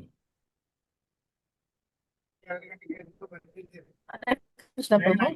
ಹರೇ ಕೃಷ್ಣ. ಪ್ರಭು, ನಮ್ದು ಗಿರಿ ಪ್ರದಕ್ಷಿಣೆ ಯಾತ್ರೆ ತುಂಬಾ ಚೆನ್ನಾಗಿ ಆಯ್ತು ಪ್ರಭು. ಬರ್ತಾ ಇದೀವಿ, ನಿಮ್ಮೆಲ್ಲರ ಆಶೀರ್ವಾದದಿಂದ ಚೆನ್ನಾಗಾಯ್ತು. ತುಂಬಾ ಧನ್ಯವಾದಗಳು ಪ್ರಭು. ಧನ್ಯವಾದಗಳು. ಹರೇ ಕೃಷ್ಣ ಪ್ರಭು. ಹರೇ ಕೃಷ್ಣ. ಬೇರೆ ಯಾರಿಗಾದ್ರು ಪ್ರಶ್ನೆ ಇದ್ರೆ ಕೇಳ್ಬೋದು. ಹರೇ ಕೃಷ್ಣ. ಇವತ್ತಿನ ವಿಷಯಕ್ಕೆ ಸಂಬಂಧಪಟ್ಟಂತೆ ಯಾರಿಗೇನು ಪ್ರಶ್ನೆಗಳಿಲ್ವಾ? ಅತ್ಯಂತ ಮುಖ್ಯವಾದಂತ ಅಂಶ ತಿಳಿಸ್ಕೊಟ್ರು ನಮ್ಮ ಪ್ರಭುಗಳು. ಏನಂದ್ರೆ ನಮ್ಗೆಲ್ಲ ದುಃಖಕ್ಕೆ ಕಾರಣ ನಾವು ಕೋರುವಂತ ಕೋರಿಕೆ, ನಮ್ಮ ಅರ್ಹತೆ ಇಲ್ಲ ಅಂದ್ರೆ ಕೋರ್ಕೊಳ್ಳುವಂತ ಕೋರಿಕೆಯಿಂದ ನಾವು ತುಂಬಾ ದುಃಖ ಪಡ್ತೀವಿ ಅಂತ. ಅತ್ಯಂತ ಅದ್ಭುತವಾಗಿ ಅಂದ್ರೆ ಕೆಲವೊಂದು ವಿಷಯಗಳು ನಾವು ಕ್ಲಾಸಲ್ಲಿ ನಾವು ತಿಳ್ಕೊಳ್ತೀವಿ. ಒಂದು ಸಣ್ಣ ಒಂದು ವಾಕ್ಯ ನಮ್ಮ ಜೀವನನೇ ಪರಿವರ್ತನೆ ಮಾಡೋದು. ಅದರಿಂದ ನಾವು ಆದಷ್ಟು ಹೆಚ್ಚು ಭಗವಂತನ ಸೇವೆ ಮಾಡೋದಕ್ಕೆ ನಾವು ಪ್ರಯತ್ನ ಪಟ್ರೆ ಇದೆಲ್ಲ ಸಾಧ್ಯ ಆಗುತ್ತೆ. ಎಲ್ಲರಿಗೂ ಧನ್ಯವಾದಗಳು. ಸೊ ಯಾರಿಗೇನು ಪ್ರಶ್ನೆ ಇಲ್ಲ ಅಂದ್ರೆ ಇವತ್ತಿನ ಅಧಿವೇಶನ ಮುಕ್ತಾಯ ಮಾಡೋಣ. ಹರೇ ಕೃಷ್ಣ. ಮತ್ತೊಮ್ಮೆ ನಮ್ಮ ಗಂಗಾ ಜೀವನ್ ಪ್ರಭು ಅವರಿಗೆ ಅತ್ಯಂತ ಹೃದಯಪೂರ್ವಕ ಧನ್ಯವಾದಗಳನ್ನ ತಿಳಿಸ್ಕೊಡ್ತಾ ಇದ್ದೀನಿ. ಹರೇ ಕೃಷ್ಣ. ಶೋಭಾ ಮಾತಾಜಿ ಹ್ಯಾಂಡ್ ರೈಸ್ ಮಾಡಿದ್ದೀರಾ? ದಯವಿಟ್ಟು ವಿಡಿಯೋ ಆನ್ ಮಾಡ್ಕೊಂಡು ಮಾತಾಡಿ ಮತ್ತೆ. ಯಾಕಂದ್ರೆ ಇದೊಂದು ಶಿಷ್ಟಾಚಾರ. ನಮ್ಗೆ ಪ್ರಭುಗಳು ಏನ್ ತಿಳಿಸ್ಕೊಟ್ಟಿದ್ದಾರೆ ಅದರ ಪ್ರಕಾರ ನಾವು ನಡ್ಕೋಬೇಕು. ಚಿತ್ರಕೇತು ಅವರ ಹರೇ ಕೃಷ್ಣ ಪ್ರಭು. ಚಿತ್ರಕೇತು ಮಾತಾಜಿ ಮಾಡಿದ್ದೀನಿ ಪ್ರಭು. ಆಗ್ತಾ ಇಲ್ಲ ಪ್ರಭು. ಆಯ್ತು. ಚಿತ್ರಕೇತು ಮಹಾರಾಜರ ಹಿಂದಿನ ಜನ್ಮ ಯಾವುದು ಅಂತ. ಹರೇ ಕೃಷ್ಣ ಪ್ರಭು. ಹರೇ ಕೃಷ್ಣ. ಹಿಂದಿನ ಜನ್ಮ ಯಾವುದು ಅಂತ ನಾವು ಗಮನಿಸಿಲ್ಲ. ಅದು ಈ ಒಂದು ಇದರಲ್ಲಿ ತಿಳಿದಿಲ್ಲ. ಅದು ಮುಂದಿನ ಜನ್ಮ ಅವನು ಅಸುರನಾಗಿ ಹೋಗ್ತಾನೆ, ಅದು ರುದ್ರಾಸುರನಾಗಿ ಬರ್ತಾನೆ. ಸೊ ಪ್ರತಿಯೊಂದು ಜನ್ಮಕ್ಕೂ ನಾವು 84 ಲಕ್ಷ ಯೋನಿಗಳನ್ನ ನಾವು ಪರಿಗಣನೆ ತಗೋಬೇಕಾಗತ್ತೆ ಮಾತಾಜಿ. ಸೊ ಅನೇಕ ವಿಚಾರಗಳಿದೆ. ಈಗ ನಾವು ಈಗ ನಾನು ಹೇಳಿದೆ, ಧೃತರಾಷ್ಟ್ರ ಅಂತ ಹೇಳಿದೆ. ಸೊ ಅದೇ ರೀತಿಯಾಗಿ ನಾವು ಯಾರನ್ನ ದ್ರೌಪದಿಯನ್ನು ತೆಗೆದುಕೊಂಡಾಗ ಸಹ ಆ ಹಿಂದಿನ ಜನ್ಮದಲ್ಲಿ ಒಬ್ಬ ಋಷಿ ಮುನಿಗಳ ಮಗಳಾಗಿ ಇರ್ತಾಳೆ. ಅವಳಿಗೆ ಮದುವೆ ಆಗಿರೋದಿಲ್ಲ. ಸೊ ತಂದೆ ತಾಯಿ ತೀರ್ಕೊಳ್ತಾರೆ. ಅವಳಿಗೆ ಮದುವೆ ಆಗುವ ಎಂಬ ಹಂಬಲ, ತುಂಬಾ ಬಯಕೆ ಜಾಸ್ತಿ ಇರುತ್ತೆ. ಆಗ ಇವರು ದೂರ್ವಾಸ ಮುನಿಗಳು ಬಂದು ಅವರ ಸಮಕಾಲೀನರು, ಅವರ ತಂದೆಯ ಸಮಕಾಲೀನರು ಅಥವಾ ತುಂಬಾ ಆತ್ಮೀಯ ಆಗಿರ್ತಕ್ಕಂಥವ್ರು. ಸೊ ತನ್ನ ಒಂದು ಮಿತ್ರನ ಮಗಳು ಅಬಲೆ ಆದಳಲ್ಲ ಅಥವಾ ಒಂಟಿ ಆದಳಲ್ಲ, ಅವಳಿಗೆ ಏನಾದ್ರೂ ಒಂದು ಭಗವಂತನ ಕಡೆಗೆ ಕೃಪೆ ತೋರಿಸ್ಬೇಕು, ದಾರಿ ತೋರಿಸ್ಬೇಕು ಅಂತ ಹೇಳಿ ಬರ್ತಾರೆ. ಬಂದಾಗ ಆಕೆಗೆ ಹೇಳ್ತಾರೆ, ನೀನು ಈ ಒಂದು ಪುರುಷೋತ್ತಮ ಮಾಸವನ್ನ ವ್ರತವನ್ನ ಆಚರಣೆ ಮಾಡೋ ನಾವು ಅರ್ಥ ಮಾಡ್ಕೊಳ್ಬೇಕು. ಹಿರಿಯವರು ನಮ್ಗೆ ಹಿತೈಷಿಗಳು ಏನಾದ್ರು ಹೇಳಿದ್ರೆ, ಈಗ ನಾವು ಸುರನಾಥ್ ಪ್ರಭುಗಳು ಹೇಳಿದ್ರೆ ಅಥವಾ ಪ್ರವೀಣ್ ಪ್ರಭುಗಳು ಈ ಒಂದು ಸರ್ಕಲ್ ನಲ್ಲಿ ಏನಾದ್ರು ವಿಚಾರವನ್ನು ಹೇಳಿದ್ರೆ ನಾವು ಅದನ್ನ ಪ್ರಯತ್ನ ಮಾಡ್ಬೇಕು, ಅಳವಡಿಸ್ಕೊಳ್ಳಿಕ್ ನೋಡ್ಬೇಕು, ಆ ಕಾರ್ಯವನ್ನ ಮಾಡ್ಲಿಕ್ಕೆ ಪ್ರಯತ್ನ ಪಡ್ಬೇಕು. ಇಲ್ಲಾಂದ್ರೆ ಏನ್ ಆ ಪ್ರಭುಗಳು ಹೇಳ್ತಾರೆ ಅವ್ರಿಗೇನ್ ಬೇರೆ ಕೆಲ್ಸ ಇಲ್ವಾ ಅಂತ ಅಂದ್ರಾಗ ಏನಾಗುತ್ತೆ, ನಾವು ಭಗವಂತನನ್ನ ಹೀಯಾಳಿಸಿದಷ್ಟು ಪಾಪ ಫಲ ನಮಗೆ ಬರುತ್ತೆ. ಅವರೇನೋ ಸ್ವಂತ ಕಾರ್ಯಕ್ಕೋಸ್ಕರ ಹೇಳಿರೋದಿಲ್ಲ, ಅವ್ರ ಸರ್ಕಲಿನಲ್ಲಿ ಯಾವುದೋ ಒಂದು ಸೇವೆಯನ್ನು ಹೇಳಿರ್ತಾರೆ. ಈಗ ನರಸಿಂಹ ಗಿರಿಧಾರಿಯ ಒಂದು ಅಭಿಷೇಕದಲ್ಲಾಗಿರ್ಬೋದು, ಬಾಲಾಜಿ ಅಭಿಷೇಕ ಆಗಿರ್ಬೋದು, ಬೇರೆ ಇವಾಗ ಒಂದು ದಿನ ಯಾತ್ರೆಯಲ್ಲಿ ಇರ್ಬೋದು, ಆ ವಿಚಾರವನ್ನ ನಾವೇನು ಗಮನವಿಟ್ಟು ಸ್ವಲ್ಪ ತಿಳ್ಕೊಳ್ಬೇಕಾಗತ್ತೆ. ನಮಗೆ ಮಾಡಕ್ಕಾಗ್ಲಿಲ್ವಾ, ಒಂದ್ ವೇಳೆ ರಿಕ್ವೆಸ್ಟ್ ಮಾಡ್ಬಿಡ್ಬೇಕು, ಪ್ರಭುಗಳೇ ದಯವಿಟ್ಟು ಸಾರಿ ನಮ್ಗೆ ಕ್ಷಮಿಸಿ, ಆ ಸಮಯದಲ್ಲಿ ನನಗೆ ಬೇರೆ ಏನೋ ಅಗಾಧವಾದ ತೊಂದರೆ ಇದೆ, ನನಗೆ ಈ ಸೇವೆನ ಬೇರೆಯವ್ರಿಗೆ ಕೊಡ್ಬೇಕು ಅಂತ ನಾವು ಈ ಅಂಬಲದಿಂದ ನಾವು ಅವರನ್ನು ಪ್ರಾರ್ಥಿಸಿದಾಗ ಅಲ್ಲಿ ನಮಗೆ ಯಾವುದೇ ಒಂದು ಕೆಟ್ಟ ಫಲ ಬರೋದಿಲ್ಲ. ಅದೇ ರೀತಿಯಾಗಿ ಆ ಒಂದು ಋಷಿ ಪುತ್ರಿ ಆ ಈ ದುರ್ವಾಸ ಮುನಿಗಳನ್ನ ಹೀಯಾಳಿಸಿದಾಗ, ಅಂದ್ರೆ ದುರ್ವಾಸ ಮುನಿಗಳನ್ನ ಅಲ್ಲಗಳೆದಳು, ಮತ್ತೆ ಈ ಪವಿತ್ರವಾದ ಪುರುಷೋತ್ತಮ ಮಾಸವನ್ನ ಅವಳು ಹೀಯಾಳಿಸಿದಳು. ಆದ ಕಾರಣ ಅವರಿಗೆ ಕೋಪ ಬರುತ್ತೆ. ಆದ್ರೆ ದುರ್ವಾಸ ಮುನಿಗಳು ಗೊತ್ತಲ್ಲ ಶಾಪ ಕೊಡೋದು, ಆದ್ರೂ ಸಹ ಅವ್ರು ಶಾಪ ಕೊಡದೆ ಏನ್ ಮಾಡಿದ್ರು, ಸಹಿಸ್ಕೊಂಡು ಒಂದು ಹಬಲೆ ಆಗಿದ್ದಾಳೆ. ಮತ್ತೆ ಎರಡನೇದು, ಈಗಾಗಲೇ ಆ ಪುರುಷೋತ್ತಮ ಮಾಸವನ್ನ ಅವಳು ಟೀಸ್ ಮಾಡಿರೋದ್ರಿಂದ ಅಥವಾ ತಿರಸ್ಕಾರ ಮಾಡಿರೋದ್ರಿಂದ ಅವಳಿಗೆ ಸಾಕಷ್ಟು ಪಾಪ ಫಲ ಬಂದ್ಬಿಟ್ಟಿದೆ, ಅದನ್ನ ಸಹಿಸ್ಕೊಳ್ಳಕ್ಕೆ ಆಗೋದಿಲ್ಲ, ನನ್ನ ಶಾಪ ಯಾಕೆ ಕೊಡಬೇಕು ಅಂತ ಹೇಳಿ ಅವ್ರು ಹೊರಟೋಗ್ತಾರೆ. ಆಗ ಅವಳಿಗೆ ಯೌವನ ಕ್ಷೀಣಿಸ್ತಾ ಹೋಗುತ್ತೆ, ಆ ಕ್ಷಣದಿಂದಲೇ ಸಹ ಕ್ಷೀಣಿಸ್ತಾ ಹೋಗುತ್ತೆ. ಸೊ ಆಗ ಅವಳಿಗೆ ತುಂಬಾ ಭಯಭೀತಳಾಗಿ, ಅವಾಗ ಬೇರೆಯವರ ಒಂದು ಆಶೀರ್ವಾದವನ್ನ ಕೇಳಿ, ನಾನು ಈ ರೀತಿಯಾಗಿ ಆಗ್ತಾ ಇದೆ, ಕಾರಣವೇನು, ನಾನು ಮುಂದೆ ಏನ್ ಮಾಡ್ಬೇಕು ಅಂತ ಕೇಳಿದಾಗ ಅವರು ತಪಸ್ಸನ್ನ ಆಚರಣೆ ಮಾಡಮ್ಮ ಅಂತ ಹೇಳ್ತಾರೆ.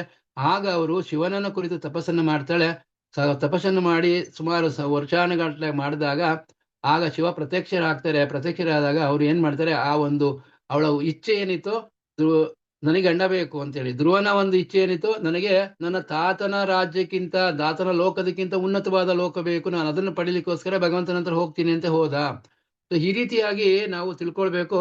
ಸೊ ಆಗ ಅವ್ರೇನ್ ಮಾಡ್ತಾರೆ, ತಥಾಸ್ತು ಅಂದ್ರೆ ಹೇಳೋದು, ಇವಳು ಏನ್ ಮಾಡ್ತಾಳೆ ಅಂದ್ರೆ ಆ ಖುಷಿನಲ್ಲಿ ನನಗೆ ಗಂಡ ಬೇಕು ಗಂಡ ಬೇಕು ಗಂಡ ಬೇಕು ಅಂತಂದ್ರೆ ಯಾವ್ಯಾವ ರೀತಿಯಾಗಿ ಬೇಕು ಅಂತಾನು ಅವಳು ಪಡಿಸಲ್ಲ. ಒಂದು ಶಕ್ತಿವಂತನಾಗಿರ್ಬೋದು, ಒಂದು ಧರ್ಮ ರೀತಿಯಾಗಿ ನಡ್ಕೊಳತಕ್ಕಂಥನೋ, ಒಬ್ಬ ಶೌರ್ಯವಂತನೋ, ರೂಪವಂತನೋ, ಜ್ಞಾನವಂತನೋ, ಈ ರೀತಿಯಾಗಿ 5 ಬಾರಿ ಕೇಳಿದಾಗ ಶಿವ ಏನ್ ಮಾಡ್ತಾರೆ, ತಥಾಸ್ತು ಅಂತ ಹೇಳಿದ್ರು.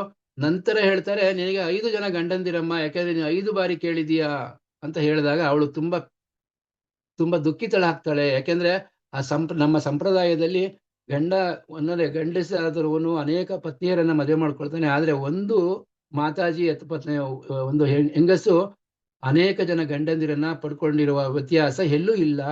ಅದ ಕಾರಣ ತುಂಬಾ ದುಃಖಿತಳಾಗ್ತಾಳೆ. ಆದ್ರೆ ಶಿವ ಹೇಳ್ತಾರೆ, ನಿನಗೆ ಈ ಜನ್ಮದಲ್ಲಿ ಇಲ್ಲಮ್ಮ, ಮುಂದೆ ಬರುತ್ತೆ ಅಂತ ಹೇಳಿ ಹೊರಟೋಗ್ತಾರೆ. ಆಗ ಅವನು ಆ ದೃಪದನ ಒಂದು ಯಜ್ಞದಲ್ಲಿ ದ್ರೌಪದಿ ಬರ್ತಾಳೆ. ಏನಕ್ಕೋಸ್ಕರ ದೃಪದ ಯಜ್ಞ ಮಾಡಿದ, ದ್ರೋಣಾಚಾರ್ಯರನ್ನ ಕೊಲ್ಲುವಂತ ಮಗ ಬೇಕು ಅಂತ ಹೇಳಿ ದುಷ್ಟದುಮ್ನನ್ನ ಪಡ್ಕೊಂಡ. ಅದೇ ರೀತಿಯಾಗಿ ದ್ರೌಪದಿನೂ ಸಹ ಬಂದು ಮುಂದೆ ಏನಾಯ್ತು ಅಂತ ವಿಚಾರವನ್ನ ಎಲ್ಲ ಸಹ ತಿಳ್ಕೊಂಡಿದ್ದೀರಿ. ಮತ್ತೆ ಏನಕ್ಕೆ ಆ ರೀತಿಯಾಗಿ ಪಾಂಡವರಿಗೆಲ್ಲ ಕಷ್ಟ ಬರುತ್ತೆ, ಮತ್ತೆ ಒಂದು ದ್ರೌಪದಿ ಮಾನಭಂಗ ಆಗತ್ತೆ ಅನ್ನೋದಕ್ಕೆ ಆ ಪುರುಷೋತ್ತಮ ಮಾಸವನ್ನ ತಿರಸ್ಕಾರ ಮಾಡಿ ಅಲ್ಲಗಳೆದ ಕಾರಣದಿಂದ ಬರುತ್ತೆ ಅಂತೇಳಿ ಸ್ವಯಂ ಯಾರು ಹೇಳ್ತಾರೆ, ಭಗವಂತನೇ ಯುಧಿಷ್ಠಿರ ಮಹಾರಾಜನು ಕೇಳಿದಾಗ, ಯಾಕೆ ಕೃಷ್ಣ ನನಗೆ ಇಷ್ಟೆಲ್ಲ ಕಷ್ಟ ಬರ್ತಾ ಇದೆ, ಪ್ರಾಬ್ಲಮ್ ಆಗ್ತಾ ಇದೆ, ನಾವು ತುಂಬಾ ಸಾತ್ವಿಕವಾಗಿದ್ದೇವೆ, ಮತ್ತೆ ನಿನ್ನ ಭಕ್ತರು ನಾವು ಪರಿಶುದ್ಧ ಧರ್ಮ ರೀತಿಯಲ್ಲೇ ಬರ್ತಾ ಇದ್ರು ಸಹ ಇಷ್ಟೆಲ್ಲ ಸಮಸ್ಯೆ ಬರ್ಲಿಕ್ಕೆ ಕಾರಣವೇನು ಅಂತ ಕೇಳಿದಾಗ, ಈ ರೀತಿಯಾಗಿ ನಿಮ್ಮ ಕುಟುಂಬದಲ್ಲಿ ಹಿಂದೆ ಮಾಡಿದ ಪುರುಷೋತ್ತಮ ಮಾಸಕ್ಕೆ ಅವಮಾನ ಮಾಡಿದ ಕಾರಣದಿಂದ ಈ ರೀತಿಯಾಗಿ ಮಾಡಿದ್ರಪ್ಪ. ನಂತರ ನೀವು ಈ ಒಂದು ಪುರುಷೋತ್ತಮ ಏನ್ ಬರುತ್ತೆ ಆ ಪುರುಷೋತ್ತಮ ಮಾಸವನ್ನ ಪರಿಪೂರ್ಣವಾಗಿ ಶ್ರದ್ಧಾಭಕ್ತಿಯಿಂದ ಆಚರಣೆ ಮಾಡಿದಾಗ ನೀವು ಪರಿಪೂರ್ಣರಾಗ್ತೀರಿ, ನನ್ನ ಧಾಮಕ್ಕೆ ಬರ್ತೀರಿ, ಮತ್ತೆ ಈ ಒಂದು ಭೌತಿಕದಲ್ಲೂ ಸಹ ಸುಖವಾಗಿ ಪಡಿತೀರಿ ಅಂತ ಹೇಳಿದಾಗ ನಮಗೆ ತಿಳ್ಕೊಳ್ಬೇಕಾದ ಅರ್ಥ ಏನು, ಈ ಒಂದು ಪುರುಷೋತ್ತಮ ಮಾಸದಲ್ಲಿ ನಾವು ಭಗವಂತನನ್ನ ದೀಪ ಹಚ್ಚುವ ಮುಖಾಂತರ, ತುಪ್ಪದ ದೀಪವನ್ನು ಆರತಿ ಮಾಡುವ ಮುಖಾಂತರ, ಭಕ್ತರಿಗೆ ಪ್ರಸಾದವನ್ನು ಕೊಡುವ ಮುಖಾಂತರ, ಭಗವಂತನನ್ನ ಆ ನೈವೇದ್ಯವನ್ನು ಕೊಡುವ ಮುಖಾಂತರ ನಾವು ಭಕ್ತಿ ಎಷ್ಟು ಮಟ್ಟಿಗೆ ಅಸಾಧ್ಯವಾಗುತ್ತೆ ಅಷ್ಟನ್ನು ನಾವು ಮಾಡಿದಾಗ ನಾವು ಸಹ ಪರಿಪೂರ್ಣತೆ ಕಡೆಗೆ ಹೋಗ್ಲಿಕ್ಕೆ ಸಾಧ್ಯವಾಗುತ್ತೆ. ಹೇಗೆ ಪಾಂಡವರು ಅವರು ಪುರುಷೋತ್ತಮ ಮಾಸವನ್ನು ಮಾಡಿ ಪರಿಪೂರ್ಣತೆಗೆ ಹೋದ್ರೋ ಅದೇ ರೀತಿಯಾಗಿ ನಾವು ಸಹ ಹೋಗ್ಬೋದು ಅಂತ ಹೇಳಿ, ಈ ಪುರುಷೋತ್ತಮ ಮಾಸ ಪವಿತ್ರವಾಗಿರ್ತಕ್ಕಂಥ ಮಾಸ ಎಲ್ಲರಿಗೂ ಗೊತ್ತಿದೆ. ಇದಕ್ಕೆ ಅಧಿಕ ಮಾಸ ಅಂತಾರೆ, ಮಲಮಾಸ ಅಂತಾರೆ. ನಂತರ ಇದನ್ನ ಪುರುಷೋತ್ತಮ ಮಾಸವಾಗಿ ಭಗವಂತ ತನ್ನನ್ನು ತಾನು ಇದರೊಳಗಡೆ ತೊಡಗಿಸಿರೋ ಕಾರಣದಿಂದ ಇಲ್ಲಿ ನಾವು ಯಾವ ಶುಭ ಕಾರ್ಯಗಳನ್ನು ನಮಗೋಸ್ಕರ ಮಾಡ್ಕೊಳ್ಳುವ ಅವಶ್ಯಕತೆ ಇದು ಇರೋದಿಲ್ಲ. ಪರಿಪೂರ್ಣವಾದ ಮಾಸ ಭಗವಂತನ ಸೇವೆಯಲ್ಲಿ ತೊಡಗಬೇಕಾಗಿರ್ತಕ್ಕಂಥ ಕಾರಣ ನಮಗೆ ಬೇರೆ ಈಗ ಯಾವ್ದೋ ಮದುವೆ ಮುಂಜಿ ಇತ್ತಂದ್ರೆ ಯಾವ್ದೋ ಒಂದು 50 ಕಿಲೋಮೀಟರ್ ಇರ್ಲಿ 500 ಕಿಲೋಮೀಟರ್ ಇಲ್ಲಿ ಹೋಗಿ ನಾವು ಬರಬೇಕಾಗಿರ್ತಕ್ಕಂಥ ಸಂದರ್ಭ ಬರುತ್ತೆ. ಯಾಕಪ್ಪ ನಮ್ಮ ಸಂಬಂಧದಲ್ಲಿ ಮದುವೆ ಮಾಡ್ಕೊಳ್ತಾರೋ ಅನ್ನೋಷ್ಟು ಮಟ್ಟಿಗೆ ನಮಗೆ ಹಿಂಸೆ ಆಗುತ್ತೆ. ಸೊ ಈಗ ಆ ಯಾವ ಬಾಧೆಯೂ ಇಲ್ಲ, ನಾವು ಪರಿಪೂರ್ಣವಾಗಿ ಭಕ್ತಿ ಸೇವೆಯಲ್ಲಿ ತೊಡಗಬಹುದು. ಆದ ಕಾರಣ ನಾವೆಲ್ಲರೂ ಸಹ ಆದಷ್ಟು ಒಂದು ಒಂದು ಧೂಪವನ್ನು ಹಚ್ಚಲಿಕ್ಕೆ ಸಾಧ್ಯವಾಗುತ್ತೆ, ಅದನ್ನು ಸಹ ಮನಸ್ಸಾಪೂರ್ವಕವಾಗಿ ನಾವು ಭಗವಂತನನ್ನ ಹಾರೈಸಿದಾಗ ಖಂಡಿತವಾಗಿ ಭಗವಂತ ಪೂರ್ಣವಾದ ಒಂದು ಕೃಪೆಯನ್ನು ಕೊಡ್ತಾನೆ. ಸೊ ಆ ಚಿತ್ರಕೇತುವಿನ ಹಿಂದಿನ ಜನ್ಮದ ಮಾಹಿತಿ ಇಲ್ಲ ಮಾತಾಜಿ, ಅದನ್ನೇನಾದ್ರೂ ಇದೆ ಬೇಕಾದ್ರೆ ಸುರನಾಥ್ ಪ್ರಭುಗಳಾದ ತಿಳ್ಕೊಳ್ಳೋಣ. ಸೊ ಮುಂದಿನ ಜನ್ಮ ಅವನು ವಿದ್ಯಾಧರನಾಗ್ತಾನೆ, ನಂತರ ಅವನು ವೃತ್ರಾಸುರನಾಗ್ತಾನೆ. ವೃತ್ರಾಸುರನ ಆಗಿದ ಮೇಲೆ ಅವನು ಯುದ್ಧವನ್ನು ಮಾಡ್ತಾ ಆ ಕೊನೆಗೆ ಅವನ ವಜ್ರಾಯುಧದ ಏನು ದದೀಚಿ ಮುನಿಗಳ ಒಂದು ಮಾಡಿರ್ತಕ್ಕಂಥ ವಜ್ರಾಯುಧ, ಮೂಳೆಯಿಂದ ಮಾಡಿರ್ತಕ್ಕಂಥ ವಜ್ರಾಯುಧದಿಂದ ಅವನು ಸೋಲ್ತಾನೆ ಮತ್ತೆ ಸಾಯ್ತಾನೆ.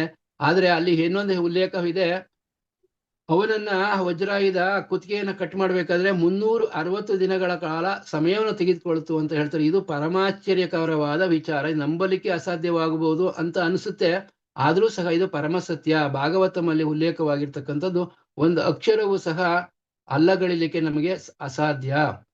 ಸೊ ಈ ರೀತಿಯಾಗಿ ಇದೆ ಮಾತಾಜಿ. ಇನ್ನೇನು ಬೇರೆ ಅರ್ಥ ಸ್ವಲ್ಪ ಮಟ್ಟಿಗೆ ಆಗಿದೆ ಅನ್ಕೊಳ್ತೇನೆ. ಮತ್ತೆ ಹಿಂದಿನದನ್ನು ನಮಗೆ ತಿಳಿದಿಲ್ಲ ಮಾತಾಜಿ, ಕೆಲವೊಂದು ವಿಚಾರ ತಿಳಿಯುತ್ತೆ, ಕೆಲವೊಂದು ವಿಚಾರ ಇದೆ. ಎಲ್ಲವೂ ಸಹ ನಮಗೆ ಸಮಸ್ತವಾದ ಗ್ರಂಥದಲ್ಲಿ ಇದೆ, ಅದನ್ನ ಅಭ್ಯಾಸ ಮಾಡಬೇಕು. ಸೊ ಅದನ್ನ ಸುರನಾಥ ತಿಳ್ಕೊಂಡು ಹೇಳ್ಬೇಕು. ಹರೇ ಕೃಷ್ಣ ಮಾತಾಜಿ, ತುಂಬಾ ಧನ್ಯವಾದ ಕೇಳಿದಕ್ಕೋಸ್ಕರ. ಇದು ಅನೇಕ ವಿಚಾರಗಳು ಹೊರಗೆ ಬಂತು. ಸೊ ಇದರಿಂದ ಬೇರೆಯವರಿಗೂ ಸಹ ಉಪಯೋಗವಾಗುತ್ತೆ. ನಮಗೆ ಈಗ ನೋಡಿ, ಈಗ ಪುರುಷೋತ್ತಮ ಮಾಸದ ವಿಚಾರ ಬಂತು, ಇದು ನಾವು ಅಳವಡಿಸ್ಕೊಂಡಾಗ ಸುಕೃತಿ ಹೇಗೆ ಬರುತ್ತೆ, ಎಲ್ಲವೂ ಸಹ ಸಾಧ್ಯವಾಗುತ್ತೆ. ತುಂಬಾ ಧನ್ಯವಾದ. ಹರೇ ಕೃಷ್ಣ ಪ್ರಭು.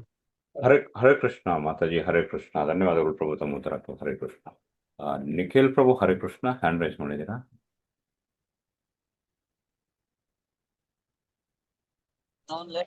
ಹರೇ ಕೃಷ್ಣ ಪ್ರಭು. ಹರೇ ಹರೇ ಕೃಷ್ಣ ಪ್ರಭು. ತುಂಬಾ ಅದ್ಭುತವಾಗಿತ್ತು ಪ್ರಭು, ಧನ್ಯವಾದಗಳು. ಧನ್ಯವಾದ ಪ್ರಭು. ನನ್ಗೆ ಒಂದೇ ಒಂದು ಡೌಟ್ ಅಷ್ಟೇ, ಅಂದ್ರೆ ಲೈಕ್ ಇವಾಗ ಅವ್ರದ್ದು ಈಗ ಅವ್ರ ದೇಹ ಅಂತ ಯಾವ ರೀತಿ ಚಿತ್ರಕೇತು ಮಹಾರಾಜಂದು ಇದ್ರಲ್ಲೇ ಕಳೆದ್ ಬಿಡ್ತಾರ, ಇಲ್ಲ ನೆಕ್ಸ್ಟ್ ನಾರದ ಮುನಿ ಬಂದ ಮೇಲೆ ಏನಾಯ್ತು ಅಂತ ಅದೊಂದ್ ಸ್ವಲ್ಪ ಕ್ಲಾರಿಟಿ ಬೇಕಿದೆ ಪ್ರಭು. ಪ್ರಭು ನಾರದ ಮುನಿಗಳು ಚಿತ್ರಕೇತು ಅದೇ ಪ್ರಭು, ಅವರು ಆ ಮಗನ ಕಳ್ಕೊಂಡವ್ರ ಶೋಕದಲ್ಲಿ ಇರುವಾಗ ನೀವ್ ಮತ್ತೆ ನಾರದ ಮುನಿಗಳನ್ನ ಕಳಿಸ್ತಾರೆ ಅಂತ ಹೇಳಿದ್ರಿ, ಅದಾದ್ಮೇಲೆ ಏನಾಯ್ತು ಅಂತ ಸ್ವಲ್ಪ ಹೇಳಿ ಪ್ರಭು. ಇಲ್ಲ ಪ್ರಭು, ಅಂಗೀರ ಮುನಿಗಳು ನಾರದ ಮುನಿಗಳನ್ನ ಜೊತೆಗೂಡಿ ಬರ್ತಾರೆ. ಅದನ್ನ ಹೇಳಿದೆ ನಾನು ಸ್ವಲ್ಪ. ಅವರು ಆ ದೇಹ ಆತ್ಮ ಬಿಟ್ಟು ಹೋಗಿರುತ್ತೆ, ಪುನಃ ವಾಪಸ್ ಆ ದೇಹಕ್ಕೇನೆ ಅವನು ಬೇಡ್ಕೊಂಡಿದ್ದ ಕಾರಣದಿಂದ ಇವರು ನಾರದ ಮುನಿಗಳು ಆ ಆತ್ಮವನ್ನ ಅದೇ ಪುನಃ ದೇಹಕ್ಕೆ ಬಂದು ಪ್ರವೇಶ ಮಾಡಿ ಅದಕ್ಕೆ ಜೀವ ಬರುತ್ತೆ. ಆ ಜೀವ ಬಂದಾಗ ಹೇಳುತ್ತೆ, ಈ ಜೀವನ ನಶ್ವರ, ಮತ್ತೆ ನಾನು 84 ಲಕ್ಷ ಯೋನಿಗಳಲ್ಲಿ ಬಂದಿದ್ದೇನೆ, 84 ಲಕ್ಷ ಯೋನಿಗಳ ತಂದೆ ತಾಯಿಗಳು ನನಗಿದ್ದಾರೆ. ಸೊ ಈಗ ನೀವು ಹೇಳ್ತಾ ಇದ್ದೀರಿ, ನಿಮ್ಮ ತಂದೆ ತಾಯಿ ತುಂಬಾ ದುಃಖಿತರಾಗಿದ್ದಾರೆ, ಹೋಗಿ ಅವರನ್ನು ಸಂತೈಸಿ ಸಮಾಧಾನ ಮಾಡು, ಮತ್ತೆ ನೀನು ಇನ್ನು ಸುಮಾರು ಸ್ವಲ್ಪ ಕಾಲ ರಾಜ್ಯಭಾರವನ್ನು ಮಾಡಿ ನಂತರ ನೀನು ಹೋಗಪ್ಪ ಅಂತ ಹೇಳ್ತಾ ಇದ್ದೀರಾ. ಸೊ ಹಾಗಾಗಿ ನಾನು ದೇವತೆಯಾಗಿ ಬಂದಿದ್ದೇನೆ, ಮನುಷ್ಯರಾಗಿ ಬಂದಿದ್ದೇನೆ, ಕ್ರಿಮಿಕೀಟಗಳಾಗಿ ಹುಟ್ಟಿದ್ದೇನೆ, ಮತ್ತೆ ಜಲಚರಗಳ ಎಲ್ಲ ಸಹ ಆಗಿ ಬಂದಿದ್ದೇನೆ. ಅನೇಕವಾದ ಜನ್ಮಗಳೆಲ್ಲ ತಂದೆ ತಾಯಿಗಳಿದ್ದಾರೆ, ಅದರಲ್ಲಿ ಯಾವ ತಂದೆ ತಾಯಿಗಳು ದುಃಖಿಸ್ತಾ ಇದ್ದಾರೆ ಅಂತ ನಾನು ಯಾರನ್ನ ಸಂತೈಸ್ಲಿ? ಸೊ ನಾನು ಅವರು ಅವ್ರು ಕೊಟ್ಟಿರ್ತಕ್ಕಂಥ ದೇಹವನ್ನ ಇಲ್ಲೇ ಬಿಟ್ಟು ಹೋಗಿದ್ದೀನಲ್ಲ, ನಾನು ತೆಗೆದುಕೊಂಡು ಹೋಗಿಲ್ಲ. ಸೊ ಈ ರೀತಿಯಾಗಿ ಎಲ್ಲ ವಿಚಾರವನ್ನು ಹೇಳಿದಾಗ ಆಗ ಅವರಿಗೆಲ್ಲರಿಗೂ, ಈ ಚಿತ್ರಕೇತು ಮಹಾರಾಜನಿಗೆ, ರಾಣಿಗೆ, ಮತ್ತೆ ಅನೇಕವಾಗಿದ್ದ ಸಹಸ್ರಾರು ರಾಣಿಯರು ಇರ್ತಾರೋ ಎಲ್ಲರೂ ಸಹ ಕೇಳ್ತಾರೆ. ಆ ರಾಣಿಯರಿಗೂ ಸಹ ಒಂದು ಮನದ ಬಯಕೆ ಇರುತ್ತೆ, ಅದಕ್ಕೋಸ್ಕರನೇ ಮಗುವನ್ನ ಕೊಂದಿದ್ದು. ಅವರಿಗೂ ಸಹ ನಾನು ಪುತ್ರರನ್ನು ಪಡಿಬೇಕು ಅಂತ ಒಂದು ಇಚ್ಛೆ ಇರುತ್ತೆ. ಆ ಎಲ್ಲರಿಗೂ ಸಹ ಎಲ್ಲ ಇಚ್ಛೆಗಳು ಸಹ ಸರ್ವನಾಶವಾಗಿ ಹೋಗುತ್ತೆ. ಯಾವುದರಿಂದ? ಈ ಶಿಶುವು ಆ ಒಂದು ಭಗವಂತನ ಆಧ್ಯಾತ್ಮಿಕವಾದ ವಿಚಾರವನ್ನ ಹೇಳಿದಾಗ ಅವರಿಗೆಲ್ಲರೂ ಸಹ ಜ್ಞಾನೋದಯವಾಗುತ್ತೆ. ತದನಂತರ ಅವರೆಲ್ಲರೂ ಸಹ ಆ ಒಂದು ದೇಹವನ್ನ ಆತ್ಮ ಪುನಃ ಎಷ್ಟೆಲ್ಲ ಹೇಳಿ ಹೊರಟೋಗುತ್ತೆ. ಆ ದೇಹವನ್ನ ಅವರು ದಹನ ಮಾಡ್ತಾರೆ. ಮತ್ತೆ ಅವರ ಸಂಸ್ಕಾರಕ್ಕೋಸ್ಕರ ಅವರು ಯಮುನಾ ನದಿಗೆ ಸ್ನಾನ ಮಾಡ್ಕೊಂಡು ಬಂದು ಮತ್ತೆ ನಂತರ ಭಗವಂತನ ಒಂದು ದೀಕ್ಷೆಯನ್ನು ಪಡೆದು, ಏನು ಸಂಕರ್ಷಣನ ಒಂದು ಮಂತ್ರವನ್ನ ಅವರು ನಾರದ ಮುನಿಗಳಿಂದ ಪಡೆದು ಅವರು ಆ ಒಂದರಲ್ಲಿ ಪ್ರಗತಿಯನ್ನು ಹೊಂದಿ ಭಗವಂತನನ್ನು ಪಡ್ಕೊಂಡು ಅವರಿಗೆ ವಿದ್ಯಾಧರನಾಗಿ ಪ್ರಮೋಷನ್ ಆಗ್ತಾರೆ. ಮತ್ತೆ ವಿಮಾನ ಸಿಗುತ್ತೆ. ಅದಾದ ನಂತರ ಅವರು ಹೋಗ್ಬೇಕಾದ್ರೆ ಆ ಶಿವಪಾರ್ವತಿಯರನ್ನ ಕುಳಿತಿರುವುದನ್ನು ನೋಡಿ ಅವರು ಗಹಗಹಿಸಿ ನಗ್ಗ ಕಾರಣದಿಂದ ಅವರಿಗೆ ಶಾಪ ಸಿಗುತ್ತೆ. ಸೊ ಈ ಒಂದು ರೀತಿಯಾಗಿ ಅವಾಗೇನ್ ಮಾಡ್ತಾರೆ, ಆ ನಾರದ ಮುನಿಗಳು ಅಷ್ಟನ್ನ ಹೇಳಿ ಅವರಿಗೆ ಇನ್ನೇನು ಪರಿಪೂರ್ಣವಾದ ಜ್ಞಾನ ಕೊಟ್ಟೇ ಆಯ್ತು. ಅವರು ಪರಿಪೂರ್ಣತೆ ಕಡೆಗೆ ಹೊರಟೇ ಆಯ್ತು. ನಾರದರಿಗೆ ಮತ್ತಿನ್ನೇನು ಕೆಲಸ, ಬಂದಿದ್ದ ಕೆಲಸ ಆಯ್ತು. ಸೊ ನಾರದ ಮುನಿಗಳು ಮತ್ತೆ ಅಂಗೀರ ಮಹರ್ಷಿಗಳು ಅವರು ಪುನಃ ಅವರ ಕಾರ್ಯದಲ್ಲಿ ಅವರ ಒಂದು ಇದರಲ್ಲಿ ಅವರು ಹೊರಟು ಹೋಗ್ತಾರೆ ಪ್ರಭುಗಳೇ. ಸೊ ಈ ರೀತಿಯಾಗಿ ಆಗುತ್ತೆ. ಇನ್ನೇನಾದ್ರು ಡೌಟ್ ಇದೆಯಾ ಪ್ರಭು? ಹರೇ ಕೃಷ್ಣ. ಅರ್ಥ ಆಗಿದೆಯಾ ಅನ್ಕೊಳ್ತೀನಿ, ಅಥವಾ ಇನ್ನೇನಾದ್ರು ವಿಚಾರ ಇದ್ರೆ ದಯವಿಟ್ಟು ಕೇಳಿ. ನನಗೆ ತಿಳಿದಿದ್ರೆ ತಿಳಿಸ್ತೇನೆ, ಇಲ್ಲ ಅಂದ್ರೆ ತಿಳ್ಕೊಂಡು ತಿಳಿಸ್ತೇನೆ. ಹರೇ ಕೃಷ್ಣ ಪ್ರಭು, ತುಂಬಾ ಅದ್ಭುತವಾಗಿ ಹೇಳಿದ್ರಿ. ಅಂದ್ರೆ ಕೇಳಿದ್ದೆ ಪ್ರಭು ಕತೆ, ಬಟ್ ಇವತ್ತು ತುಂಬಾ ಸವಿಸ್ತಾರವಾಗಿ ತುಂಬಾ ಚೆನ್ನಾಗಿ ಎಕ್ಸ್ಪ್ಲೇನ್ ಮಾಡಿದ್ರಿ. ಇದು ಒಂದು ಡೌಟ್ ಇತ್ತು ಪ್ರಭು, ಆಗ್ಲೇ ಕ್ಲೀನ್ ಆಗಿ ಕೇಳಿಸ್ಕೊಳಕ್ ಆಗಿಲ್ಲ, ಕ್ಷಮೆ ಇರ್ಲಿ. ಥ್ಯಾಂಕ್ ಯು ಪ್ರಭು, ಧನ್ಯವಾದ ಪ್ರಭು. ನಿಮ್ಮಿಂದ ನೋಡಿ ಪ್ರಭು, ಸುರದಾ ಪ್ರಭು ಹೇಳೋದು ಇದೇ ವಿಚಾರನ. ಪ್ರಶ್ನೆಯನ್ನು ಮಾಡಿದಾಗ ಕೆಲವು ಸಂಕೋಚವಾಗಿರ್ತಕ್ಕಂಥ ಆತ್ಮಗಳು ಭಕ್ತರು ತುಂಬಾ ಜನ ಇರ್ತಾರೆ. ಸೊ ಇದನ್ನ ಹೇಗೆ ತಿಳ್ಕೊಳ್ಳೋದು ಅಥವಾ ಕೇಳೋದಕ್ಕೆ ಅವರಿಗೆ ಗೊತ್ತಾಗಲ್ದೇನೆ ಇರ್ತಾರೆ. ಒಬ್ಬರು ಕೇಳಿದ ಒಂದು ಪ್ರಶ್ನೆಯ ಉತ್ತರವಾಗಿ ಅನೇಕ ಭಕ್ತರಿಗೆ ಅದು ತಲುಪುತ್ತೆ ಪ್ರಭು. ತುಂಬಾ ಧನ್ಯವಾದಗಳು ಪ್ರಭು ಕೇಳಿದಕ್ಕೆ ಪ್ರಶ್ನೆ. ಹರೇ ಕೃಷ್ಣ ಪ್ರಭು. ಪ್ರಭು. ಹರೇ ಕೃಷ್ಣ. ಧನ್ಯವಾದ. ಹರೇ ಕೃಷ್ಣ. ಧನ್ಯವಾದಗಳು. ಇಲ್ಲಿ ಸಂತೋಷ್ ಕುಮಾರ್ ಪ್ರಭುಗಳು ಹ್ಯಾಂಡ್ ರೈಸ್ ಮಾಡಿದ್ದಾರೆ. ಹರೇ ಕೃಷ್ಣ. ಹರೇ ಕೃಷ್ಣ ಸಂತೋಷ್ ಕುಮಾರ್ ಪ್ರಭು. ಲೈನ್ ಇದ್ದಾರಾ ಮಾತಾಜಿ? ಲತಾ ಮಾತಾಜಿ ಲೈನ್ ಅಲ್ಲಿ ಇದ್ದೀರಾ ಪ್ರಭು? ಇವತ್ತು ಲತಾ ಮಾತಾಜಿ ಕ್ಲಾಸ್ ಕೊಡ್ತಾ ಇಲ್ಲ. ಹರೇ ಕೃಷ್ಣ. ಅವ್ರು ಮಾತಾಡ್ಬೇಕಂತ ಸಪ್ರೇಟ್ ಆಗ್ತಾವ, ಕರೆ ಮಾಡಿ ಮಾತಾಡಿ ಪ್ರಭು. ಹರೇ ಕೃಷ್ಣ. ಮಾತಾಜಿ ಟ್ರಾವೆಲ್ ಅಲ್ಲಿ ಇದ್ರು, ಮೋಸ್ಟ್ಲಿ ಎಕ್ಸಿಟ್ ಆಗಿದ್ದಾರೆ. ಪ್ರಶ್ನೆ ಇದ್ರೆ ಕೇಳಿ ಪ್ರಭು, ಇವತ್ತಿನ ಅಧಿವೇಶನಕ್ಕೆ ಸಂಬಂಧಪಟ್ಟ ಹಾಗೆ. ಹರೇ ಕೃಷ್ಣ. ಧ್ವನಿ ಕೇಳಿಸಲ್ಲ ಪ್ರಭು. ಹರೇ ಕೃಷ್ಣ. ಅವರು ಫೋನ್ ಲಿಫ್ಟ್ ಮಾಡಿ. ಈಗ ದೇವಸ್ಥಾನದಿಂದ ಯಾರ್ಯಾರು ಹೋಗ್ತಾರ ಅಂತ ನಾನು ಒಂಚೂರು ಪ್ರವಾಸದ ಬಗ್ಗೆ ಏನು ಅಪ್ಡೇಟ್ಸ್ ನಮ್ಮ ಹತ್ರ ಇಲ್ಲ ಪ್ರಭು. ಹರೇ ಕೃಷ್ಣ. ಇನ್ಫಾರ್ಮೇಶನ್ ಬೇಕಿತ್ತು ಅದಕ್ಕೆ. ಯಾರ್ಯಾರು ಹೋಗ್ತಾ ಇದಾರೆ ಅಂತ ನಾನು ಇನ್ಫಾರ್ಮೇಶನ್ ಬೇಕಿತ್ತು, ಅದಕ್ಕೆ ಕಾಲ್ ಮಾಡಿದೆ ಪ್ರಭು. ಅವ್ರು ಕರೆ ಮಾಡಿ ಮಾತಾಡಿ ಪ್ರಭು. ಧನ್ಯವಾದಗಳು. ಹರೇ ಕೃಷ್ಣ. ಹರೇ ಕೃಷ್ಣ. ಯೋಗ ಲೋಕೇಶ್ ಪ್ರಭು, ದಯವಿಟ್ಟು ವಿಡಿಯೋ ಆನ್ ಮಾಡ್ಕೊಂಡು ಮಾತಾಡಿ ಪ್ರಭು.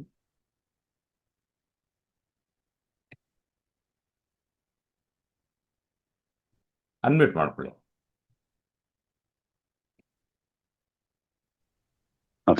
ಹರೇ ಕೃಷ್ಣ ಪ್ರಭು. ಹರೇ ಕೃಷ್ಣ ಗಂಗಾಜೀವನ್ ಪ್ರಭು.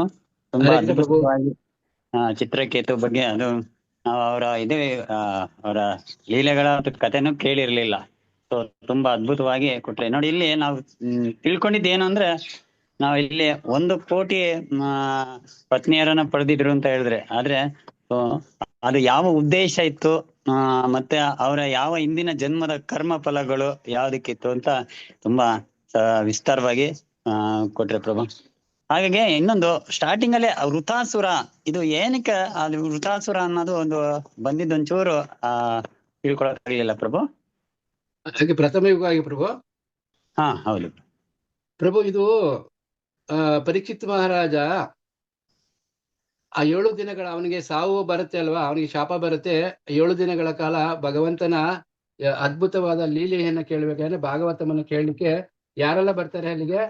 ಎಲ್ಲಾ ಋಷಿಮುನಿಗಳು, ಬ್ರಹ್ಮಾಂಡದಲ್ಲಿರ್ತಕ್ಕಂಥ ಋಷಿಮುನಿಗಳು ಎಲ್ಲರೂ ಸಹ ಬರ್ತಾರೆ. ಸೊ ಇದರಲ್ಲಿ ನಮ್ಗೆ ಅರ್ಥ ಏನಾಗುತ್ತೆ, ಅವರಿಗೆಲ್ಲ ಹೇಗೆ ಗೊತ್ತಾಗುತ್ತೆ, ಋಷಿಮುನಿಗಳಿಗೆ ಹೇಗೆ ಗೊತ್ತಾಯ್ತು ಪರೀಕ್ಷಿತ್ ಮಹಾರಾಜ ಈ ರೀತಿಯಾಗಿ ಶಾಪಗ್ರಸ್ತನಾಗಿದ್ದಾನೆ, ನಾವೆಲ್ಲರೂ ಸಹ ಹಾಗೆ ಹೋಗ್ಬೇಕು ಅನ್ನೋದ್ರಿಗೆ ಹೇಗೆ ಅವರಿಗೆ ಗೊತ್ತಾಗುತ್ತೆ? ಇದೆಲ್ಲವೂ ಸಹ ಅವರಲ್ಲಿರ್ತಕ್ಕಂಥ ತ್ರಿಕಾಲ ಜ್ಞಾನದ ಒಂದು ಪ್ರಜ್ಞೆ ಪ್ಲಸ್ ಭಗವಂತನ ಒಂದು ಕೃಪೆ, ಅನುಗ್ರಹ. ಸೊ ಆದ ಕಾರಣ ಅವನು ಆ ಸಮುದ್ರದ ತೀರಕ್ಕೆ ಬರುವಷ್ಟರಲ್ಲಿ ಎಲ್ಲಾ ಋಷಿಮುನಿಗಳು ಸಹಸ್ರಾರ ಸಂಖ್ಯೆಯಲ್ಲಿ ಅಲ್ಲಿ ಬಂದು ಸೇರ್ತಾರೆ. ಅಂದ್ರೆ ಇದಕ್ಕಿಂತ ಪರಮಾಶ್ಚರ್ಯವಾಗಿರ್ತಕ್ಕಂಥ ಭಾಗವತಮಲ್ಲಿ ಬೇರೆಯೊಂದು ಇರ್ಲಿಕ್ಕೆ ಸಾಧ್ಯವಿಲ್ಲ ಅಂತ ನಾವು ತಿಳ್ಕೊಳ್ಬೇಕು. ಸೊ ಇದು ಎಲ್ಲ ಹೇಗೆ ಸಾಧ್ಯ? ಶುಕಮುನಿಗಳು ಅಲ್ಲಿಗೆ ಬರ್ತಾರೆ, ಅವರಿಗೆ ಹೇಗೆ ಸಾಧ್ಯ? ಅವರದ್ದು ಯಾರು ಇನ್ವೈಟ್ ಮಾಡಿದ್ರಾ? ಪರೀಕ್ಷಿತ್ ಮಹಾರಾಜ ಹೋಗಿ ಬನ್ನಿಪ್ಪ ನನಗೆ ಈ ರೀತಿಯ ಕಥೆ ಹೇಳಿ ಅಂತ ಹೇಳಿದ್ರ? ಇಲ್ಲ, ಖಂಡಿತ ಇಲ್ಲ. ಸೊ ಅವರಾಗೆ ಅವರು ಆ ಒಂದು ದಣಕ್ಕೆ ಬರ್ತಾರೆ.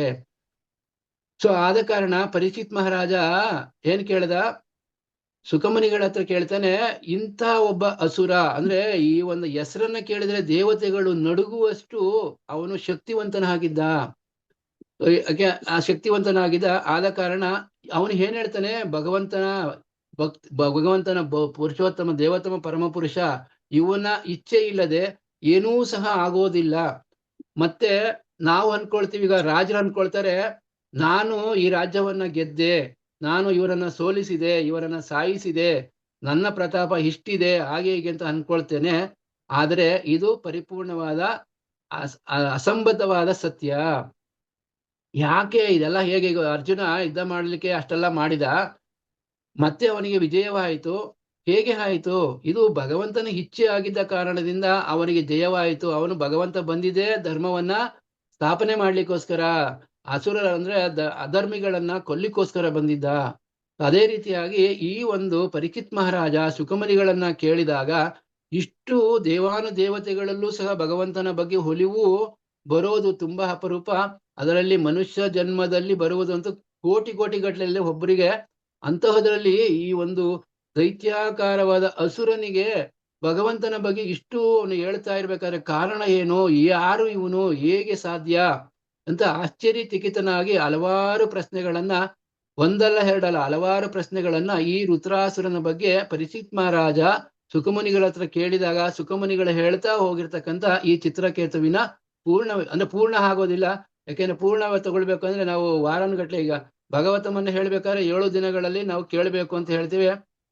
ಆದರೆ ಆ 7 ದಿನಗಳಲ್ಲಿ ಪೂರ್ಣ ಆಗತ್ತಾ? ಇಲ್ಲ.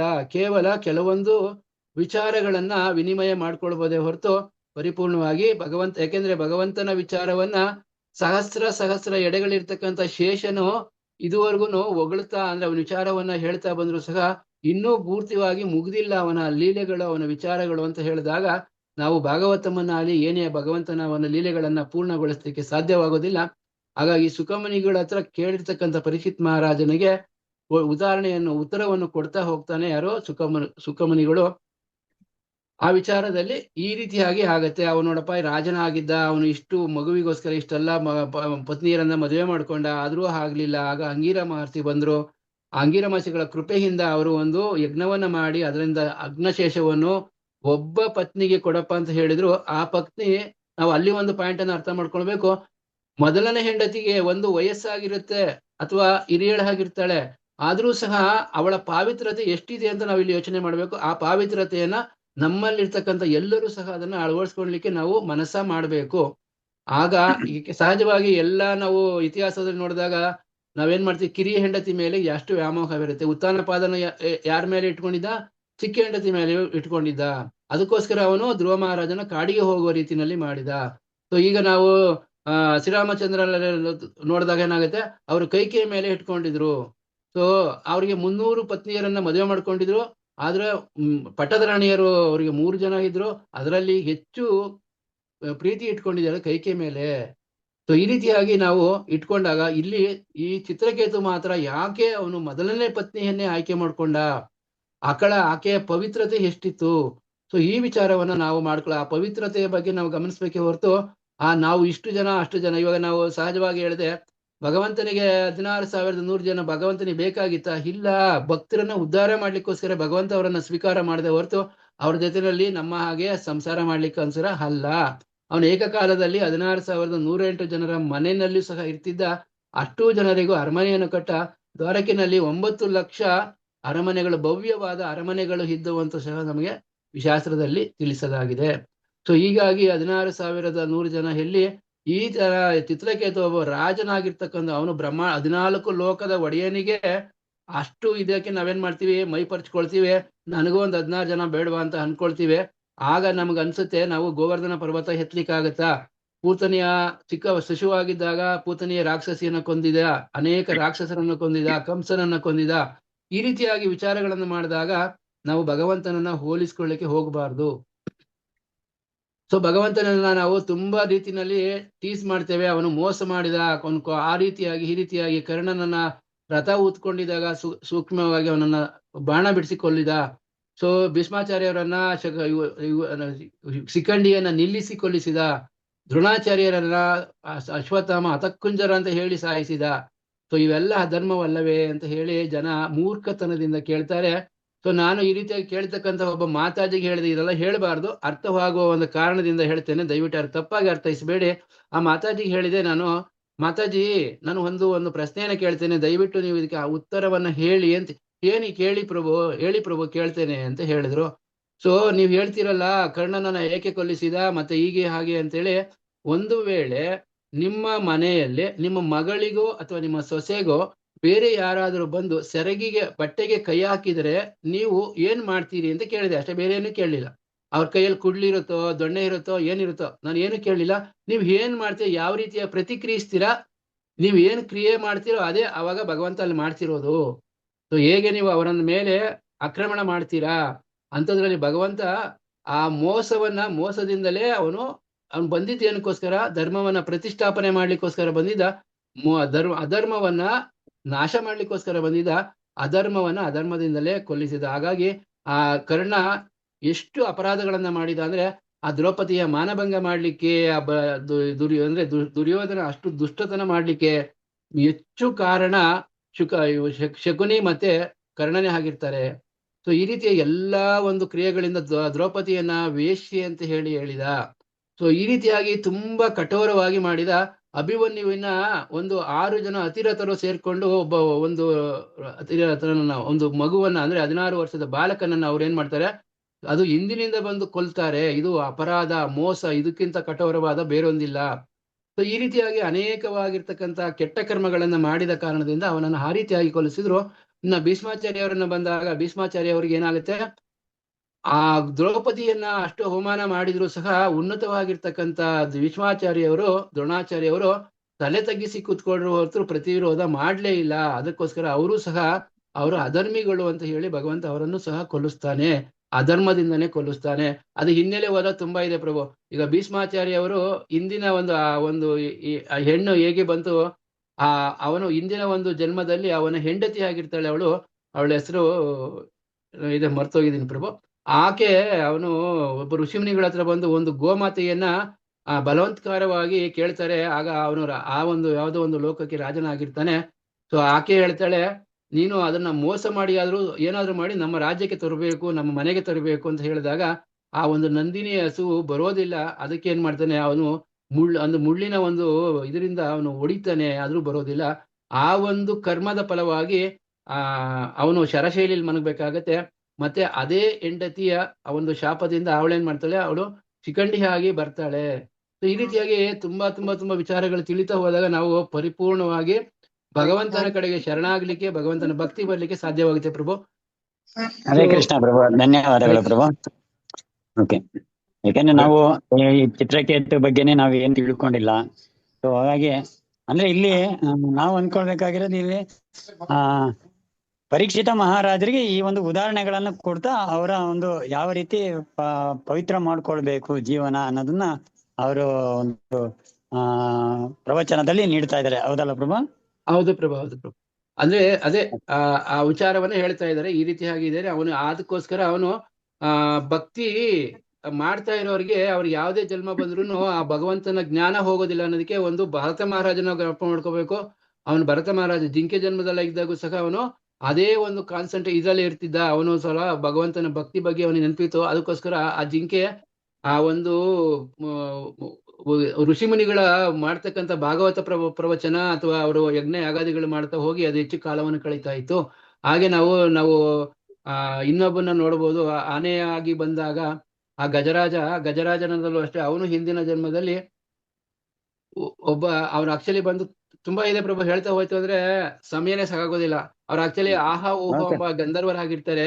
ಆ ಗಂಧರ್ವರುಗಳು ಒಬ್ಬ ಋಷಿ ಮುನಿಗಳು ಸ್ನಾನಕ್ಕೆ ನದಿಗೆ ಒಂದು ಹೊಳೆಗೆ ಸ್ನಾನಕ್ಕೆ ಹೋದಾಗ ಆ ಒಂದು ತಮಾಷೆ ಮಾಡ್ಲಿಕ್ಕೆ ಒಂದ್ಸಲ ಈ ಆಹಾ ಓಹಂ ಅಂತ ಗಂಧರ್ವರು ಏನ್ ಮಾಡ್ತಾರೆ, ಒಬ್ಬ ನೀರಿನಲ್ಲಿ ಮೊಸಳೆ ಹಾಕ್ತಾನೆ, ಇನ್ನೊಬ್ಬ ಮೇಲ್ಗಡೆ ಬಂದು ಆನೆ ಹಾಕ್ತಾನೆ. ಅವರು ಒಳಗಡೆ ಹೋಗಿ ಭಗವಂತನ ಸ್ಮರಣೆ ಮಾಡಿ ಅವ್ರ ಆಚಮನ ಮಾಡಿ ಮುಳುಗಿದಾಗ ಏನಾಗುತ್ತೆ, ಆ ಒಂದು ಮೊಸಳೆಯಾಗಿ ಬಂದಿರ್ತಕ್ಕಂಥದ್ದು ಬಂದು ಆ ಋಷಿಮುನಿಗಳನ್ನ ತಿನ್ನುವ ರೀತಿಯಲ್ಲಿ ಆಕ್ಟ್ ಮಾಡುತ್ತೆ. ಆದ್ರೆ ತಿನ್ನೋದಿಲ್ಲ, ಕಚ್ಚೋದಿಲ್ಲ. ಸೊ ಭಯಭೀತರಾಗಿ ಅವ್ರು ಏನ್ ಮಾಡ್ತಾರೆ, ದಡಕೋಡ್ ಬಂದಾಗ ಏನಾಗುತ್ತೆ, ಅಲ್ಲಿ ಆನೆ ಸೊಂಡಲಿನಿಂದ ಆಟ ಆಡ್ಸ್ಕೊಂಡು ಬರುತ್ತೆ. ಆದ್ರೂ ಅವ್ರಿಗೆ ಏನೂ ತೊಂದರೆ ಕೊಡೋದಿಲ್ಲ. ಈ ರೀತಿಯಾಗಿ ಸುಮಾರು ಬಾರಿ ಮಾಡ್ತಾರೆ. ಆಗ ಅವರು ಇದೇನು ಹೀಗಾಗ್ತಾ ಇದೆ, ಒಂದು ಆನೆ ಸೊಂಡಲಲ್ಲಿ ಹೊಡೆಯುತ್ತೆ ಇಲ್ಲ ತುಳಿಯುತ್ತೆ, ಮೊಸಳೆ ಬಂದು ಬಾಯಾಕಿ ಕಚ್ಚುತ್ತೆ, ಎರಡೂ ಮಾಡ್ತಾ ಇಲ್ಲ, ಇವೇನೋ ಆಟ ಆಡ್ತವೆ, ಇವು ಯಾರಿರ್ಬೋದು ಏನಿರ್ಬೋದು ಅಂತ ಅವರು ದಿವ್ಯ ದೃಷ್ಟಿ ನೋಡಿದಾಗ ಇವರು ಗಂಧರ್ವರಾಗಿರ್ತಾರೆ. ಇವರು ಸುಮ್ಮನೆ ಆ ಋಷಿಗಳನ್ನ ಆಟ ಆಡ್ತಿಕ್ಕೆ ಅಂತ ಬರ್ತಾರೆ. ಆ ಋಷಿಮುನಿಗಳು ಏನ್ ಹೇಳ್ತಾರೆ, ನೀವು ಇದೇ ಒಂದು ಜನ್ಮದಲ್ಲಿ ಶಾಶ್ವತವಾಗಿ 10,000 ವರ್ಷಗಳ ಕಾಲ ನೀವು ಇದೇ ಜನ್ಮದಲ್ಲಿ ಇದ್ಬಿಟ್ರಪ್ಪ ಅಂತ ಹೇಳಿ ಶಾಪ ಕೊಟ್ಬಿಡ್ತಾರೆ. ಆಗ ಅವ್ರಿಗೆ ಜ್ಞಾನೋದಯವಾಗಿ ಬೇಡ್ಕೊಳ್ತಾರೆ, ದಯವಿಟ್ಟು ನಮ್ನ ಶಾಪಮುಕ್ತರನ್ನಾಗಿ ಮಾಡಿ, ನಾವು ತುಂಬಾ ಅಪರಾಧಗಳನ್ನ ಮಾಡಿದೀವಿ, ನಿಮಗೆ ತಮಾಷೆ ಮಾಡ್ಲಿಕ್ಕೆ ಅಂತ ಬಂದಿದೀವಿ ಋಷಿಮುನಿಗಳಂತ ಹೇಳಿ ಬೇಡ್ಕೊಂಡಾಗ ಆ ಋಷಿಮುನಿಗಳು ಹೇಳ್ತಾರೆ, ನನ್ನ ಶಾಪ ವಾಪಸ್ ತಗೊಳಕ್ಕೋಗೋದಿಲ್ಲಪ್ಪ, ಇದರಿಂದ ನಿಮಗೆ ಒಂದು ಕೃಪೆ ಸಿಗುತ್ತೆ, ಸ್ವಯಂ ಭಗವಂತನೇ ಬಂದು ನಿಮ್ಮಿಬ್ಬರನ್ನು ಉದ್ಧಾರ ಮಾಡ್ತಾನೆ ಅಂತ ಹೇಳಿ ಹೋದಾಗ, ಆಗ ಆ ಆನೆ ಗಜರಾಜ ಬಂದು ಆ ನೀರಿನಲ್ಲಿ ಹೋದಾಗ ಆ ಮೊಸಳೆ, ಅವರಿಬ್ಬರು ಅಣ್ಣ ತಮ್ಮಂದಿರೇ ಆಗಿರ್ತಾರೆ.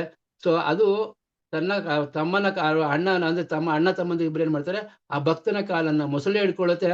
ಈ ರೀತಿಯಾಗಿ 1,000 ವರ್ಷಗಳ ಕಾಲ ಅವ್ರಿಗೆ ಕೇಳಿದೀವಲ್ವಾ ನಾವು, 1,000 ವರ್ಷ ಬೇಕಾಯಿತು ಆ ಒಂದು ಗಜರಾಜ ಭಗವಂತನನ್ನ ಆರೈಸಲಿಕ್ಕೋಸ್ಕರ. ಅಲ್ಲಿಯೂ ಸಹ ಅನೇಕ ದೇವತೆಗಳನ್ನ ಸ್ಮರಣೆ ಮಾಡುತ್ತೆ ಆನೆ. ಯಾರಿಂದ ಇಂದ್ರಾದಿ ದೇವತೆಗಳು ಬ್ರಹ್ಮನಿಂದನೂ ಸಹ ಆ ಒಂದು ಮುಕ್ತಿಯನ್ನು ಕೊಡ್ಲಿಕ್ಕೆ ಆಗೋದಿಲ್ಲ. 1,000 ವರ್ಷ ಆಗತ್ತೆ, ಆಗ ಅವನಿಗೆ ಜ್ಞಾನೋದಯ ಬರುತ್ತೆ. ಆಗ ನಾನು ಎಲ್ಲರನ್ನೂ ಪರಿಪೂರ್ಣವಾಗಿ ಪ್ರಾರ್ಥನೆ ಮಾಡಿದೆ, ಯಾರೂ ಸಹ ನನ್ನನ್ನು ಈ ಒಂದು ಸಂಕಟದಿಂದ ಮುಕ್ತಿಗೊಳಿಸಕ್ಕಾಗಿಲ್ಲ. ದಯವಿಟ್ಟು ನಾನು ಯಾರನ್ನ ಹಾರೈಸ್ಬೇಕೋ ಏಕಮುಖವಾಗಿ ನಾನು ಭಗವಂತನನ್ನೇ, ಕೃಷ್ಣನನ್ನೇ ನಾನು ಪ್ರಾರ್ಥಿಸಬೇಕು ಅಂತ ಹೇಳಿ ಅಲ್ಲೇ ಕೊಳದಲ್ಲಿ ಇದ್ದಕ್ಕಂತ ಒಂದು ಕಮಲದ ಗಿಡವನ್ನು ಹೂವನ್ನು ಕಿತ್ಕೊಂಡು ಆಗ ಪ್ರಾರ್ಥಿಸಿದಾಗ ಹೇಳ್ತಾರೆ, ಭಗವಂತ ನನ್ನ ಭಗವಂತನಿಗೆ ಎಲ್ಲ ಗೊತ್ತಿದೆ, 1,000 ವರ್ಷ ಆಯ್ತು, ಇನ್ನೇನು ಈ ಕ್ಷಣದಲ್ಲಿ ಕರಿಬಹುದು ನನ್ನನ್ನು ಅಂತ ಭಗವಂತ ಹೇಗೆ ಕೂತಿರ್ತಾನೆ ಅಂತ ಭಕ್ತರು ಹೇಳ್ತಾರೆ ಅಂದ್ರೆ, ಹೇಗೆ ಒಂದು ಸ್ಪೋರ್ಟ್ಸ್ ನಲ್ಲಿ ರನ್ನಿಂಗ್ ರೇಸ್ ಬಿಟ್ಟಾಗ ಹೇಗೆ ಯಾವ ಒಂದು ಆಕೃತಿನಲ್ಲಿ ಜನರು ಕುಂತಿರ್ತಾರೆ ಓಡ್ಲಿಕ್ಕೆ ಅಂತ ಹೇಳಿ, ಆ ರೀತಿಯಾಗಿ ಭಗವಂತ ಕೂತಿದ್ದ ಅಂತ ಹೇಳ್ತಾರೆ. ಹಾಗಾಗಿ ಅವನು ಹೇಗೆ ನಾರಾಯಣ ಕೃಷ್ಣ ವಾಸುದೇವ ನನ್ನನ್ನು ರಕ್ಷಣೆ ಮಾಡುವಂತ ಪ್ರಾರ್ಥನೆ ಮಾಡಿದಾಗ ಅವನು ಕಣ್ಮುಚ್ಚಿ ತೆರೆಯಷ್ಟರಲ್ಲಿ ಅವನು ಮುಂದೆ ಬರ್ತಾನೆ. ಅಲ್ಲಿ ಇನ್ನೊಂದು ಹೇಳ್ತಾರೆ, ಗರುಡ ಹೋಗೋ ಸ್ಪೀಡ್ ಕಡಿಮೆ ಆಯ್ತು ಅಂತ ಹೇಳಿ ಭಗವಂತ ಗರುಡನ್ನೇ ಹಿಡ್ಕೊಂಡು ಅವನು ಬೇಗ ಬರ್ತಾನೆ ಅಂತ ಹೇಳಿ ಹೇಳ್ತಾರೆ. ಈ ತರ ಅನೇಕವಾದ ವಿಚಾರಗಳಿದೆ ಪ್ರಭು. ತಿಳಿತಾ ಹೋದಾಗ ಅಷ್ಟೇ ನಮಗೆ ಭಗವಂತನ ಮತ್ತೆ ಭಕ್ತರ ಬಗ್ಗೆ ಆಸಕ್ತಿ ಬರುತ್ತೆ. ಸೊ ಆಗ ಭಗವಂತ ಬಂದ್ ಕೂಡಲೇ ಏನ್ ಮಾಡ್ದ, ಆ ಮೊಸಳೆಯನ್ನ ಸಂಹಾರ ಮಾಡಿದ. ಸೊ ಮೊಸಳೆ ಆಗ ಸಂಹಾರವಾಯ್ತು. ಸೊ ಅದು ಮುಂದೆ ಇನ್ನೊಂದು ಭಕ್ತರು ಹೇಳ್ತಾರೆ, ಯಾರನ್ನ ಕಾಲಿಡಿಬೇಕಾದ್ರೂ ನೋಡಿ ನಾವು ವಿವೇಚನೆ ಮಾಡಿ ಹಿಡಿಬೇಕು. ನಾವು ಸಿಕ್ ಬಂತ ಎಲ್ಲ ಒಂದು ಸ್ವಾಮಿಗಳಂತೆ ಮಠಾಧಿಪತಿಗಳಂತೆ ಇವ್ರಿಗೆ ಕಾಲಿಡಿತೀವಿ. ಕಾಲಿಡಿದಾಗ ನಮಗೆ ಪುಣ್ಯಕ್ಕಿಂತ ಕರ್ಮಗಳೇ ಜಾಸ್ತಿ ಬರುತ್ತೆ. ಆದ್ರೆ ಇಲ್ಲಿ ಆ ಮೊಸಳೆಗೆ ಎಷ್ಟು ಜ್ಞಾನವಿತ್ತು ಅಂದ್ರೆ, ಒಬ್ಬ ಭಕ್ತನ ಕಾಲನ್ನ ಹಿಡಿದಾಗ ಅವನು ಪ್ರಾರ್ಥನೆಯನ್ನ ಮಾಡಿದ, ಏನಂತ, ನಾರಾಯಣ ಕೃಷ್ಣ ವಾಸುದೇವ ನನ್ನನ್ನು ಕಾಪಾಡು ಅಂತ ಹೇಳಿ. ಆ ಸಮಯದಲ್ಲಿ ಈ ಒಂದು ಮೊಸಳೆ ಅವನ ಕಾಲು ಹಿಡಿದ ಕಾರಣ ಆ ಭಗವಂತ ಇಬ್ಬರನ್ನು ಸಹ ಅವರನ್ನು ಮುಕ್ತರನ್ನಾಗಿ ಮಾಡಿ ಭಗವದ್ಧಾಮಕ್ಕೆ ಹೋದ್ರು ಅಂತ ಹೇಳಿ ಹೇಳ್ತಾರೆ ಪ್ರಭು. ಈ ರೀತಿಯಾದ ಅನೇಕ ವಿಚಾರಗಳು ಹೋಗ್ತಾ ಹೋಗ್ತಾ ಹೋಗ್ತಾ ಹೋದ್ರೆ ಮುಳುಗೋಗ್ಬೇಕು. ಧನ್ಯವಾದ ಪ್ರಭು. ಇನ್ನೇನಾದ್ರು ಪ್ರಶ್ನೆ ಇದೆಯಾ ಪ್ರಭು? ಹರೇ ಕೃಷ್ಣ ಪ್ರಭು, ಧನ್ಯವಾದಗಳು. ತುಂಬಾ ವಿವರವಾಗಿ ತಿಳಿಸ್ಕೊಟ್ಟಿದ್ದಾರೆ ಪ್ರಭು. ಹರೇ ಕೃಷ್ಣ. ಹರೇ ಕೃಷ್ಣ ಪ್ರಭು. ಎಲ್ಲರಿಗೂ ಹರೇ ಕೃಷ್ಣ. ಇವತ್ತಿನ ಅಧಿವೇಶನ ಭಾಗವಹಿಸಿದ ಎಲ್ಲರಿಗೂ ಧನ್ಯವಾದಗಳು. ಒಮ್ಮೆ ಹರೇ ಕೃಷ್ಣ ಮಂತ್ರ ಮತ್ತು ವೈಷ್ಣವ ಪ್ರಣಾಮ ಮಂತ್ರ ಹೇಳಿ ಇವತ್ತಿನ ಅಧಿವೇಶನ ಮುಕ್ತ ಮಾಡೋಣ. ಹರೇ ಕೃಷ್ಣ ಹರೇ ಕೃಷ್ಣ ಕೃಷ್ಣ ಕೃಷ್ಣ ಹರೇ ಹರೇ, ಹರೇ ರಾಮ ರಾಮ ರಾಮ ಹರೇ ಹರೇ. ವಾಂಛಾ ಕಲ್ಪತರುಭ್ಯಶ್ಚ ಕೃಪಾ ಸಿಂಧುಭ್ಯ ಏವ ಚ ಪತಿತಾನಾಂ ಪಾವನೇಭ್ಯೋ ವೈಷ್ಣವೇಭ್ಯೋ ನಮೋ ನಮಃ. अनंत कोटि वैष्णव की जय. हरे कृष्णा महामंत्र की जय. श्रीमद भगवत गीता महाग्रंथ की जय. जगन्नाथ सुभद्रा बलदेव की जय. गंधर्विका गिरिधारी लक्ष्मी नरसिंहदेव की जय. चैतन्य महाप्रभु नित्यानंद महाप्रभु की जय. ನಮ್ಮ ಸಂಸ್ಥಾಪಕ ಆಚಾರ್ಯರಾದ ವಿಶ್ವಗುರುಗಳಾದಂಥ ಶ್ರೀ ಪ್ರಭುಪಾದ की जय. ನಮ್ಮ ಶಿಕ್ಷಣ ಗುರುಗಳಾದಂಥ ಸುರನಾಥ ಗಿರಿಧರ ದಾಸ ಪ್ರಭುಗಳ ಜಯ. ಜಯಗುರುವಂತ ಎಲ್ಲ ವೈಷ್ಣವ ಭಕ್ತರಿಗೂ ಧನ್ಯವಾದಗಳು. ಧನ್ಯವಾದ ಪ್ರಣಾಮ್. ಹರೇ ಕೃಷ್ಣ. ಎಲ್ಲರಿಗೂ ಅನ್ಮ್ಯೂಟ್ ಆಪ್ಷನ್ ಕೊಡಲಾಗುತ್ತೆ, ದಯವಿಟ್ಟು ಎಲ್ಲರಿಗೂ ಒಂದು ಬಾರಿ ಕ್ಯಾಮ್ರಾ. ಹರೇ ಕೃಷ್ಣ ಪ್ರಭು. ಹರೇ ಕೃಷ್ಣ ಮಾತಾಜಿ. ಎಲ್ಲರಿಗೂ ತುಂಬಾ ಧನ್ಯವಾದಗಳು. ಪೂರ್ವಕ ವಂದನೆಗಳು ಪ್ರಭು. ಹರೇ ಕೃಷ್ಣ. ಧನ್ಯವಾದಗಳು ಪ್ರಭು. ಸೊ ಭಗವಂತ ಕೃಷ್ಣ ಸದಾ ಆದಷ್ಟು ಬೇಗ ಮತ್ತೆ ನಿಮ್ಮ ಪ್ರವಚನ ಕೇಳೋ ಹಾಗೆ ಮಾಡ್ಲಿ ಪ್ರಭು. ಎಲ್ಲರಿಗೂ ಧನ್ಯವಾದಗಳು. ಹರೇ ಕೃಷ್ಣ. ಧನ್ಯವಾದ. ಹರೇ ಕೃಷ್ಣ. ಎಲ್ಲರೂ ಈಗ ಅನ್ಮ್ಯೂಟ್ ಮಾಡಲಾಗಿದೆ. ಹರೇ ಕೃಷ್ಣ ಪ್ರಭುಜಿ. ಹರೇ ಕೃಷ್ಣ. ಮತ್ತೆ ದಂಡೋತ್ ಪ್ರಣಾಮಗಳು. ಹರೇ ಕೃಷ್ಣ ಪ್ರಭು. ಹರೇ ಕೃಷ್ಣ